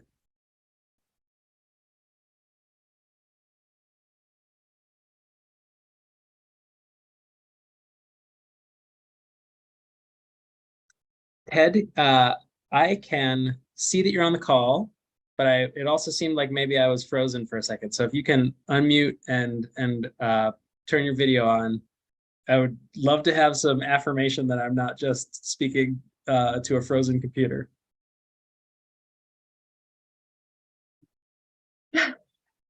Okay. All right. Well, I guess I'll just tap dance until Ted's back on the call.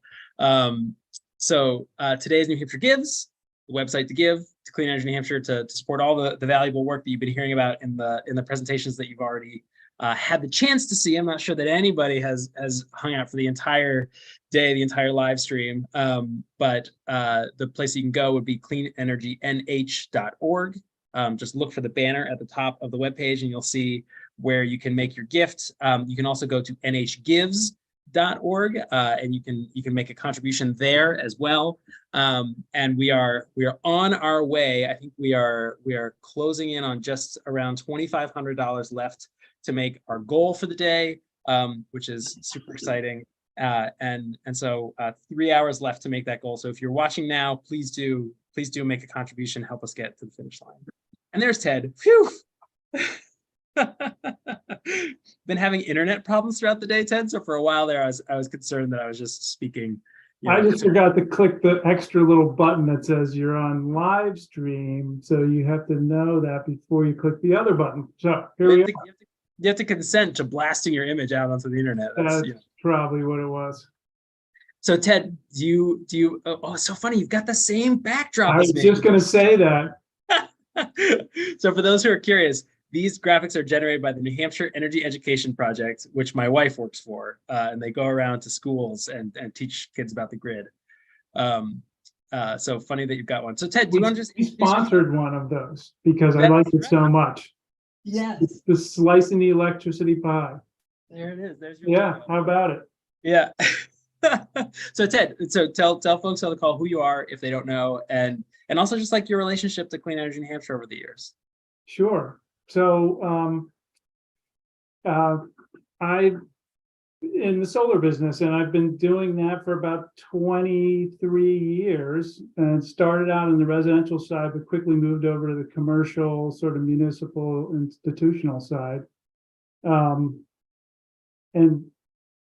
throughout that time, I've been involved with the very early iterations of Clean Energy New Hampshire, which were like NESE, a New Hampshire chapter of Northeast Sustainable Energy Association, which we then changed to New Hampshire Sustainable Energy Association, which has grown through the years. And so I was involved way early on, but then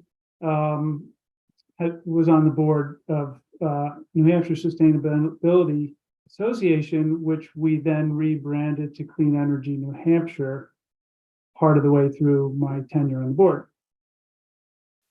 So hopefully you can hear me because Sam was frozen up on me. Yeah, so I mostly work in the commercial, municipal, institutional solar space. And my company is New England Commercial Solar, but I was thinking about that before getting on the call. And, you know, one of the things that Clean Energy New Hampshire has afforded me is I do almost all my work in New Hampshire now. And I credit that to all of the hard work that Clean Energy New Hampshire has done over the years to, you know, protect net metering. And, you know, that's a big one right there, protecting net metering. So if anybody has solar on their house or their business or their school, they have Clean Energy New Hampshire to thank for that, because there would be no net metering if it wasn't for Clean Energy New Hampshire, because for whatever reason, there are legislators who think that solar is evil or bad for electric rates or whatever. And there have been many, many attempts at, you know, removing net metering altogether, or at least making it so that it's not feasible. So, you know, that's something that Clean Energy New Hampshire, if there's one thing they've done, they've protected the ability for people to put solar in their homes and save money, and to, you know, protect our environment and to reduce the impacts of climate change. But there's many other things that Clean Energy New Hampshire has done. So I'm a big fan. I'm a poster child, big fan of Clean Energy New Hampshire. So why don't we talk net metering for a bit? So one of the anecdotes that I like to tell is that I interviewed a guy named Stephen Strong, who Stephen Strong was the grandfather of net metering, and he, you know, he was active. It's funny, he was actually he was a petroleum engineer in the beginning of his career, and was helping to build the Trans-Alaska pipeline, and got pretty disgusted with being part of the oil industry, and so was like, what, you know, got into what at the time was referred to as alternative energy, which is the title that I hope we're moving away from. It's just, yeah, me too. Yeah, it's not the alternative anymore. It's just what we should be doing. Yeah. And he built the first grid-connected solar photovoltaic system in the United States, and it was on a public housing complex in Quincy, Massachusetts. And essentially, it was just like, you know, batteries weren't terribly cost effective. The solar panels themselves were not terribly cost effective, but it was just this space age thing that he wanted to do. And he found the funding to make it happen. And just to figure out how to make the panels work, he said, well, I think if we wired it, you know, like this, that whenever the panels are producing more energy than the building is consuming, it will just fly out onto the grid, and that little stick on a wheel meter that used to be the standard meter that everybody had at their house, it'll just turn backwards. And like that was like the that was where net metering came from, and he Wow. did it without permission.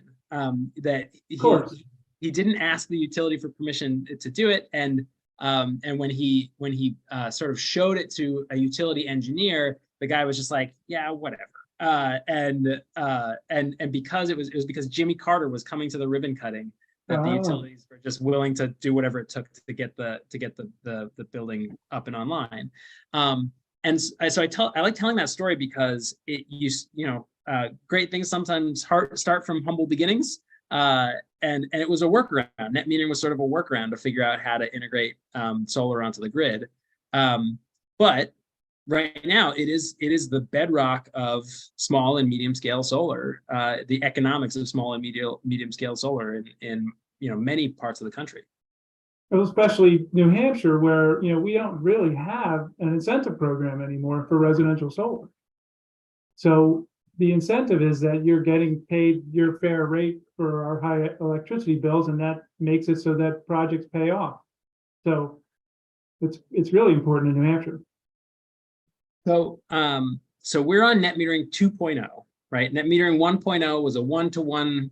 You for every electron you exported, you got one, and for every electron you imported, you got one. It was the same ratio of value, no matter which way the meter was spinning. Now on net metering 2.0, which was arrived at through great effort and expense at a PUC proceeding in sort of 2016, 2017. Now for small arrays, you're down to it's sort of like it would probably be like 0.85 to 1. Right? If you're exporting an electron, you get paid a little bit less than when you're importing. But if you use it behind the meter, when it's being generated, you're getting full retail value because it's a kilowatt hour that you did not purchase at full retail rate. Right, and that will hopefully always be the case. Like what happens behind the meter stays behind the meter. They can't tell you how you use your own electricity behind your own meter. Right. And we are likely headed towards net metering 3.0, as there is a new docket that is once again re-examining this net metering tariff. I am curious to hear from your perspective, if you think there is room for sort of sensible reform to net metering that still allows us to have a thriving small scale solar industry, but takes into consideration some of the questions that utilities have about a very high variable renewable penetration grid. Say we were in a world where we had 60% of our electricity was coming from solar. Yeah. How would net metering play nice with a grid that was powered in that way? I'm not sure I know how to answer that, but I do want to go backwards a step and say, where are we now? What we have, how much penetration? 1%. So my understanding is that when you get to 10 to 20% is when the cost shifting, which is the major argument against net metering, actually starts happening. So my first answer would be, let's set up net metering 3.0 to say, look, let's go full blast until we get to some percentage where we think cost shifting will happen. And then there's a change over to a new set of policies that accounts for the fact that we do have cost shifting. But until that point, why worry about cost shifting that's not happening if we haven't gotten to that penetration level? And that's my argument against, I don't know if you know, but the New Hampshire Electric Co-op has a different net metering strategy than the electric-owned utilities. And they were way out ahead of this. So it was like 10 years ago that they changed their net metering to this new method that supposedly accounts for cost shifting, but we're not even close to enough penetration to have cost shifting. So I didn't answer your question, but how do we play nice? I don't know. I think anyone in the solar industries that I know of is willing to take the facts and say, look, if there's cost shifting, then let's adjust the net metering to account for that. But I think it's got to be kind of incremental. It can't be just let's do it now before we get to that penetration level, let's plan for a penetration level, and then we'll have incremental increases after that, because it's logical that there will be incrementally more cost shifting as you get a higher penetration level. Right. Yeah, and sorry to tee off the conversation with sort of like That's okay. It's funny because I think that there's your answer is exactly in line with what I would say, which is what is the problem that we're trying to solve? Because if it's cost shift, like that's not happening. and if the problem we're trying to solve is concern about cost shift in the future, and it's like, well, let's set up something that's data based, that can respond sort of flexibly as we reach penetration levels where we might start to get concerned about that. So it's a great answer. Maybe can we go back? So you were chair of the board of Clean Energy New Hampshire for a while. I'm just curious to hear from you how you have seen the organization change throughout the years, and sort of where we were at when you first got involved versus where we're at now. Okay, so when I first got involved was Nessie, New Hampshire, and so there was a bunch of environmentalists that were interested in solar and energy efficiency, et cetera, and we would have conferences where companies would show up. The few companies that were in solar or energy efficiency would show up with a card table and a homemade little fold-out cardboard thing with some photos attached to it. And you fast forward to today, the conferences that Clean Energy New Hampshire hosts and other solar events, and it's big time business trade show, professional trade show booths, and it's so the transition has been dramatic. So and Clean Energy New Hampshire, as it was New Hampshire Sustainable Energy Association, started with a smaller board, had one staff member,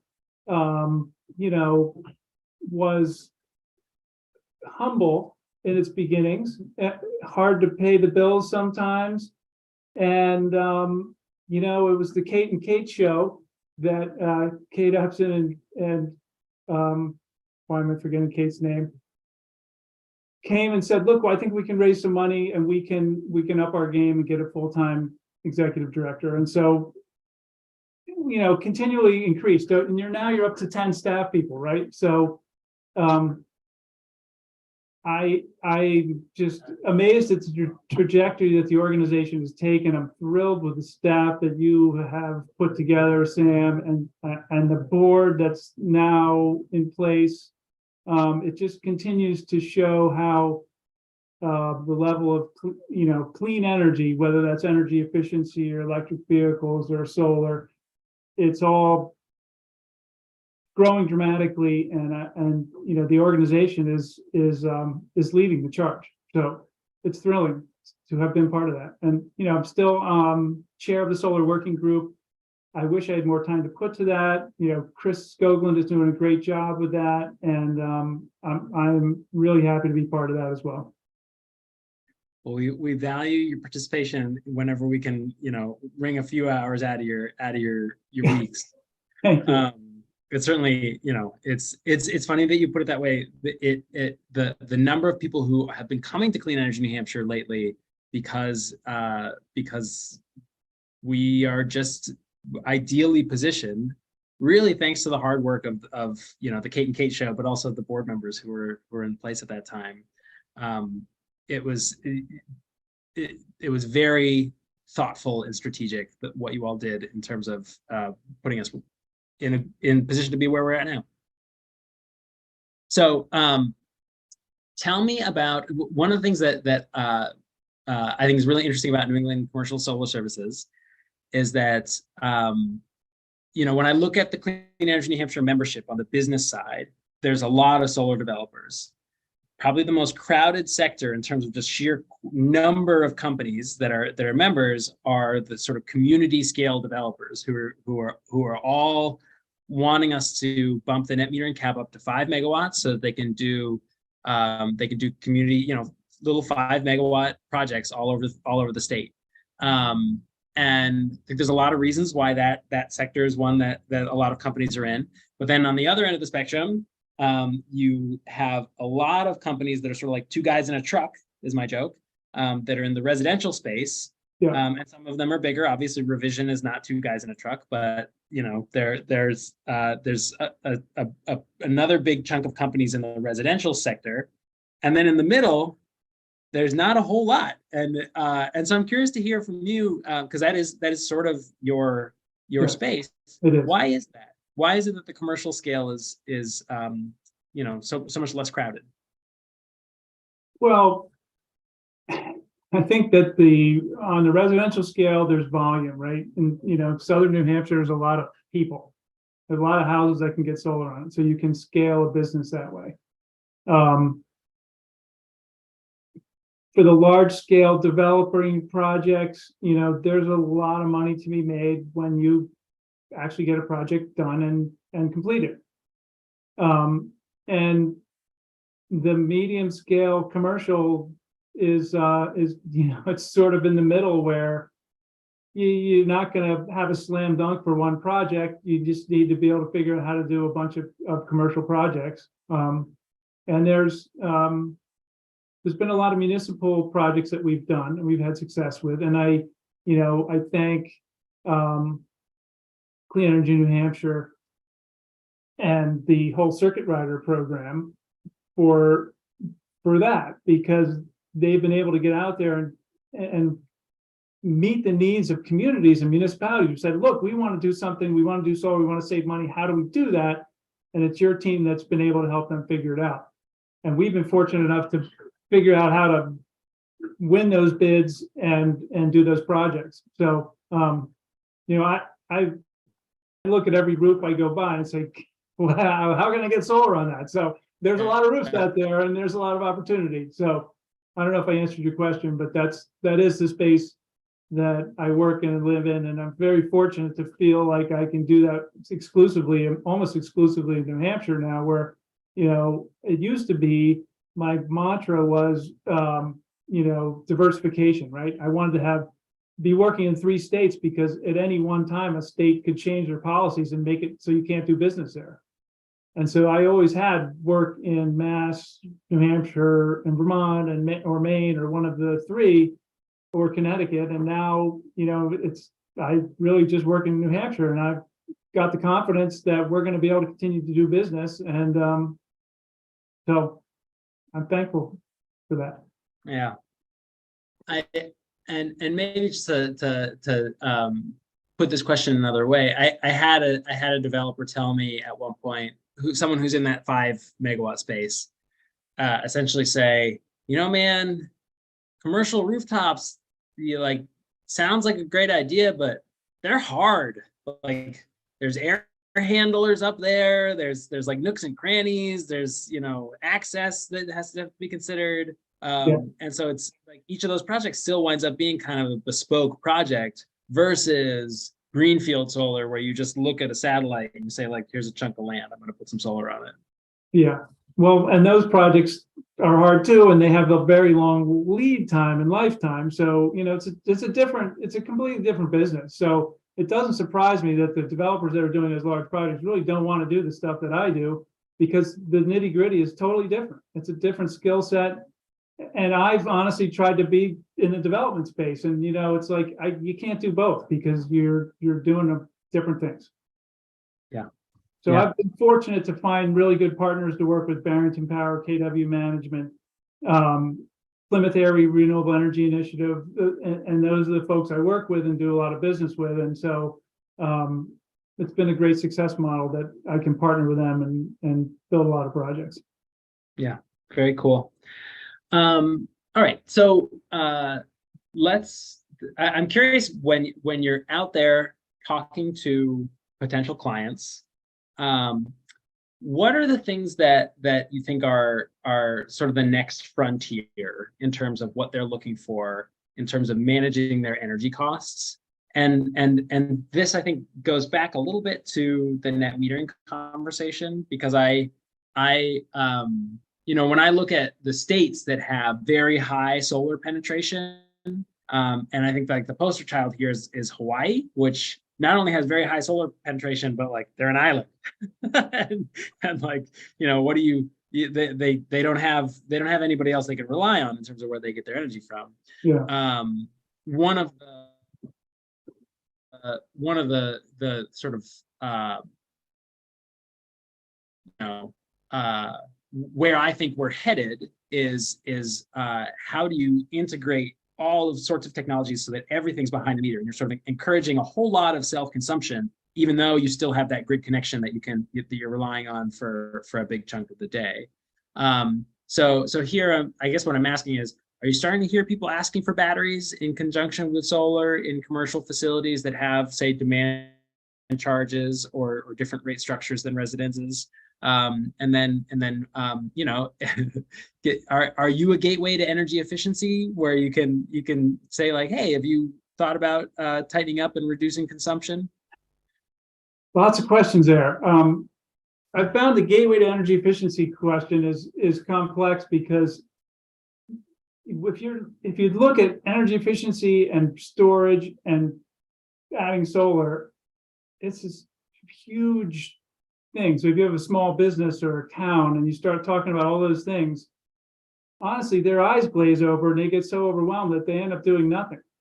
So I've found long ago, even when I was in the residential side, that if you focus on one thing, you're more likely to achieve that to happen. That said, I am all about energy efficiency, and so typically make sure that they've done their work or set them up with somebody who can help them with the energy efficiency.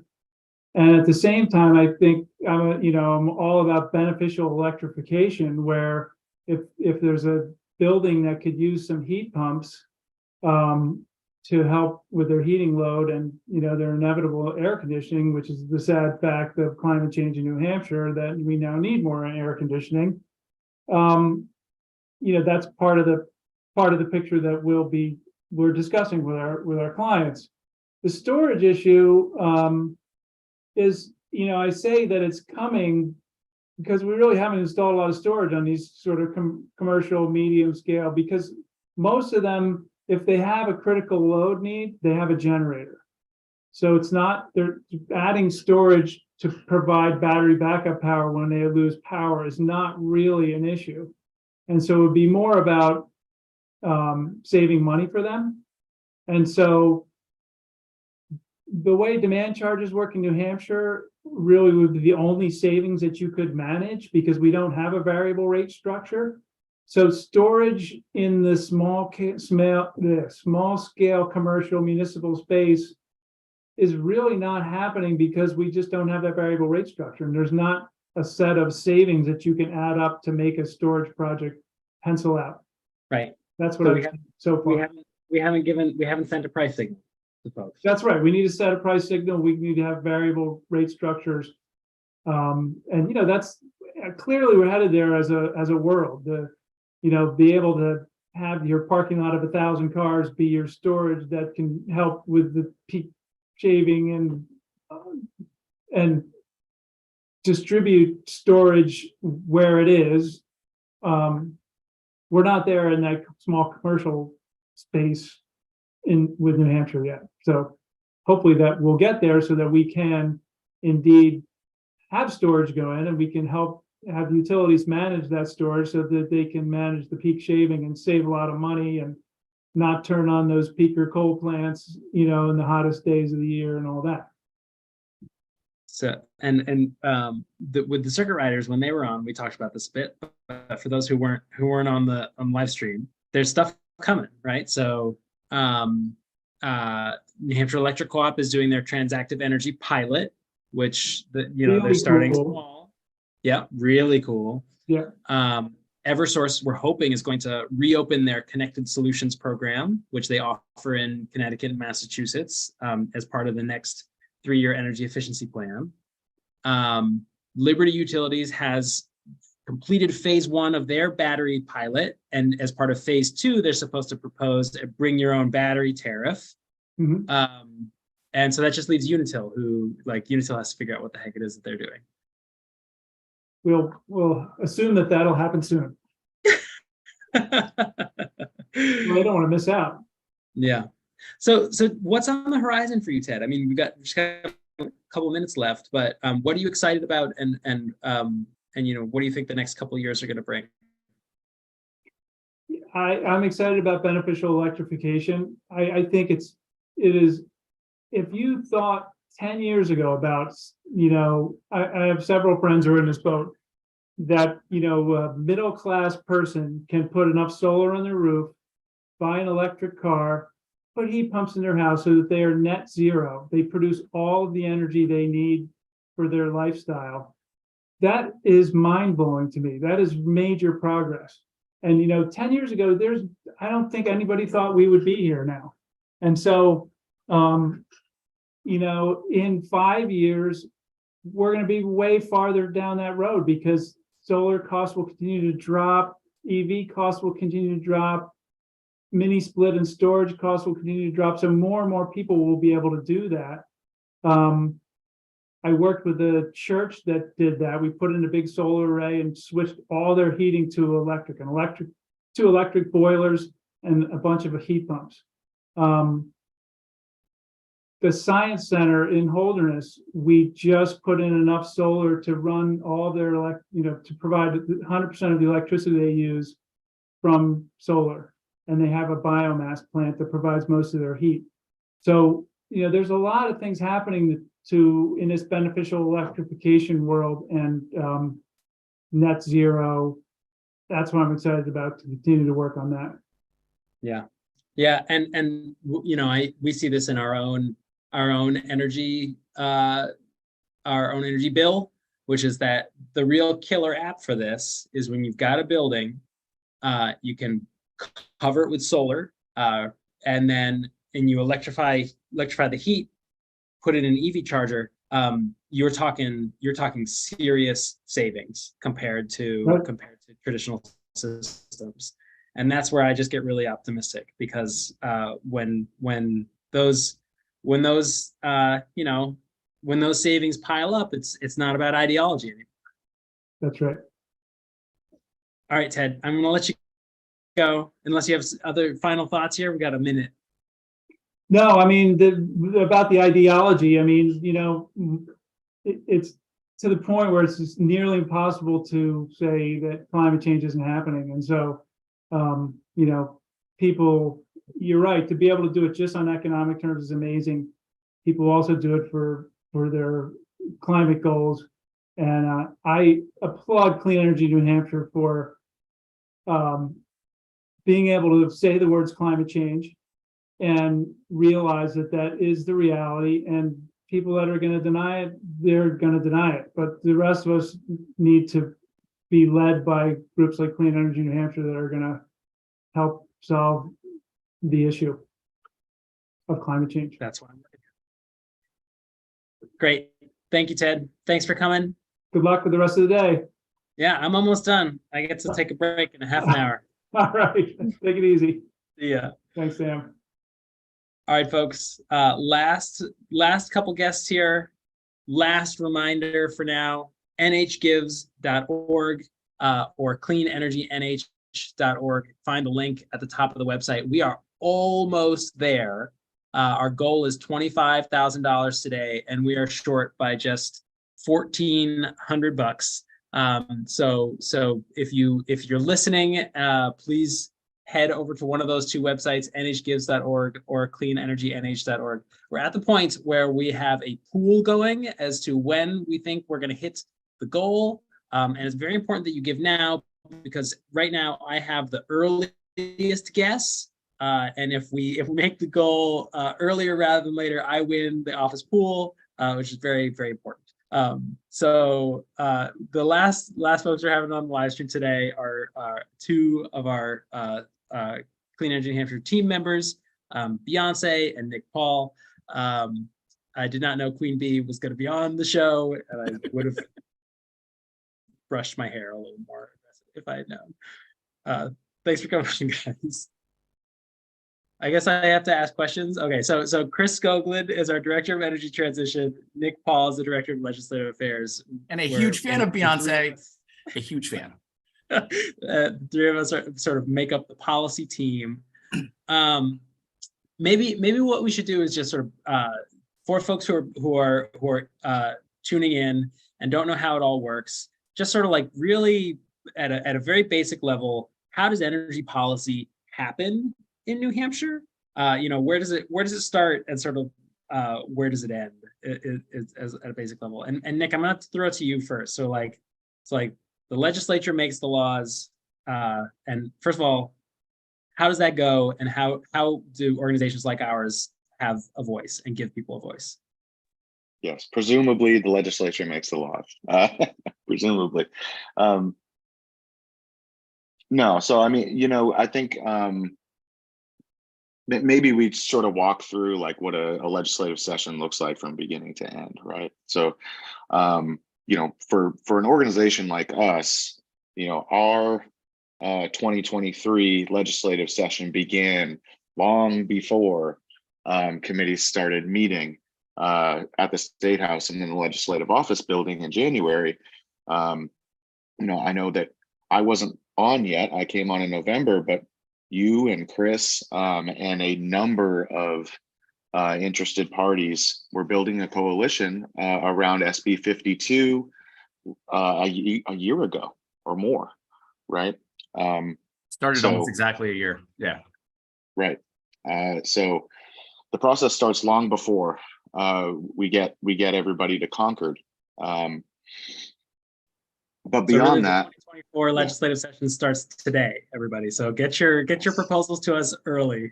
I think, Sam, the problem maybe I'll just say this now, it's a circle. It does not end. One legislative session determines what happens in the next, but there's also other things that I'll talk about after Nick's done that feed back into it. So it's like an Etsa sketch.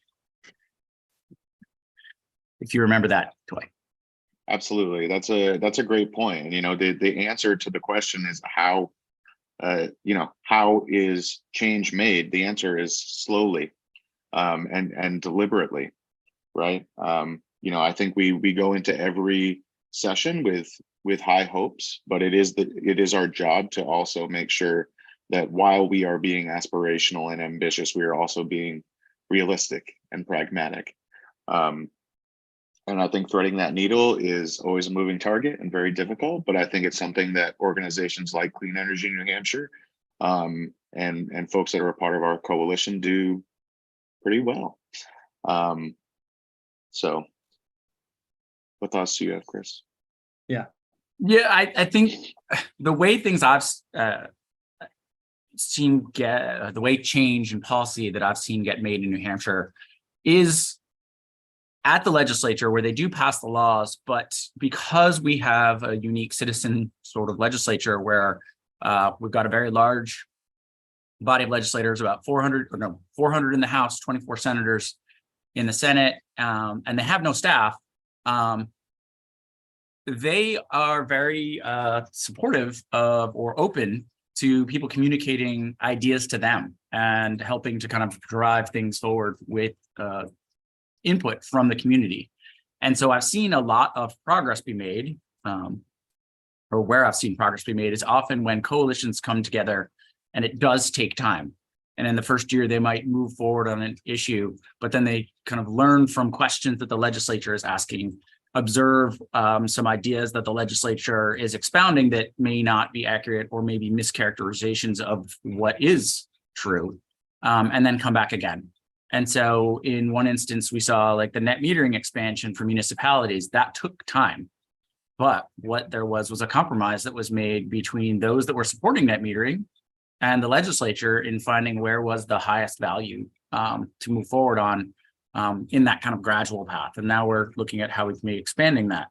But with every legislative session, it feeds into the next one. And what I have seen just in the past year is one of the places where that legislative kind of direction in the form of statutes is interpreted is at the Public Utilities Commission. And when orders have come out based on those statutes, the commission can't just invent new law. They have to interpret existing law. And when they either interpret existing law as it's written, or maybe in a way that was not the way that everyone thinks it should be, that is an opportunity for a legislative fix. And so that's where last year we saw our Drive Electric New Hampshire Coalition, shift gears from being education outreach oriented to being education and outreach oriented, as well as policy kind of crafting. And we had new individuals that came into that effort that included the utilities, that included charging companies, as well as just a lot of other interested parties, because they saw the need for a fix. It went to the legislature. It did not get what we wanted to, but we learned a lot, and we will have, I think, 3 study commissions where we have opportunities to engage all of the state agencies as well as the legislature in that continuous circle of engagement. So what I think one of the ways I would answer that question is that if you are in New Hampshire and you don't know who your state rep is, you should go to the general court website right now and look it up. Many people don't. I don't blame you. It's, you know, there's 400 of them.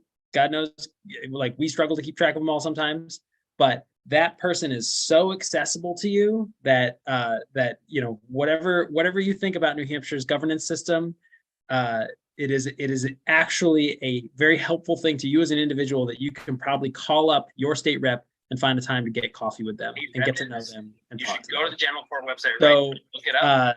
that's what I'd suggest is that our system, for all its flaws, is in fact incredibly accessible to you as just a lay voter, and all of us who are working for change should recognize that as a fact and lean into that feature of the system. Okay, so but like real nuts and bolts, right? So like over the summer we start to come up with what do we want to try to do next year. We do that by reaching out to all the, you know, the membership of Clean Energy New Hampshire, having a lot of conversations. And then in the fall, we have to get our bills written, find co-sponsors for them, get them in. And then the whistle blows and the session starts in January. And it usually starts with bills that are left over, that were retained from the last session and have been worked on over the course of the summer and fall. And that's like the very broad outline of how the legislative session goes. But Nick, maybe from what you have seen this year, but also just your experience in politics, what does it mean for a coalition to be effective? Like, how do we best engage with our lawmakers in the State House? Yeah, that's a great question. I think that a lot of times as advocates or activists or however we want to identify ourselves, we sometimes lose sight of the fact that, you know, simply educating folks isn't enough, right? We were just talking about the fact that there are 400 members of the New Hampshire House of Representatives, which is a lot. It's a citizen volunteer legislature, which means our neighbors are the ones making decisions in Concord on everything from our healthcare to energy policy to education, which definitely has its merits. I think we're very proud of the fact that places like Lancaster and Ossipee and small communities all over the state have their own representation at the State House, but that also comes with challenges. And that means that, you know, a rep who might be a healthcare expert, having worked in that field for many, many years, might not know so much about a different subject area, which means someone needs to fill that void, right? And I can promise you that someone is going to. It's just a question of who and how effectively, right? That's why I think that organizations like ours are so important, and why a role like this appeals so much to me, is that, you know, if we're not able to be effective with the resources that we have, then whether it's, you know, in-house lobbyists or contract lobbyists are going to fill those gaps, and they may not be for the benefit of our shared goals here. So I don't know, I completely forgot your original question, but I did. No, that was a great answer. It is true that it's, you know, people find politics distasteful, so they step back. And when you step back, other people step in, right? And that's just real. And Sam, if I can step in, I think one of the values that Clean Energy New Hampshire brings to this is there are lots of organizations that have very low capacity, but like narrow missions. So their capacity fits that mission, but they do want to participate in certain elements of the legislature and the PUC, which goes above and beyond their normal day-to-day work. And I think increasingly I've seen them come to us to get that guidance on what's happening at the legislature, what's happening at the public utilities, when and where can they participate and engage that best fits with their mission, but within kind of the time constraints that they have. And that is, I think, how we've kind of brought more value to the legislature and the PUC is by helping to kind of bring more people together, sort of like I described with Drive Electric New Hampshire. How do we build a coalition so that we can be moving more voices forward to benefit that citizen legislature? Okay, so legislatively, like, you know, we could talk for a very long time about sort of like legislative maneuvers and like, you know, shenanigans and things that have happened. I think that's probably not the most interesting thing for folks who are listening to hear about. But I would say broadly, one of the things that we try to do is make sure that our members' voices are heard at the State House, and so that you don't have to be following the TikTok of every bill and every moment of every day, because honestly, it is a full-time job. So that's one sort of valuable service that Clean Energy New Hampshire provides. The other is laws are made at the State House and then they're interpreted at the PUC. Chris, talk about the PUC. What does that process look like, and what does it look like to be effective at the PUC? So the PUC is very unique. I know that in the past, people have been like, well, what do we do? Do we send in a letter? Do we just come to the hearing? And I think when people ask that question, they're thinking that it follows a more legislative process where there is a discrete instance where there is an opportunity to provide feedback and change the minds of the commission.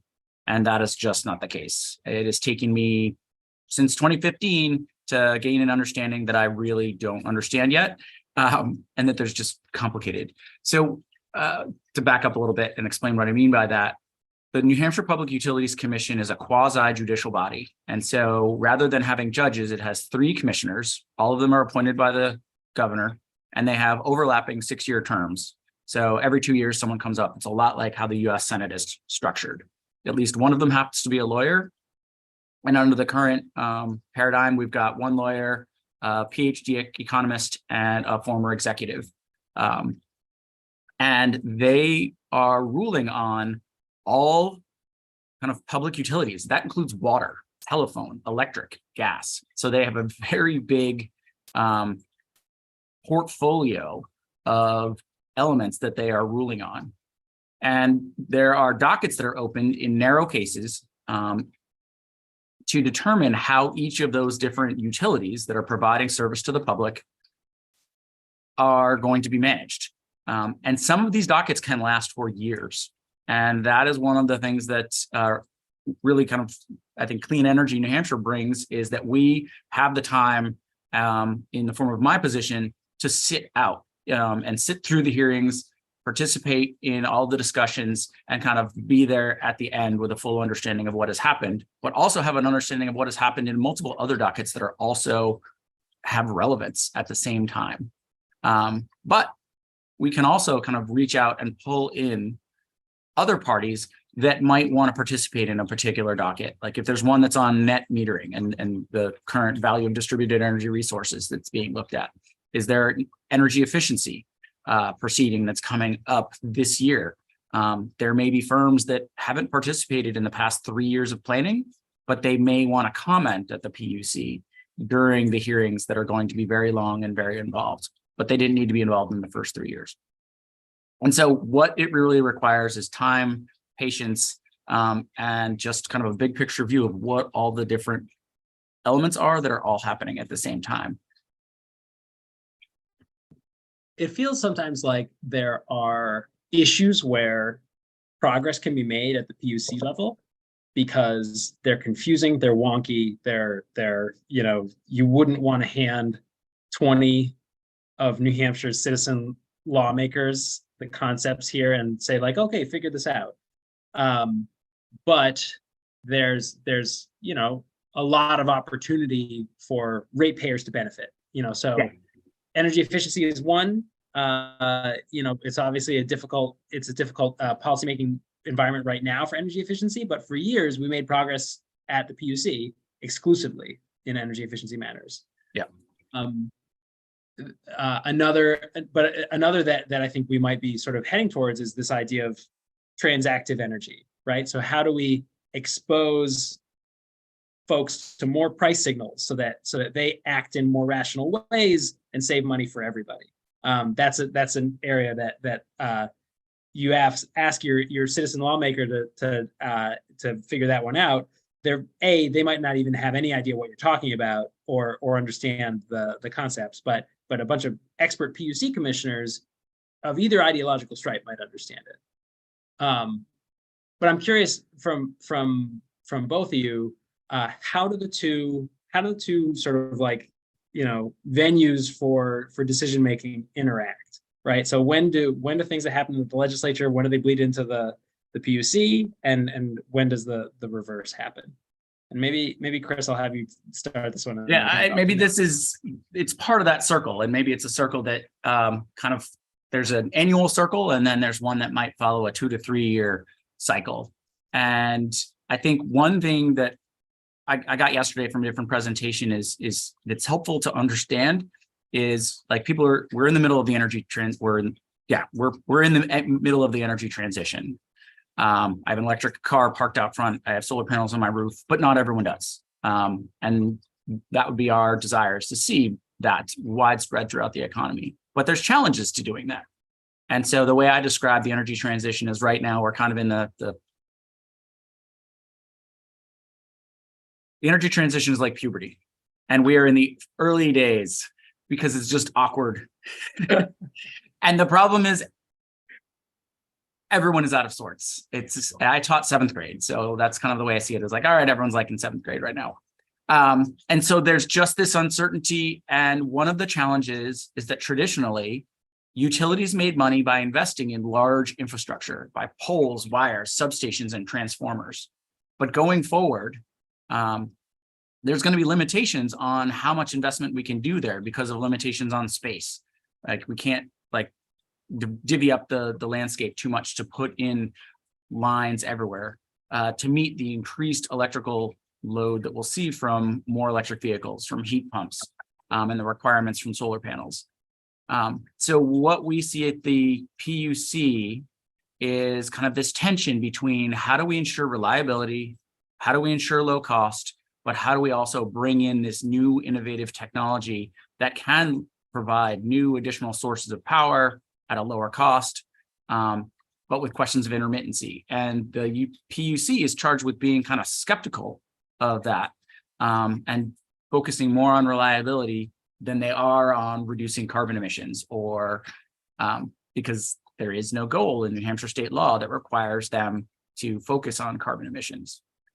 And so in one instance that's taken a couple of years to work out is how do we bring in the most advanced energy efficiency into the state as quickly as possible? And the traditional reading of energy efficiency is that it's just light bulbs, it's more efficient motors, it's more efficient pumps. But now we're getting into the point where we can start to bring in battery storage and use that as an active demand response, where we switch load to different times of day. And increasingly, we are also finding that some of the most efficient energy efficiency is on the weatherization side. How do we ensure that homes are using less fossil fuels, but there's no funding for that, so it comes out of the electric budgets. And so the PUC is trying to look at how do they manage this tension between what's new, what's effective, and what's required by the law.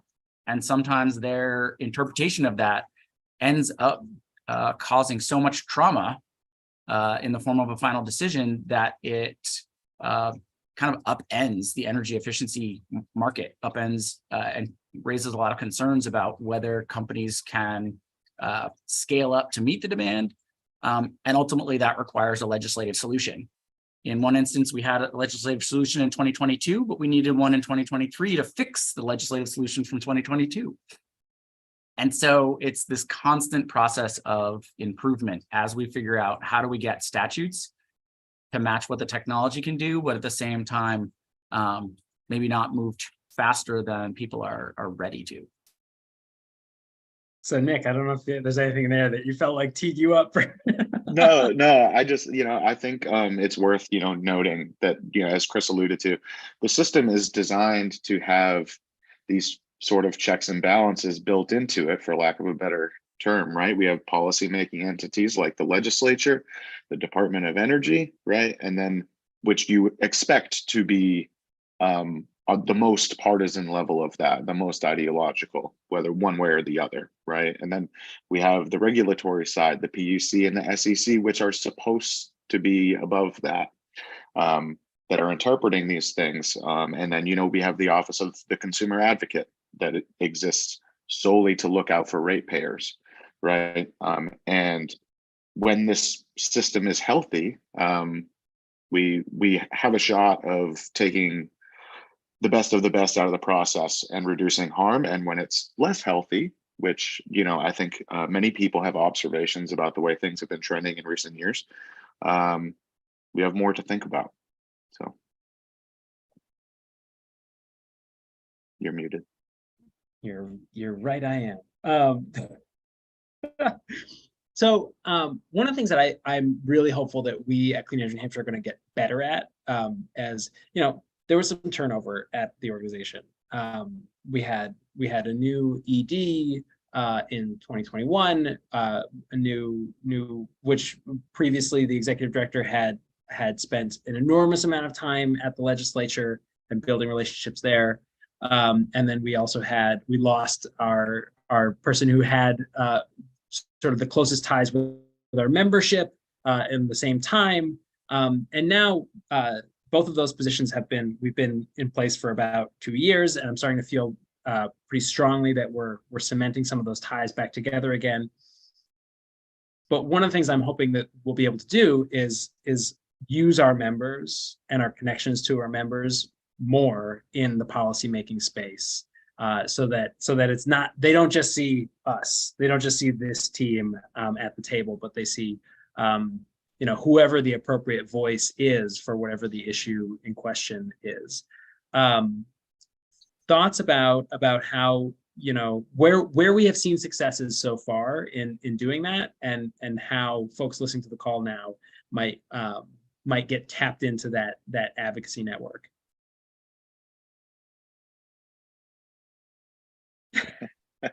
Okay, I think we've been most successful when we've been able to assemble coalitions of widely ranging interests, right? Like when we're able to get the utilities, activists, the Department of Energy, like all these folks on board on something, like we were able to do with something like SB 113, like that.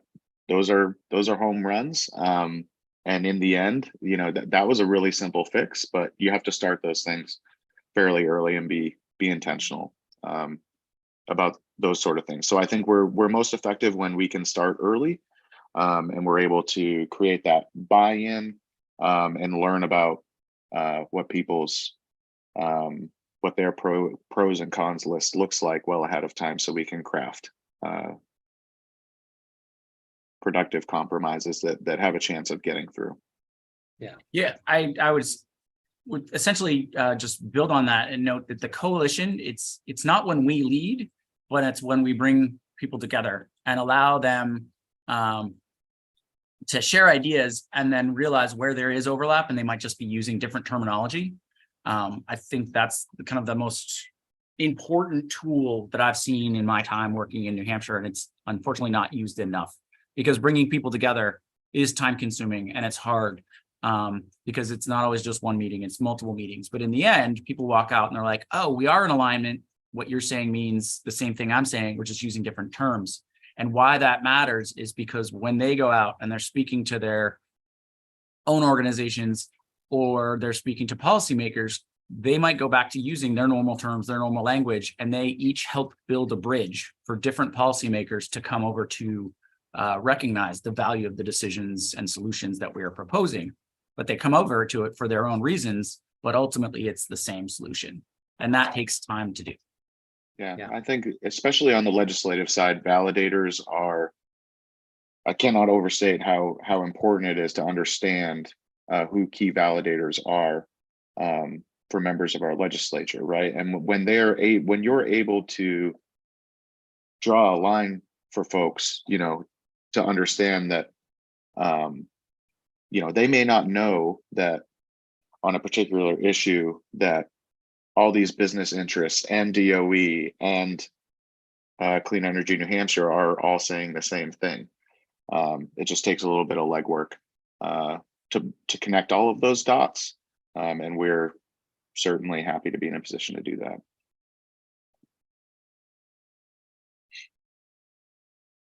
Awesome. Tim, did you read? It's funny, I may have. Can you hear me now? Yeah, okay. Nick, what you just said about key validators, I'm gonna go back to what I said at the beginning. New Hampshire is so small, you could become a key validator for your local rep. If you become friends with that person and show them how smart you are in energy issues, you might be the person that they reach out to with questions about energy bills. Because the stuff's complicated, they don't necessarily understand it all. And if there's ever anything that they have questions about, you know, you can have that impact. So, you know, don't be afraid. New Hampshire politics, it looks hurly-burly from the outside if all you do is read the headlines about the latest outrageous thing that some sort of fringe type said. But I think there, you know, under the hood, there is still a lot of collaboration in New Hampshire politics, and I think we forget that when we disengage from it. So, so any final thoughts from the two of you? You're closing up the New Hampshire Gives live stream here. What's the? I would just re-emphasize what you just said, Sam. That for all of its quirks, and it is a quirky system. I've was told early on in my career that if you were interested in how government worked in the 19th century, you should go to New Hampshire. But the beautiful thing about it, though, is every single one of these bills has a public hearing. That does not happen everywhere. I think it's easy to forget, right? And anybody can come and testify on these bills. I think we should be intentional about that. And we should coordinate and share information and resources as we're seeking to do that. But you know, whether you are a small business or a homeowner or an individual who just has a passion for getting us along to the clean energy transition faster and more efficiently, you have equal access to the state legislature, and I hope that we can help facilitate broader participation from folks. So I would just echo that, you know, engaging, like, do not have the imposter syndrome about engaging with our legislature. We have many legislators that, because they are passionate about New Hampshire, they run for office, but they are also, they're only paid $100 a year.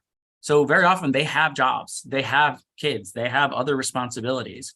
And if you have something that you're passionate about and it turns out that there's a bill, like, you can become the key advisor to that. I remember when a legislator said, hey, can you help me draft legislation? And I was flabbergasted. But then I learned, again, they don't have a lot of staff and they wanted to do their job. They want to do as much as possible, but they need help. And the more input that we can give them, the more we can shape New Hampshire's policy. For the better. So I was going to close it out, but in an unprecedented moment for the 2 years of the NH Gives live stream, we have an audience question. Bring it. Okay, so here's the question. And this might be for all of us to sort of think about on the fly here. They want to know if we are attending the FERC New England Winter Gas Electric Forum in Portland, Maine on June 20th. And my first answer to that is that historically, Clean Energy New Hampshire has not engaged in policy matters outside of New Hampshire's borders. And so this would be essentially an ISO New England question of how does ISO New England guarantee reliability on the coldest winter days? And that has been something that we have tried very hard not to get distracted by, because there's so much work to do here in New Hampshire. But I will say FERC doesn't come to town often, and it might be fun just to go and like take in the pomp and circumstance. And also to a certain extent, we have started to bend that rule of not getting involved in matters outside of our borders, because we have been advocating for offshore wind because of the potential benefits to the New Hampshire economy. So, you know, like maybe we shouldn't have such hard rules. And I think if it is like close by, and for something like winter reliability, I guess the way I look at it is energy efficiency is one of the best ways that we can be pushing on that particular issue, because if the less energy we need, the less we'll be kind of like pressing up against that reliability overhead. And so even if it is a regional or federal issue, it has relevance to the solutions that we are tapped into here. And even if we're going maybe not to participate, but to learn, we can bring that home, and it can help inform our decisions, and we can be kind of ready for some of the arguments that we might hear about why we need X when really Y and Z are the more appropriate solutions. But we won't know that unless we're there to listen. Yeah. All right. Thank you both for being here. And thank you for all your work for Clean Energy New Hampshire, and everybody else who's on the live stream. Thank you for tuning in. I hope this was valuable and interesting. And I'm just going to check in because, as I said at the start, we had our goal of 25,000, and it's very important that I win the office pool. And in fact, we have made that 25,000 as of my last refresh. We're at $25,028 raised from 80 folks. So thank you everybody for taking part. You know, no reason to stop now. We've got 2 hours left in New Hampshire Gives, and we will put every dollar to good use. But thank you everybody for tuning in, and thank you, Chris and Nick. Thank you so much, and don't hesitate to reach out.